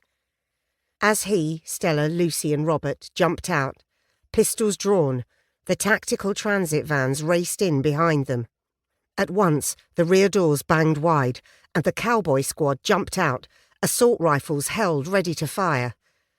Finally, the marked cars pulled in, disgorging their uniformed inspectors. Several werewolves were lounging in deck chairs on the wooden veranda built along the front of the clubhouse. They scrambled to extricate themselves from the chairs, but by the time they'd made it to the vertical, armed officers were aiming machine guns at their heads and screaming for them to move straight to the horizontal. More bikers ran over from a workshop on the far side of the compound, some already pulling pistols from the waistbands of their grimy jeans. But faced with a platoon of SPA officers screaming, "Armed police!" while pointing all manner of lethal firepower at them, they laid their weapons down and joined their fellows face down in the dirt, hands interlaced on the backs of their heads. That left the clubhouse itself. Stella pointed at the steel-reinforced door and shouted to Mark Andreasen, the inspector in charge of the forced entry team, "Break it down!" As he beckoned the 2-man team over, one carrying the heavy steel ram known informally as Sprangaren, the blaster. The sound of breaking glass penetrated the shouting. Everybody take cover! William roared as gun barrels were thrust through the shattered windows. The remaining werewolves opened fire, sending bullets ricocheting off the vehicles or punching holes through the bodywork. Under William's strict pre-mission orders, not one of his team returned fire. Kirsten had stipulated that she did not want a gun battle unless there was no other option. She'd avoided using the word optics, although Stella had felt it was a close call. but her meaning was clear all the same. In social democratic Sweden, one did not simply spray bullets into a building, whether or not it contained outlaw bikers wanted for multiple murders. Instead, one cowboy, the young female who'd quipped out the tear gas back at the cop shop, levelled a launcher and sent an olive green canister hissing its way through a window. 2 more followed. "Hold your fire!" William yelled. "Wait!" The werewolves didn't emerge at once. As the seconds ticked by, Stella wondered whether they had breathing apparatus back there. But after half a minute, having burst out through the door, staggering blindly into the sun, every one of them was immobilised on the ground, his hands cuffed behind his back, retching and choking as the fiery pepper-based gas wreaked havoc on the mucous membranes lining their nostrils and eyelids. She pointed out Klaus Helander to Sven. "That's him!" Pistol drawn, Sven marched over and squatted beside the prone biker. "Klaus Helander, you are under arrest for murder." In the circumstances, they had no option but to arrest the other bikers. The charges would relate to possession and discharge of firearms, although everyone had agreed beforehand that unless any officers were hurt, the most efficient course of legal action would be to confiscate the weapons and release them with the charges left on file. In all, the arrested bikers numbered 11. Klaus Helander himself, Lukas Strom, Elias Lindgren, Ludwig Rennbeck, Mats Kjellsen, Stefan Swanson, Egil Berglund, Carl Persson, Leif Andersson, Sten Andersson, and Alex Johansson. The station at Örebro didn't have any spare cells, so apart from Klaus himself, the arrested men were driven to a purpose-built SPA detention centre for violent criminals at Linköping. Klaus asserted his right to a lawyer, and it wasn't until 10 a.m. the following day that he sat accompanied by advocate Elsa Wiklund, facing Stella and Sven. Accused and lawyer made an odd couple. He still in his biker gear, wild-haired and even wilder-eyed, glaring at the 2 detectives as if he was about to transform into his gang's namesake. She, severe, groomed into a sleek, polished example of professional Swedish womanhood in an olive-green trouser suit, snowy white blouse and thin-rimmed spectacles. Once the recorder had been turned on and introductions given, Advocate Wiklund opened the burgundy leather portfolio in front of her and withdrew a single typed sheet on her firm's letterhead. She slid it across the table to Stella. "We are making a formal complaint against the arresting officers individually and the SPA corporately for the brutal and illegal nature of the arrest of my client and his fellow club members," she said in clipped diction, a world away from the soft burr of the Örebro accent heard throughout the county. Rather than pick up the letter, Stella looked at Elsa. Where had a greaseball like Helander found such a high-toned lawyer? And more to the point, how could he afford her? She hadn't read the letter, but she recognised the logo in the top left corner. TSC and Partners were a top law firm headquartered in Stockholm, but with branches in every Swedish county. The answer presented itself with an ironic salute and an eye roll. "Well, Detective Inspector Carl, where do you think he got the money? Selling Girl Scout cookies?" Drugs, of course. Stella smiled at her. She was attractive, with straw blonde hair and skin that owed its glow and clarity to good genes and plenty of outdoor exercise, rather than anything purchased at a cosmetics counter. Jonna was just the same. Oh God, it would be good to go for a run sometime very soon, when this dreadful business was behind her. Maybe she could get Kirsten to write a report for Maslen back in Stockholm that would speed Stella's replacement on the homicide squad. Time to get going then, and make it a reality. 52. Stella looked Klaus in the eye. "Tell me, Klaus, Why did you and your fellow members barricade yourselves in your clubhouse and then open fire with automatic weapons? We sincerely believed we were being attacked by another motorcycle club. The Demons, if you want to make a note, he said to Sven. Fearing for our lives, we took shelter in our clubhouse and, on hearing gunfire, felt we had no other option but to defend ourselves as best we could. She heard in class his precise phrases, the meticulous wording of an expensive lawyer, like the one sitting next to him. With automatic weapons which are illegal for civilians to own in Sweden. Elsa Wiklund leaned forwards.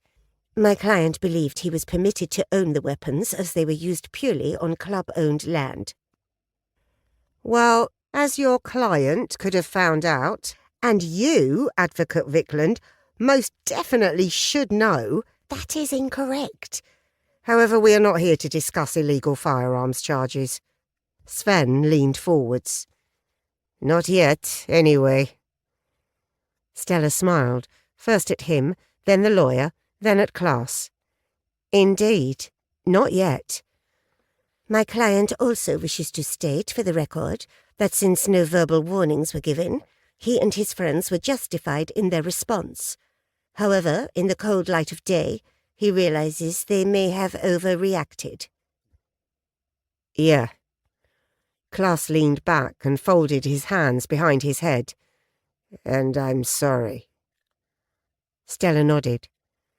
Thank you for your apology, Klaus. I'm sure the prosecutor will take your contrition into account, although I would recommend you see an SPA audiologist as soon as possible, since verbal warnings were given very loudly. Body-worn video will confirm this fact. She smiled at Elsa. Perhaps you might like to make a note of my offer of medical assistance.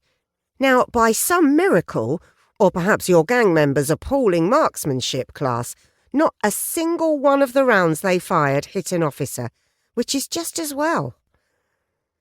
Elsa wasn't finished with her interruptions, which Stella was beginning to find tiresome, although, to be fair, the young and clearly effective lawyer was only doing her job.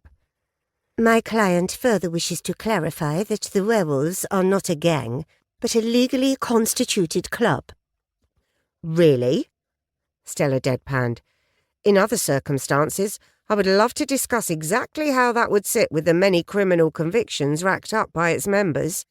She held up a hand as Elsa opened her mouth again. But, as we are here to discuss multiple murders in which your client is a suspect, I think we'll move on to the matter at hand. At the word murder, Klaus jerked in his chair as if electrocuted. His eyes widened until the whites were visible all the way around the ice-blue irises. Murder? Wait a minute. I didn't murder anybody. None of us did.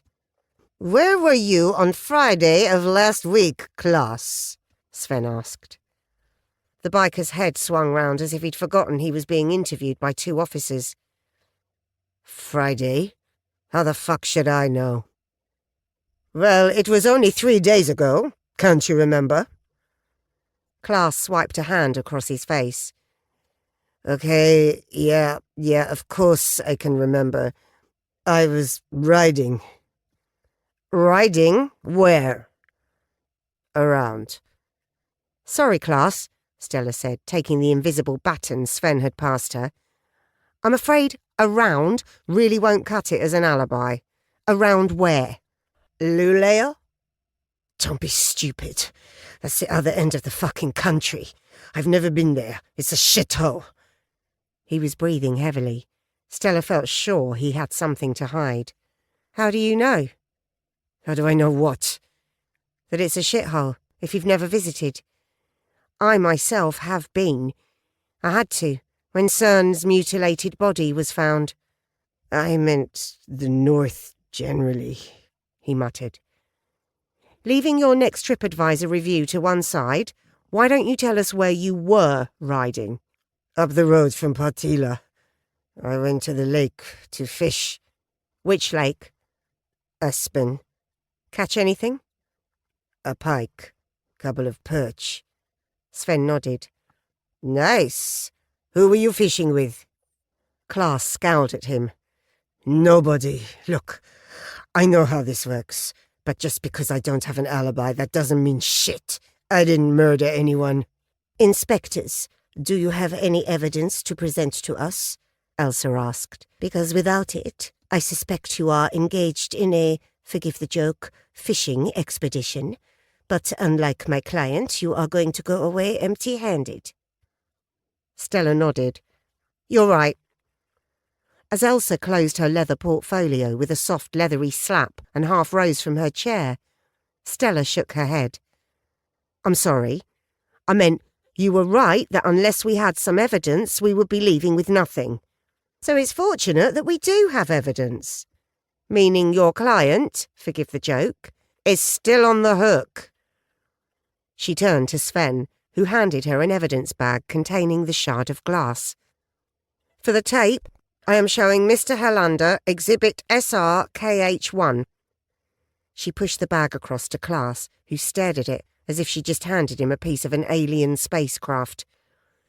Exhibit SR-KH1 is a piece of broken glass bearing smears of blood identified by DNA analysis as coming from Cern Roos, a former police officer murdered in Luleå on Friday, June 2nd, 2023. The glass also bears a fingerprint identified as belonging to Mr. Helander. Klaas, would you like to explain to us how your fingerprint got onto a piece of blood-stained glass found in close proximity to a dead man in a place you claim never to have visited? It's obvious. You lot planted it there. He turned to Elsa. They're trying to frame me. Do something. Stung into action, Elsa reopened her portfolio and stared at the last page of notes. Then she looked up at Stella. Stella met her gaze and repelled it. Lawyers loved picking holes in circumstantial evidence.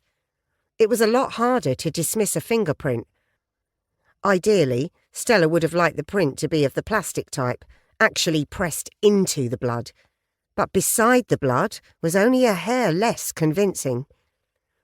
Fingerprints can be smeared. How many points of comparison exist between the print on the glass and my client's? As you should know, under Swedish law, anything fewer than 14 is of extremely limited evidential value. Stella could afford to indulge herself in a dramatic pause. She counted to 5. 21. It's his, Elsa. Elsa's eyes widened. She glanced at her notes, as if a cue might magically appear there to help her formulate a response. Stella didn't allow her any more time. We have a second piece of evidence, Klaas. From the beige card folder in front of her, she withdrew a second evidence bag. It contained the enamel pin Henrique had prized from Cern's palm. For the record, I am showing the suspect Exhibit SR-KH2. She pushed the bag across the table towards Klaas. Exhibit SR-KH2 is an enamel badge. Klaas, could you describe the badge to me, please? He picked it up and examined it, turning it over in his hand. Fuck me, he muttered. Would you like some time? Stella asked solicitously. The plastic does make it a little difficult to make out the details. No, he snapped. It's a werewolf's badge. How can you be so sure?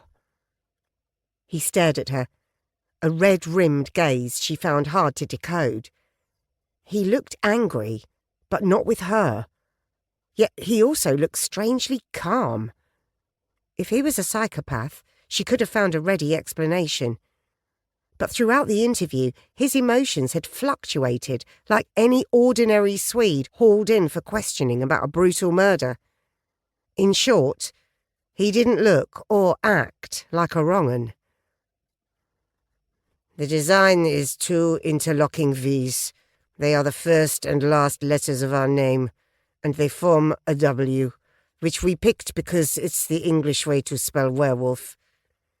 If I tell you that the pin was removed from the body of Cern Roos by RMV pathologist Henrique Broaden at the official post-mortem class, how would you react to that? I would react by telling you I am not your guy. Despite your fingerprint being found at the crime scene and your gang's, Stella smiled at Elsa, I beg your pardon, your club's badge being found literally spiked into a murder victim's palm? Yes. Can you explain that for us, class? He leaned back and folded his arms. That's not my badge. Check my denim. They took it off me when I was booked in. My badge is yellow and black. That one's red, black, and white. Stella frowned. For the first time since starting the interview, the ground beneath her feet felt less than rock solid. She could picture the badge now, and he was right. The werewolves all wore yellow and black pins. The first time Stella had met him, she'd thought it resembled a wasp in its colour scheme, and wondered why they hadn't adopted that as their name. "Whose badge is it, then?" she asked. Nobody's. "Sorry, class, I don't understand. You just confirmed that it's a werewolf's badge, but now you're also claiming it doesn't belong to one of your members. So who does it belong to?" Nobody. Yet. He rubbed his nose. Our existing badge, the yellow and black one, it got counterfeited. They're, like, sacred, but some dipshit lost his, and now you can buy replicas on eBay for 100 krona. We had to get a new design done. That's a prototype in the bag. How many people know about this? The company making them, me, and the other members. Okay, let me be more specific. How many people have one of the new design? Klaus remained silent, biting his lip as if he could physically prevent himself from opening his mouth and answering with the truth. And she saw it then. All this talk about legally constituted clubs and sacred badge designs. Like all gangs, they had an honour code, probably including a clause about not ratting out fellow members on pain of death. Roger had talked about it. Klaus knew exactly whose badge this was. Klaus, I need to make something clear to you. At the moment, whether or not that badge is your personal property, you have identified it as belonging to the biker club of which you are the president. It was found on a murder victim's body. We also found your fingerprint at the scene. The judge isn't going to need long to find you guilty of murder. Grossly cruel murder at that. And if the judge decides you murdered Cern, you're going to get convicted of 3 more extremely violent and sadistic murders as well. 2 of which were of serving SPA officers. You don't need me to tell you how that's going to go down. You're looking at life inside Kumla, class. No parole, ever. You'll die in there. Stella paused, took a breath, switched tone. Look, class, I understand. You have your code of honour that you live by, but don't you think we're a little bit past that? I know you know whose that badge is. Just tell me, and we'll forget about the murder charge. You'll still be facing firearms charges, but I am sure with Elsa's help you can live to fight another day. It would be a shame to let Bikezilla go unridden until she rusts away. Maybe it was her recitation of the facts of his future that loosened his lips. But she leaned towards the empathy she'd shown him as a fellow biker. The pause stretched out. The clock on the wall ticked. Beside her, Stella could hear Sven's breathing, nice and steady. Klaus cleared his throat. It's Olaf's. She nodded. Beside her, Sven noted down the name. This would be Olaf Wallin, your membership secretary. Yes. He's the only one with a physical badge. We didn't want to risk the prototype getting lost as well. I see. Could he have got a glass with your fingerprint on it? He shrugged. I guess so. He could have just taken one from the clubhouse. A horrible thought occurred to Stella. Where is Olaf now, class? How the fuck should I know? Because he's your membership secretary. I am not my brother's keeper. A smirk. Great.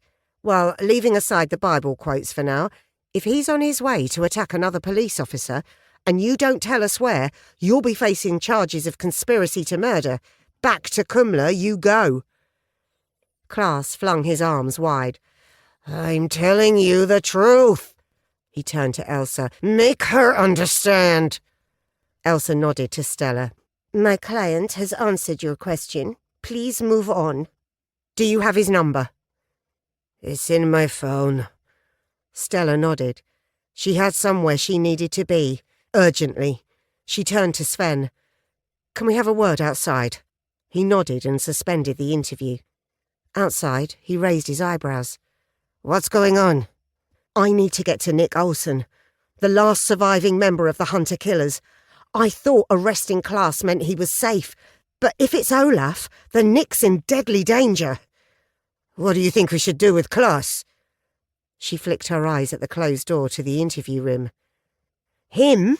Tell him we're charging him with illegal possession of automatic weapons, assaulting police officers, drug dealing, resisting arrest, whatever you think will stick. Then put him back in holding.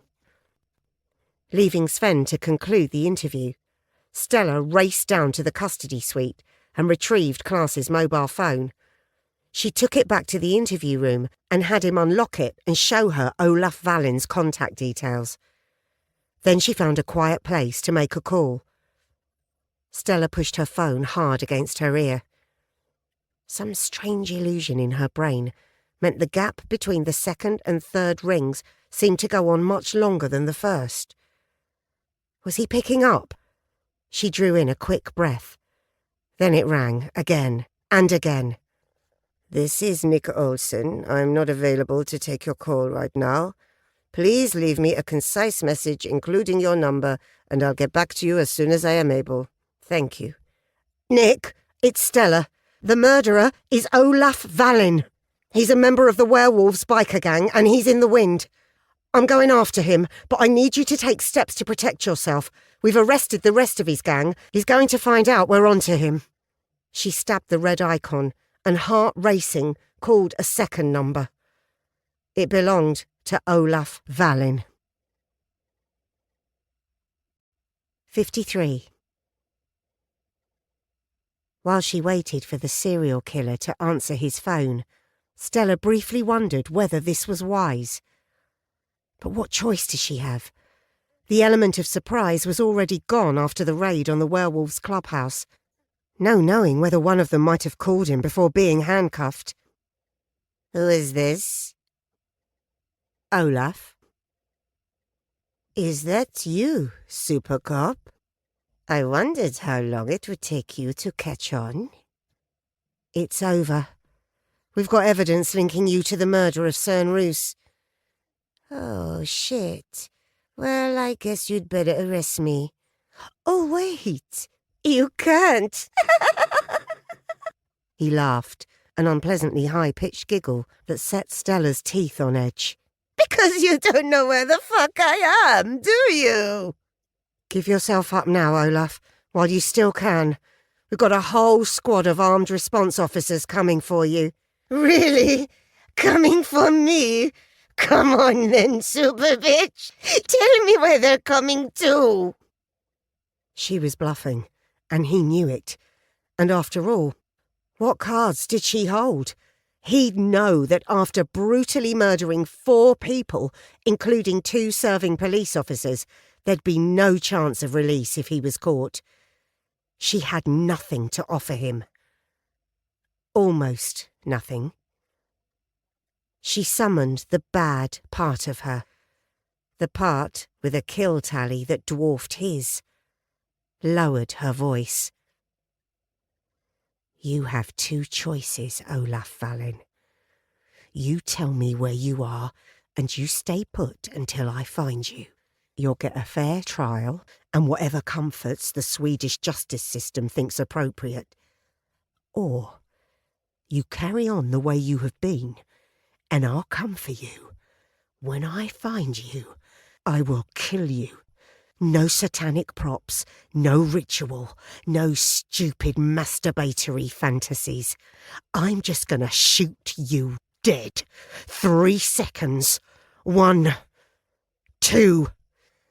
I'm at Nicodemus Olsson's summer house. I've been watching him for a while now. I thought I was gonna have to do him in Stockholm, but then he made my life a whole lot easier by taking some time off and coming out here. Maybe I'll wait for you before I kill him. You can watch me in action, and then I'll kill you too. But before I kill you, I'll... Stella cut him off. She called SPA headquarters in Stockholm. As soon as the switchboard connected her to the Internal Affairs office, the phone was answered by a woman. Stella didn't recognise her voice. This is Detective Inspector Stella Cole. I need the address of Nick Olsson's summer house. It's urgent. I'm not sure I should... I believe his life is in danger. Imminent danger. I need that address now. That did the trick. Although flustered, the woman found the address. Actually, GPS coordinates. It's very remote, and texted it to Stella. She entered it into her mapping app. It was closer to Örebro than Stockholm. A small blessing. Next, Stella called Maslen. Same story, but with a few more details. We need to get a firearms team up there. I'll start things moving, but it will take a little while, Stella. They've had some personnel reductions recently, and I know there's been a lot of activity in the city over the last shift. They need to get over there, Maslen. This biker, Olaf Valin, he's the devil of Axburg. He's going to kill Nick. Leave it with me, Maslen said in her infuriatingly calm voice. What are you going to do? I'm going up there. Alone? Our team is overcommitted as it is. Örebro has even less resource than you do. She knew Maslen would do her best. But sometimes cuts were just too deep to be stitched over, no matter how important the job or how vulnerable the potential victim. At least Nick was forewarned and forearmed. He'd be expecting trouble. Perhaps that was why he'd decamped to his summer house. He'd know the terrain better than Olaf, and maybe he'd rigged up some additional security. Images of tripwires and high-intensity searchlights flitted across Stella's inner eye. She prayed it would be enough. Sitting astride a liveried BMW 800cc bike she'd taken from the motor pool, Stella checked the route one last time. The journey would take less than 30 minutes. She thumbed the starter button and twisted the throttle grip. The bike's motor coughed, then roared. She towed the gear lever down into first with a clunk and took off.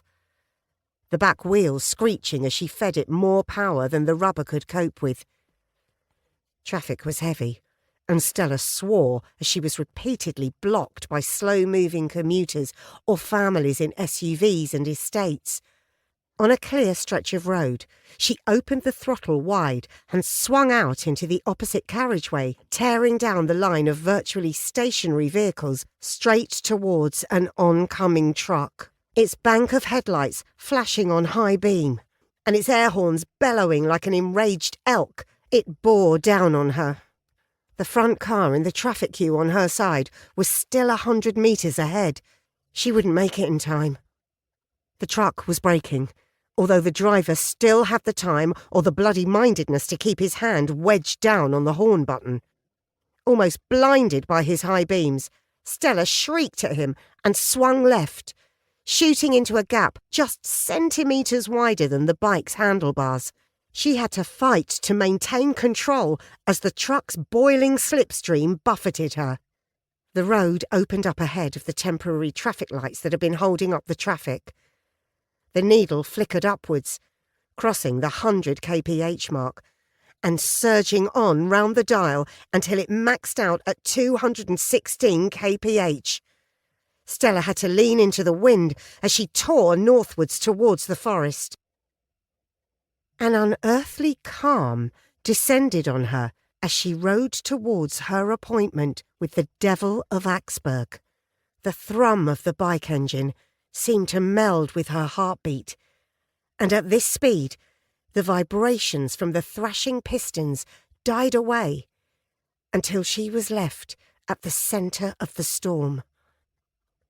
Why, out of all the officers in the SPA, out of all the citizens of Sweden, did Olaf Wallin have to pick the one man who probably hated her more than anyone else?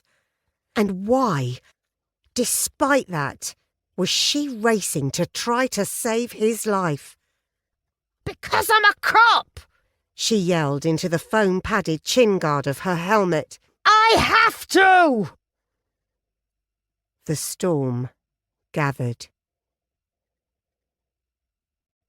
54. SPA Headquarters, Stockholm. Tactical Support Group Inspector Peter Sanger looked down at the receiver now purring softly in his hand. So, Nick Olsen had got himself in a spot of bother, had he?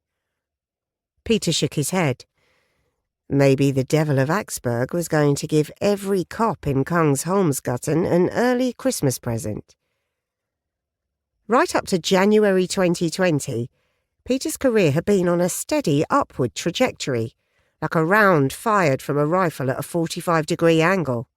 Sapo, the Swedish security service, was supposed to have been his next posting, a vital stepping stone for anyone with his eye on the ultimate prize. Until his run-in with Olsen and his sharp-teethed little colleagues in the rat squad, that is. Then the bullet hit turbulence, veered off course and plummeted earthwards. All thanks to an ill-advised investment in a property scheme that turned out to be financed with money from organised crime. Oh boy, had Olsen had fun with that one.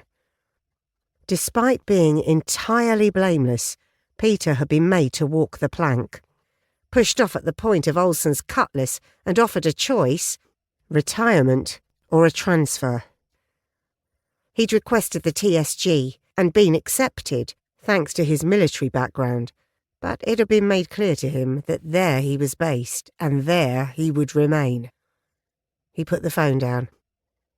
He was short-staffed anyway, and thanks to some nutcase in Östermalm, armed with a machete and wailing on about Allah or something, his entire squad were over there right now, trying to prevent a bloodbath. He'd make the call, see if he could pull a team out. But first, coffee. 55. Jägerossen, Westmanland County. Stella rode the BMW fast along the south bank of a lake named Groggersvatten.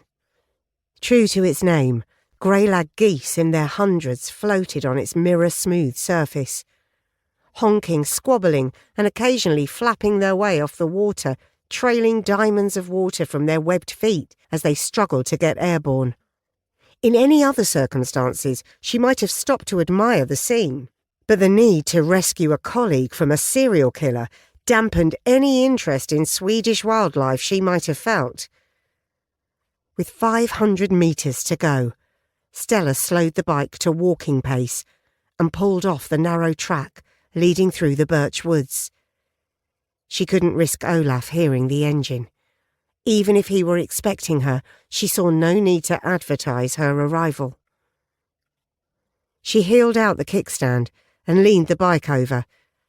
Since arriving at the lakeshore, she hadn't seen another soul. In England, a body of water this picturesque would have attracted trippers by the score, but this was Sweden. It probably wouldn't even make the top 1,000 prettiest lakes in central Sweden. She drew her service weapon and checked the magazine. Nodding to herself, she headed into the woods, her boots crackling on the dry bracken and leaf litter left over from the previous autumn. Nick Summerhouse faced the lake. Would Olaf be inside with Nick, waiting for her? It seemed the most likely scenario. Why tell her where he was if not to lure her out there? The sun was hot on the top of her head. Sweat gathered in her armpits and trickled down her rib cage inside her leather bike jacket. Finally, over a low ridge, smothered with yellow wildflowers that smelled of honey, she saw it. A pretty wooden house, 1 story, painted in, what else? Fallon red, with white eaves, window and door frames and a pretty veranda. A long dock extended out over the lake. At the far end, a rowing boat was tied up by its painter, rocking gently on the water. As she circled around, a boathouse came into view, painted to match the summer house. Stella crouched behind a birch tree and closed her eyes, strained to catch a sound, however small, that might give her a clue as to where Olaf might be holding Nick. Because that's what he'd be doing. She was sure of it. She could picture it. Nick, restrained somehow. Olaf in a rocking chair, or leaning nonchalantly against one of the wooden walls, pointing a shotgun or a handgun at Nick and boasting of what he intended to do to him. Would Nick be pleading for his life? If he'd been a lifelong bureaucrat, Stella could easily imagine it. But Nick hadn't always headed the rat squad. He'd been a homicide cop, and a damned good one too. He had steel in his soul. She'd seen it for herself. On balance, she thought he'd be keeping his thoughts to himself. She pricked her ears. Nothing. Just the distant honking of the geese, fighting over mates or just gossiping like Swedish market-goers, wrangling with storeholders and exchanging the day's news. She crept up to the rear of the house, service weapon held up by her cheek, the smell of gun oil coiling into her nostrils. She slid under a window and then straightened her knees until she could peer over the sill and inside. Specks of dust floated in the shafts of sunlight. Comfortable pine furniture with squashy cushions covered in bright floral print fabrics. Not what she'd have expected from Nick. She'd imagined grey suede or maybe sackcloth and ashes would be more his style. Shelves of books, wildlife paintings, clearly the work of an amateur. Nick again? Or did he have a flea market habit when he was out here in the boonies? No TV. Now that did fit with what she knew of the man. She crept round to the side of the house. 2 more windows flanking a door. On silent feet, she slithered along the wall and stretched out her free hand to grasp the handle. Out of the sun, the metal was still cool to the touch. She pushed it down and inwards. The door opened. Heart galloping, grip on the pistol butt slippery, she edged inside. With the door shut behind her, she closed her eyes and strained to catch a sound. But the house was utterly silent. Slowly, sounds did emerge from the hiss of her own blood in her ears. A clock ticking laboriously, always seeming to be behind the beat, as if someone had a finger on the pendulum. A radio turned low. 1 male voice, 1 female. A news or discussion show of some kind. Through the open window at the front, geese honking distantly, still preoccupied with their territorial squabbles. The front door led directly off the sitting room. Beside it sat pairs of long boots and shorter ones for hiking, a rifle leaning against the wall, a pair of skis and poles on a rack to the left. 3 more doors. Kitchen, bedroom and bathroom, presumably. Stella transferred her pistol to her left hand, wiped her palm, then swapped hands again. She swung it open and stepped through, heart racing, gun levelled, a shout of "Armed police!" ready on her lips. Though if she found Olaf with or without Nick, she was going to shoot unless he hit the deck immediately. The bathroom, small, tiled in white, with a waist-high dado rail of navy diamonds, was empty. She turned and advanced on the next door. Same routine. Pulse thudding against her ribs and a lump in her throat, choking her. She pushed, entered, covered the bedroom. Also empty. That just left the kitchen. Images crowded her mind.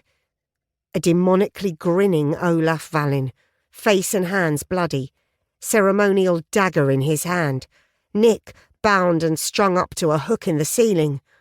Oh, God! She reached out a hand for the handle. It was trembling. Changed her mind. Stella reared back, raised her leg, and booted the door in, charging in after it, pistol raised, index finger curled around the trigger, ready to shoot the Devil of Axburg stone dead and rescue her former tormentor. The door swung all the way round, banging off the wall and bouncing back towards Stella, catching her painfully on the elbow. A dark, human figure shifted in the gloomy corner, masked face, shapeless body, black legs below. She aimed and felt the screamed warning pressing against the backs of her incisors. Then she stopped, dropped her arm. Fucking hell! The intruder revealed himself as a coat stand bearing a floppy-brimmed hat of olive-green cotton and a thorn-proof wax duster with a brown corduroy collar and long skirts. Below them, a pair of turned-in green Wellington boots. She made a final rapid sweep of the house, but it was empty. That left two possibilities.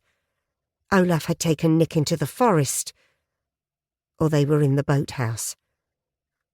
She peered through the net curtain down to the dock and the boathouse. What would she do? Correction. What would other Stella do? Isn't it obvious, babe? The voice between her ears piped up. You've a murderous nutjob with a hard-on for Satan. You've lured an SPA officer out to a remote cabin to save her colleague. You need some privacy, don't you? Stella nodded. The boathouse. 56. As she drew nearer to the boathouse, Stella heard music emanating from its planked walls, a saw-edged thrashing of heavily distorted electric guitars, drums on the point of implosion from the abuse they were suffering, and a thudding bass line, bellowing vocals. A small, four-paned window on the rear wall was the only point of access, apart from making a frontal assault via the opening facing the lake. Stella stood on a sawn cylinder of birch log and peered in through the dusty glass. The sight made her breath catch in her throat. Nick Olson stood, or more accurately, hung in a narrow gap between two tall piles of wooden boxes. His arms lay across the topmost crates. Olaf had fixed him there somehow. She looked for nails, the gruesome image being the place her mind leapt to, but saw nothing. Maybe he'd used more duct tape. Nick had his back to her. His head hung down on his neck as if unconscious. She prayed he wasn't dead. But where was his captor? Keeping low, she squinted as she tried to see into the far corners of the boathouse. No sign of Olaf. Had he left? Gone for beer? Or just for a walk, leaving the man he was slowly torturing to death to marinate in his own fear? No more time for speculation. She had to save Nick, whatever the risk to her own life. But if Olaf were inside, she wasn't going to give him an easy shot. She made her way back to the house, keeping low and scuttling like a forest animal on the lookout for predators.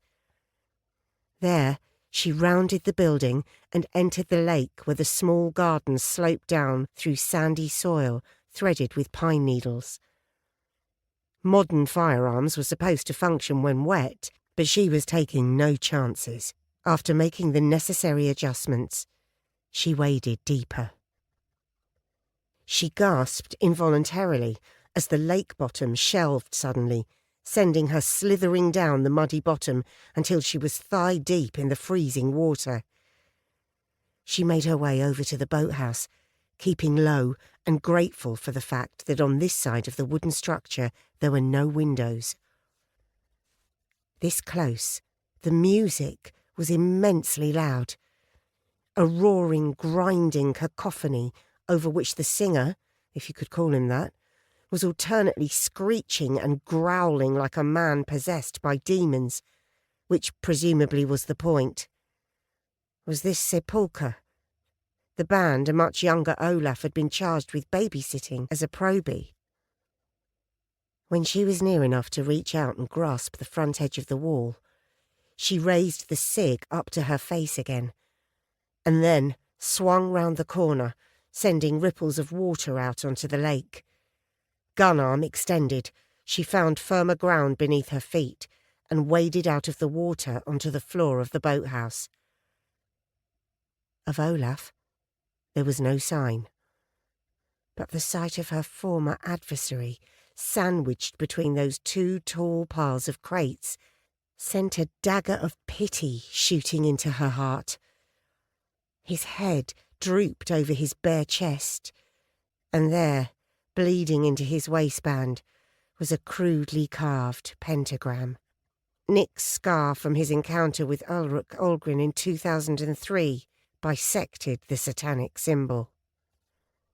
Stella approached him. "Nick!" she shouted, trying to make him hear her over the metal music reverberating off the wooden walls. "Can you hear me?" Nick raised his head, opened bleary eyes which were splotched with tiny scarlet flowers where blood vessels had burst in his corneas.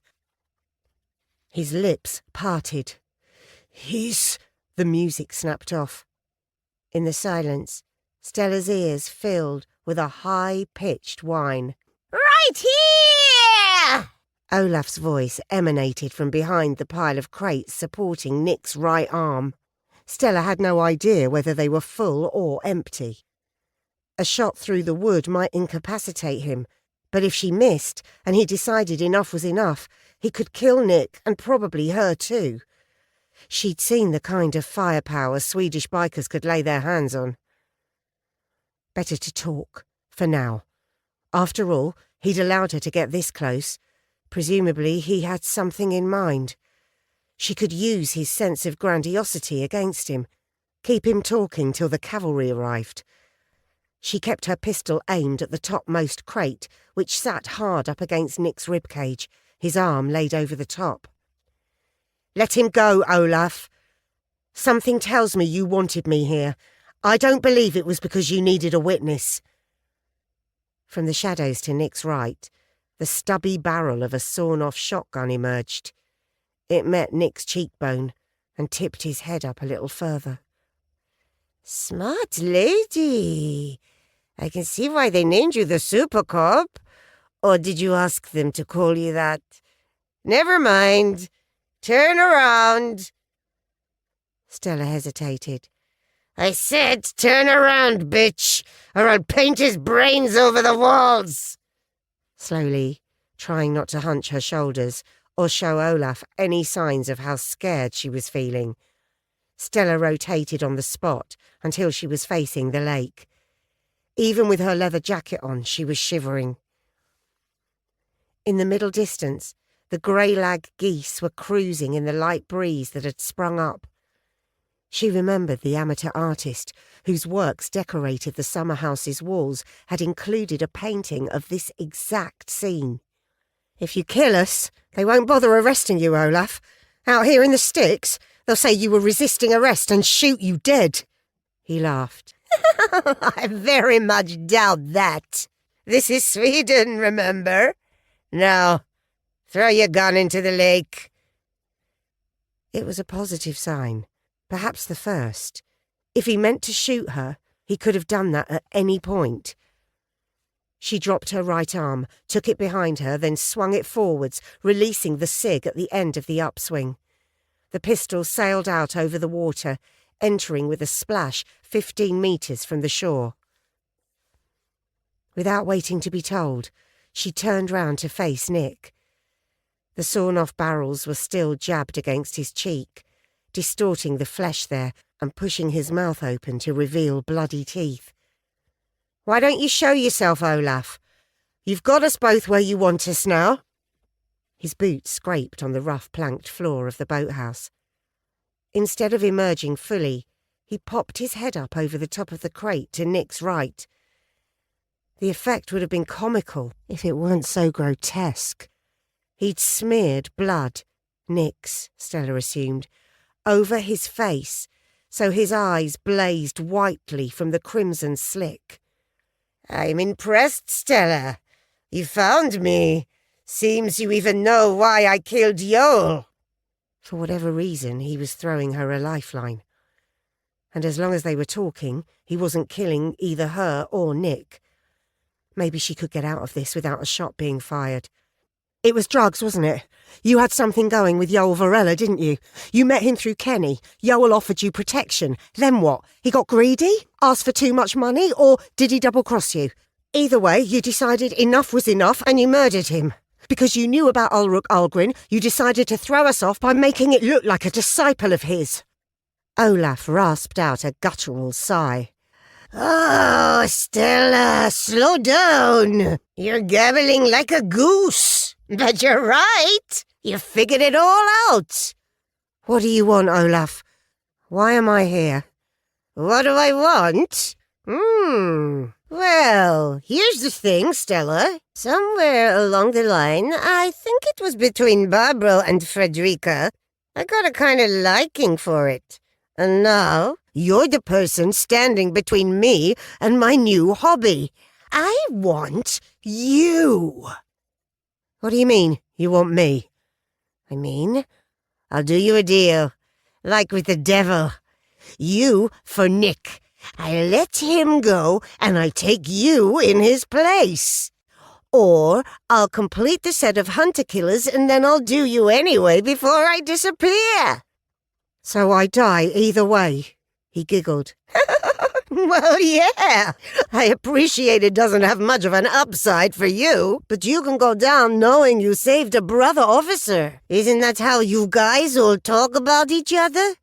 Stella opened her mouth to reply, but Nick spoke first. "Go, Stella. I'm done. He's carved me up too badly. I want you to save yourself." Olaf bared his teeth. "Shut up," he snarled. He reversed the shotgun and slammed the butt into Nick's temple. He groaned, and his head lolled forwards once more. Olaf grabbed the top of his head and wrenched it upright. Nick stared at Stella, his bloodshot eyes rolling. Stella took a step forwards. "Please, Olaf, leave him alone, okay? I'll do it. Me for him." She clasped her hands behind her in a gesture of submission. Olaf was still being cautious. Apart from the top half of his face, no part of him was visible behind the crates. "Really? You surprise me. But he's right about me carving him up. I've added a new twist to my signature. What do you think?" He grabbed Nick's right hand and turned it palm outwards towards Stella. The action loosened the silver duct tape Olaf had used to fix it to the top of the crate. Nick's palm bore a bloody pentagram, a replica of the larger symbol so cruelly incised into his chest. The blood in the slashes was black and clotted. Slowly, Olaf extended his tongue and licked the back of Nick's hand, rolling his eyes between the splayed fingers. Nick turned his head to look at his tormentor, then back at Stella. Go! He groaned. Stella was rooted to the spot. Once she surrendered, Nick's life would be forfeit along with her own. Olaf would have no need to let him go. And as he said, he'd developed a taste for killing. As if to underline her conclusion, Olaf pushed the barrels of the sawn-off shotgun harder into Nick's cheek. She saw his knuckle whitening on the trigger. In a few seconds, whatever load Olaf had selected would blast its way out of those truncated barrels and obliterate Nick's head. Nick's bloodshot eyes were wide with terror. Please! He begged her. She nodded. It's all right, Nick. It's all right, she murmured softly. Her arm whipped up from behind her back. Her spare pistol gripped in her fist. She transferred it from her ankle to her waistband before she'd entered the lake, and now it was swinging up and out, her index finger finding the trigger, the target, just a couple of meters away. Stella aimed instinctively, summoned every ounce of firearms training she'd ever undertaken.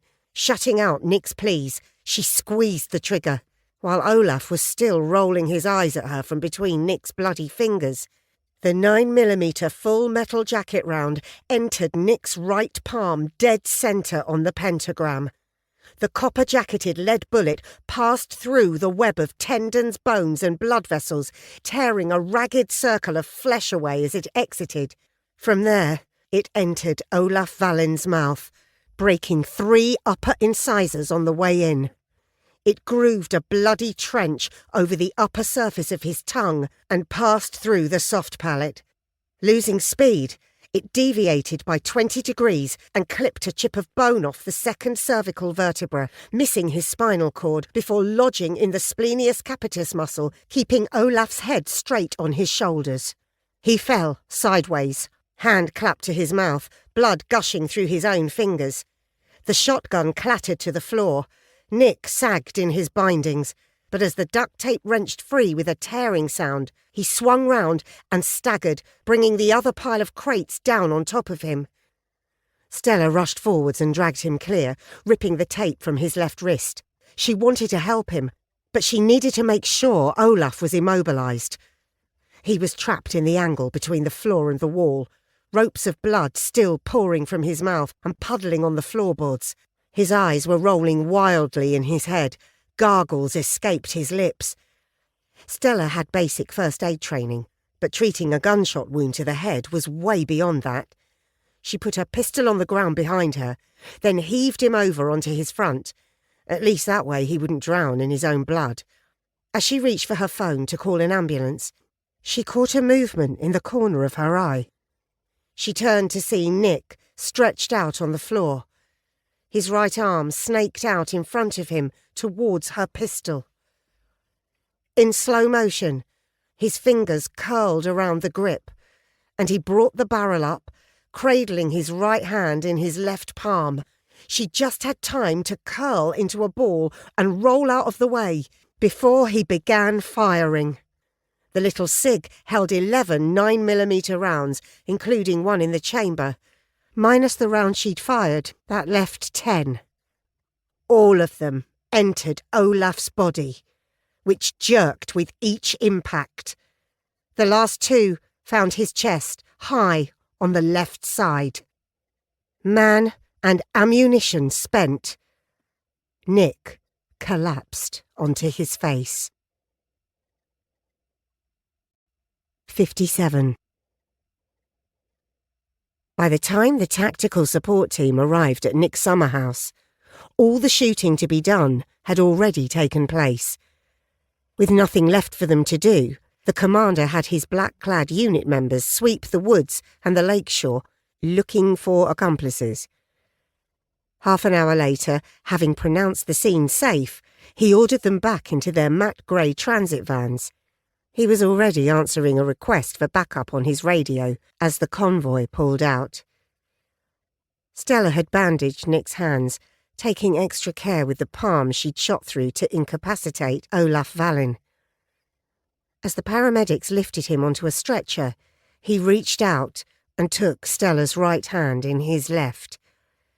He jerked his head sideways in a come closer movement. She crouched beside the stretcher, motioning with a hand for the paramedics to hold on just for a second. They were my friends, Stella. He murdered them all in cold blood. She smiled down at his blood-smeared face. I know, Nick. It's okay. But I shouldn't have done it. He dragged in a breath. The rules are clear. She brought her lips close to his ear. Olaf was on the point of shooting me with the sawn-off. Despite your own severe injuries, you shot him dead protecting me. That's what I'm going to tell the investigation. You should do the same. One of the paramedics nudged her. We need to get him to the hospital. She nodded and straightened, wincing as her knees popped. Suddenly the cold of the lake water soaking her jeans rushed back at her like a tidal wave, chilling her to the bones and making her shudder. Someone appeared with a silver foil survival blanket and wrapped it around her shoulders. She looked round. It was Sven. You okay? He asked, his forehead grooved with concern. I'm fine. Bit cold, that's all. You've had a shock. Are you sure you don't want to go to the ER? She shook her head, looking past Sven to wave to Nick as the two paramedics rolled him into the back of the ambulance. Let's get the scene processed, she said. But I wouldn't mind a lift to Erebro if you can find someone to ride the bike back for me. Owing to the complexities of the case, the wrap-up party had to wait for a couple of days. But now it was in full swing. After a couple of bottles of wine at the station, they decamped to a bar in the centre of Erebro. Kirsten had paid for food, and every officer was holding a bottle, a glass, or a slice of pizza. Some all three. The bar owner, catching the celebratory mood, had selected an ABBA playlist from Spotify. Stella, Sven and Lucy were singing along loudly and more or less tunefully to Waterloo. Over the heads of the cops dancing in front of the little stage they'd claimed as their own, Stella saw the door open. Her eyes widened and her face broke into a wide grin. She pushed her way through the crowd. Jonna was smiling from the doorway as Stella emerged from the scrum of cops and hugged her, then kissed her on both cheeks. What the hell are you doing here? Jonna laughed. I just drove all the way from Stockholm and that's the welcome I get. Sorry, it's just so unexpected. And pleasant, I hope. Of course. Come and get a drink. I can introduce you to the rest of the team. Beers procured and slices of pizza snagged from the buffet table, Stella led Jonna over to where her temporary brothers and sisters were gathered at the bar. Roger was there, a crutch propped against a stool. He raised his beer mug. Nice to meet you, Jonna. I have to say, Stockholm's loss is Erebro's gain. Jonna clinked her bottle against his brimming tankard. That's where you're mistaken. She turned to Stella, eyes shining. Maslen couldn't come in person, but she wanted me to tell you as soon as possible, you're reinstated. Stella's mouth dropped open. You mean you're back in homicide? Old rank, old pay, everything. Apparently Nick called her from the hospital. He insisted on it. Stella tried to process the news. Her one-time enemy had just gone in to bat for her, overturning a severe disciplinary sanction he himself had instigated. Wow, I'm back. We'll be working together again. Jonna's smile shifted. Actually, we won't. I got the FinCrime job. I start next Monday. I'll still be based at Kungsholmsgatan, though.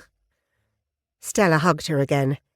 Jonna, that is fantastic. You did it. You're not mad? Don't be silly. Of course I'm not. It's what you wanted. Dancing Queen blared from the PA. Roger got to his feet. Hey, Stella, if we're losing you back to HQ, will you at least give this mashed-up old biker a dance? She grinned at him. Come on, you old crock. Let's show the youngsters how it's done. Yonna flashed her a brilliant smile as she let Roger lead her onto the tiny dance floor. After a couple of minutes, he winced. My heart's 19 again, but my body's 90. He held his arms wide. Fancy saving my dignity and turning this into a slow dance? Secure inside his arms, Stella turned gently on the floor as ABBA sang and the other cops joined in. Perhaps because the victims had all been cops, the party went on long into the night. Nobody wanted to be the first to leave, and after the beer ran out, they started on aquavit. Emboldened by the alcohol, and now with a ready-made excuse, Roger systematically asked every female cop there for a slow dance. As he stumbled drunkenly with Stella in his arms for a second time, Yonna caught her eye over Roger's shoulder and winked. Somehow, she'd survived. She'd caught the Devil of Axburg and saved Nick Olsen's life. He'd relented and had her reinstated in homicide. She could move back to her flat on Murray Bergsgatten and resume her daily runs with Yonna. Could her life get any better? Her phone rang. She pulled it out and checked the screen. No caller ID. Frowning, she went outside into the cool night air. Hello? Stella, is that you? The voice was familiar, but it took her a moment to place it. Oh my God. Was it him? Talk about a blast from the past. Gabriel. How are you? Well, a little drunk, to be honest. We just closed a big case. How are you? It's been a while since our little jaunt to Africa. Have you and Eli tied the knot yet? He didn't answer, and as time stretched elastically in her befuddled state, she understood with sudden, sobering clarity why not. Oh no. Gabriel, please tell me she's all right.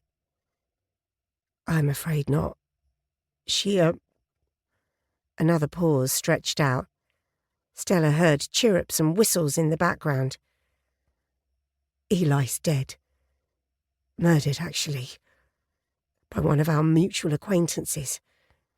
The woman who sent you to Sweden. Gemma Dowding killed Eli. Ordered it, but it amounts to the same thing. Anyway, I thought you might like to know that she's dead too. It's safe for you to come home. Did you? Stella stopped herself just in time. I mean, are you sure? You know me. I do. I have to go. See you around. Stella pocketed her phone. A cold breeze blew down the street, raising a swirl of dust and leaves. Behind her, the door to the bar opened, letting out a raucous blast of music and laughter. It was Yonna. She was smiling. Help! I think Roger's going to propose if I have one more dance with him. They headed back inside, though even as she danced, Stella couldn't shake Gabriel Wolfe's words out of her head. Gemma Dowding was dead, and when she told him she knew him, they'd both known what that little phrase meant. He was sure in the way only a killer could be, because he'd done it. She really was free. Free to go back for the christening, free to visit Elle and Jason, free to place flowers on Lola's grave, free to move back to England. And then the strongest feeling came over her. Regret.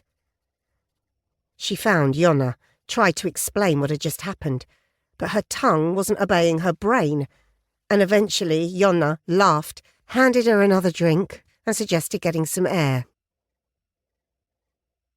Stella woke up and unstuck her eyelids to peer at the red numerals on the digital clock radio. She groaned. Well into her 20s, and even after Lola had been born, she'd been able to smother the worst effects of a hangover with extra sleep. Then she'd hit 40, and it was as if someone had turned a dial in her brain marked waking up, setting the needle at 7 a.m. She closed her eyes again and tried to recall the last minutes of the party. Roger making a clumsy pass at her, grinning through a fog of alcohol. Something about taking a ride together. Stella had demurred. Or had she? It was a blur of coloured lights, ABBA hits, and way, way too much booze. They'd been drunken kissing, Stella was sure of it, but the face of her partner was elusive. She rolled over and stretched. Her hand met the skin of someone's cheek. Interesting. No beard. Not Roger, then. She stroked downwards. No stubble at all. She opened her eyes a second time, recognised her bedmate, and knew with a fluttering heart that even with Gemma Dowding gone, she wouldn't be moving back to England. Stella smiled. Isn't sleeping with a junior officer breaking about 1,000 SPA rules? Not if she isn't her boss, Yona said, smiling back happily and holding her arm out wide. This has been Playing the Devil's Music, the D.I. Stella Cole Thrillers, Book 8, written by Andy Maslen, narrated by Joanna Lee. Copyright 2023 by Sunfish Limited. Production copyright by Sunfish Limited. Prologue. Jägerassen was Manland County. Blood roaring in her ears, Detective Inspector Stella Cole pointed the snub-nosed pistol at the Internal Affairs Chief. Without the duct tape bindings, Assistant Police Commissioner Nick Olson would have collapsed at her feet. But there he stood, pinned in place between two parallel stacks of wooden crates, arms outspread across their tops, waiting for death, like a cow in a slaughterhouse killing pen. He raised his head. In his bloodshot eyes, she read a beseeching gaze. "Don't do it." His face was as pale as a corpse's. In just a few seconds, the gun barrel pushed against his cheek would discharge its lethal load, and then there would be no face at all. "Please," he croaked. Shutting out Nick's pleas, she tightened her finger on the trigger. Then she fired.